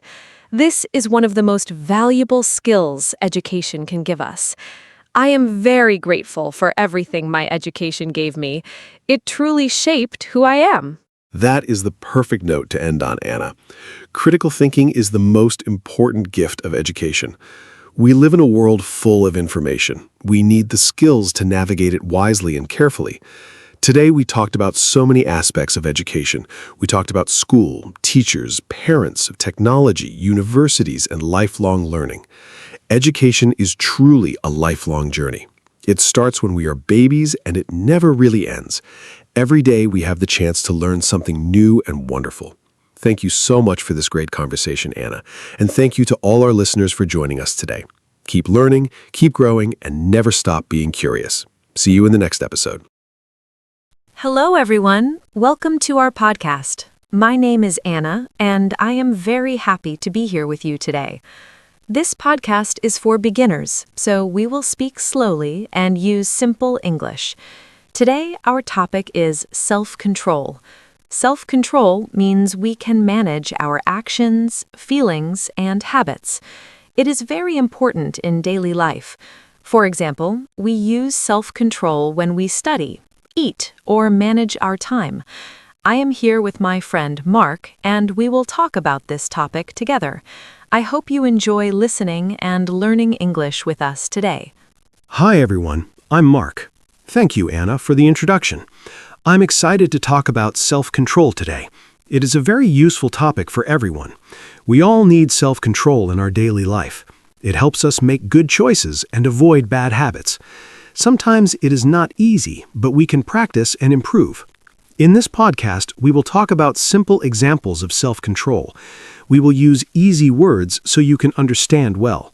I hope this conversation helps you learn English and think about your own habits too. What do you think about self-control, Mark? Yes, Anna, I agree with you. Self-control is very important, but sometimes it is difficult. I also have moments when I want to relax instead of working, but I try to control myself and finish my tasks first. It makes me feel good after that. I think self-control helps us reach our goals. If we practice every day, we can get better. Even small actions can make a big difference. I'm happy to share my experiences and learn from you, too. That's true, Mark. Small actions are very important. We do not need to be perfect. We just need to try a little every day. I think self-control is like a skill. We can learn it and improve over time. Sometimes we make mistakes, and that is okay. We can try again the next day. I also think it is important to be kind to ourselves. If we are too strict, we may feel stressed. So we need balance in our life. I like that idea, Anna. Balance is very important. If we have too much control, life can feel hard. But if we have no control, we may have problems. So we need a good balance. For example, we can work hard but also take time to rest. We can eat healthy food but also enjoy some treats. I think self-control is about making good choices most of the time. It is okay to relax sometimes too. Yes, Mark, I agree. Self-control is not about saying no to everything. It is about making good decisions. For example, I try to manage my time better. I make a simple plan for my day. This helps me stay focused and not waste time. Sometimes I still get distracted, but I try again. I think planning is a good way to practice self-control. It helps me feel more organized and calm. That is a great idea, Anna. Planning is very helpful. I also try to make a plan for my day. I write down my tasks and do them one by one. This helps me stay focused. When I finish my tasks, I feel proud. Self-control also helps me avoid bad habits, like using my phone too much. It is not easy, but I try to limit my time. These small changes help me a lot in my daily life. I understand that, Mark. Using the phone too much is a common problem. I also try to control that. Sometimes I put my phone away when I study or work. It helps me concentrate better. I think self-control is very useful for students and workers. It helps us use our time well and reach our goals. Even small steps can help us improve. Yes, Anna, that is very true. Self-control is useful for everyone. It helps us in school, work, and daily life. We can start with small habits and improve step by step. I think it is important to stay patient. Change takes time. We should not give up if it is difficult. I hope our listeners can learn something from our conversation and try to practice self-control in their life. Thank you, Mark. I think this is a great start to our topic. We talked about what self-control is and why it is important. I hope our listeners can understand and feel interested. In the next part, we will talk about simple examples of self-control in daily life. This will help you learn more useful expressions and ideas. Yes, Anna, that sounds great. Dear listeners, thank you for listening to our introduction. We hope you enjoy this topic and learn new English words. Now we will move to part 1, where we talk about daily examples of self-control. Please stay with us and continue listening. Let's begin the next part of our podcast now. Let's start part 1 and talk about simple examples of self-control in daily life. For me, one example is waking up early. Sometimes I want to sleep more, but I try to get up on time. It is not easy, especially on cold mornings. I tell myself I need to start my day. Another example is studying. Sometimes I feel lazy, but I try to sit down and study for at least a short time. Even 10 minutes is okay. These small actions are part of self-control. They help me stay focused and do what I need to do every day. That is a great example, Anna. For me, self-control is also important when I use my phone. I like to watch videos and check social media, but sometimes I spend too much time. So I try to limit my phone use. For example, I do not use my phone when I work or study. I put it away and focus on my tasks. It is difficult at first, but it becomes easier with time. This small habit helps me be more productive. I think many people have this problem, so it is a good example of self-control. Yes, Mark, I have the same problem with my phone. Another example for me is eating. I like sweet food, like chocolate and cake. Sometimes I want to eat a lot, but I try to stop myself. I tell myself to eat a small amount. This is not easy, but it is important for my health. I think food is a common situation where we need self-control. We can still enjoy food, but we need to be careful. This is a good way to practice self-control every day. I agree, Anna. Food is a good example. I also try to eat healthy food during the week. Sometimes I want fast food, but I try to choose better options. Another example is exercise. After work, I often feel tired and want to rest, but I try to go for a walk or do some exercise. Even a short walk is good. It helps my body and mind. Self-control helps me choose what is good for me, even when I don't feel like doing it. That is very true, Mark. Exercise is a great example. Another situation for me is time management. Sometimes I want to watch TV or relax, but I have work to do, so I try to finish my tasks first. After that, I can relax without worry. This makes me feel better. I think self-control helps us use our time wisely. If we always choose fun first, we may have problems later. So it is important to balance work and rest. Yes, Anna, time management is very important. I also try to follow a schedule. I plan my day and do my tasks step by step. Sometimes I do not want to follow the plan, but I try my best. Another example is saving money. When I go shopping, I sometimes want to buy many things, but I ask myself, do I really need this? This helps me spend less money. Self-control helps me make better decisions with my money. That is a very good point, Mark. Saving money is also part of self-control. I try to do the same. Before I buy something, I think carefully. Another example is emotions. Sometimes I feel angry or upset. In those moments, I try to stay calm and not say bad things. It is not easy, but I try to take a deep breath and think first. I think self-control is not only about actions, but also about feelings. It helps us have better relationships with others. I agree, Anna. Controlling emotions is very important. Sometimes I feel stressed or angry, but I try to stay calm. I may take a short break or go for a walk. This helps me feel better. Another example is talking. Sometimes I want to interrupt others, but I try to listen first. This is also self-control. It helps me communicate better. These small actions can improve our daily life and our relationships with people. Yes, Mark, listening is very important. I also try to listen more and speak less sometimes. It helps me understand others better.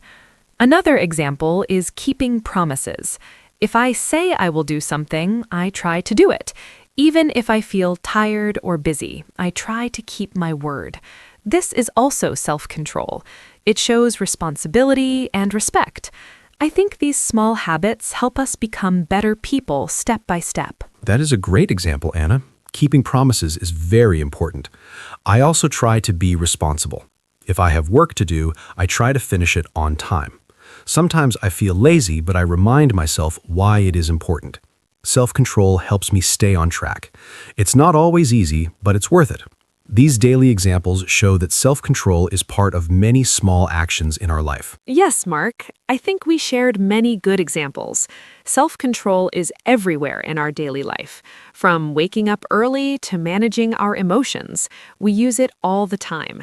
I hope our listeners can understand these examples and think about their own habits. Maybe they can try one small change today. It can make a big difference over time. That's right, Anna. Small changes can lead to big results. I hope our listeners learned some useful ideas and simple English expressions. Talking about daily examples is a great way to practice English. Now we are ready to move to part 2. In the next part, we will talk about how to improve self-control and build good habits. Let's continue our conversation together. Now let's talk about how to improve self-control. For me, one helpful way is to start with small goals. I do not try to change everything at once. For example, if I want to study more, I start with just 10 or 15 minutes a day. This feels easy and I can continue. Another way is to make a simple plan. I write down my tasks for the day. When I see my plan, I feel more focused. These small steps help me build good habits slowly. I think anyone can try this and improve little by little. That is a very good idea, Anna. Starting small is very important. For me, another way to improve self-control is to remove distractions. For example, when I study or work, I put my phone in another room. This helps me focus better. I also try to create a good environment. I keep my desk clean and quiet. This makes it easier to concentrate. I think our environment can help or stop our self-control, so we should make it simple and comfortable for work and study. Yes, Mark, the environment is very important. Another way I improve my self-control is by making a routine. When I do the same things every day, it becomes a habit. For example, I study at the same time every evening. At first, it was hard, but now it feels normal. I do not think too much. I just do it. This helps me save energy and stay consistent. I think routines are very helpful for building good habits and improving self-control. I agree, Anna. A routine makes things easier. Another tip is to reward yourself. When I finish my work or reach a small goal, I give myself a reward. It can be something simple, like watching a short video or eating a snack. This makes me feel good and motivates me to continue. I think rewards are helpful because they make hard tasks more enjoyable. We just need to keep the rewards small and not overdo them. That is a great idea, Mark. Rewards can make a big difference. Another way I improve my self-control is by thinking about my goal. For example, if I want to be healthy, I remember this when I choose my food. It helps me make better decisions. I also try to stay positive. If I make a mistake, I do not feel too bad. I just try again. I think a positive mind is very important when we want to change our habits. Yes, Anna. Thinking about your goal is very helpful. I also try to remember why I want to change. Another method I use is to take breaks. If I work for a long time, I feel tired and lose focus. So I work for a short time, then take a short break. This helps me stay fresh and continue. I think working too much without rest is not good. Balance is very important for self-control and good performance. I agree, Mark. Breaks are very helpful. Another tip is to ask for support. Sometimes I talk to my friends about my goals. They support me and give me advice. This makes me feel stronger. It is easier to stay focused when someone understands you. I think we do not need to do everything alone. Support from others can help us improve faster and feel more confident. That is a very good point, Anna. Support is important. I also think it is helpful to track your progress. For example, I write down what I do every day. When I see my progress, I feel proud. It motivates me to continue. Even small progress is important. It shows that we are moving forward. This can help us stay consistent and not give up. Yes, Mark, tracking progress is a great idea. It helps us see our improvement. Another thing I do is keep things simple. If my plan is too big, I feel tired and stop. So I keep my goals small and clear. This makes it easier to follow. I think simple plans are better for beginners. They help us build strong habits step by step. I agree, Anna. Simple is always better. Another tip is to be patient. Self-control does not improve in one day. It takes time. Sometimes we feel slow, but that's okay. We should keep trying. I think patience is very important. If we continue, we will see results in the future. That is very true, Mark. Patience is key. I think we shared many useful ways to improve self-control. Starting small, making a routine, taking breaks, and staying positive are all helpful. I hope our listeners can try these ideas in their daily life. Even one small change can make a difference. Yes, Anna, this was a great discussion. I hope our listeners learned something useful and easy to understand. Improving self-control is possible for everyone. We just need to take small steps and keep going. Now, we are ready to move to part 3, where we will talk about challenges and how to deal with them. Let's continue together. Now let's talk about challenges in self-control. For me, one big challenge is feeling lazy. Sometimes I do not want to do anything, even simple tasks. On those days, it is very hard to follow my plan. I just want to stay in bed or watch videos. But I try to start with a very small action, like standing up or opening my book. After I start, it becomes easier. I think the hardest part is the beginning. If we can start, we can continue. This is my way to deal with lazy feelings. I understand that, Anna. I also feel lazy sometimes. Another challenge for me is stress. When I feel stressed, I want to avoid my work. I may watch videos or eat snacks instead of working. It is not a good habit. So I try to manage my stress first. I take deep breaths or go for a short walk. This helps me feel calm. After that, I can focus better. I think it is important to understand our feelings and deal with them before we try to control our actions. That is a very good point, Mark. Understanding feelings is important. Another challenge for me is distractions.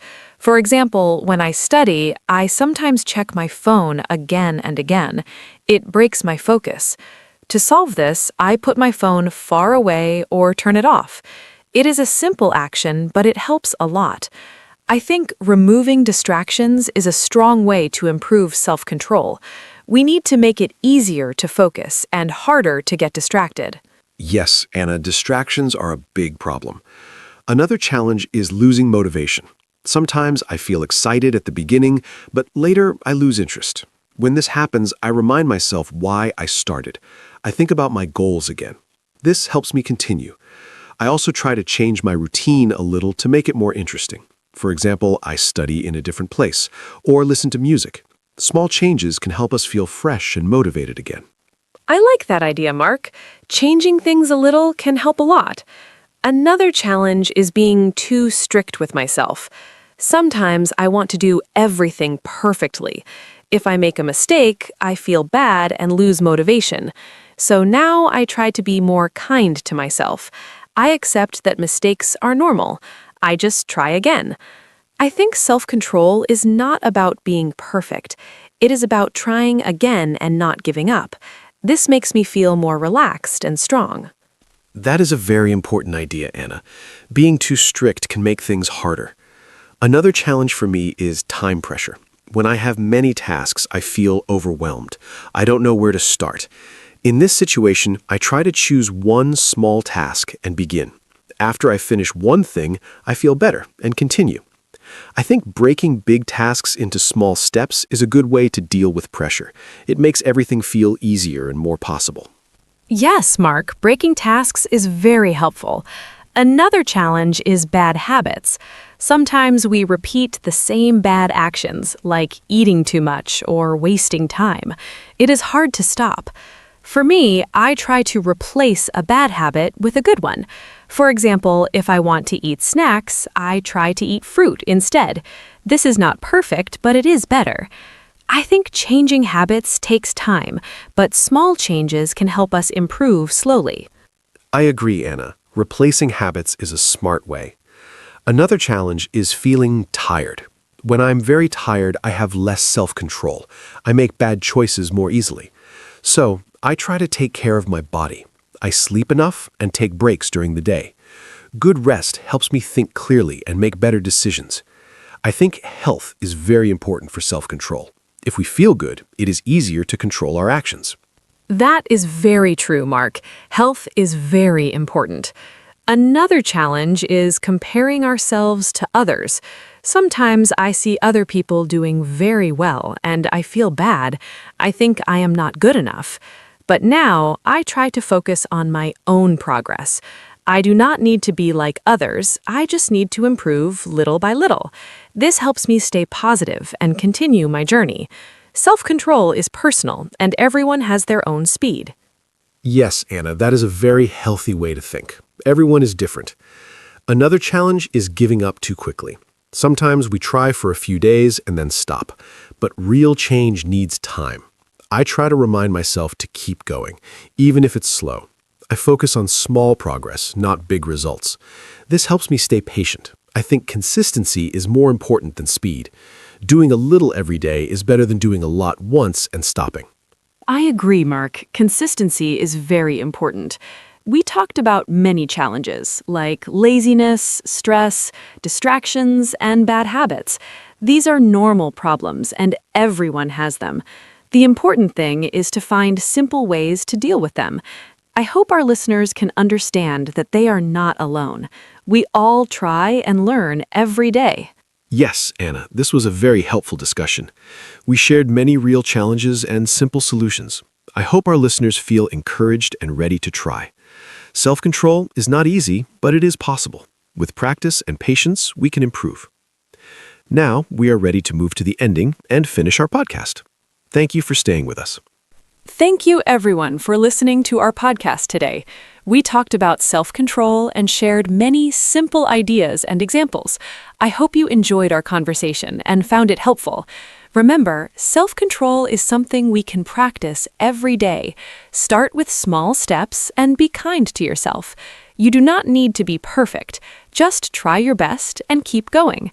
Thank you, Mark, for this great talk. I really enjoyed it. I hope our listeners can join us again next time. Take care and see you soon. Goodbye. Thank you, Anna, and thank you to all our listeners. It was great to talk about self-control with you today. I hope this podcast helped you learn new words and simple ways to talk in English. More importantly, I hope it helped you think about your own habits. Remember to stay patient and keep practicing. Small changes can make a big difference over time. I also enjoyed our conversation very much, Anna. Thank you, everyone, for listening. Have a wonderful day, and we hope to see you again in our next episode. Goodbye.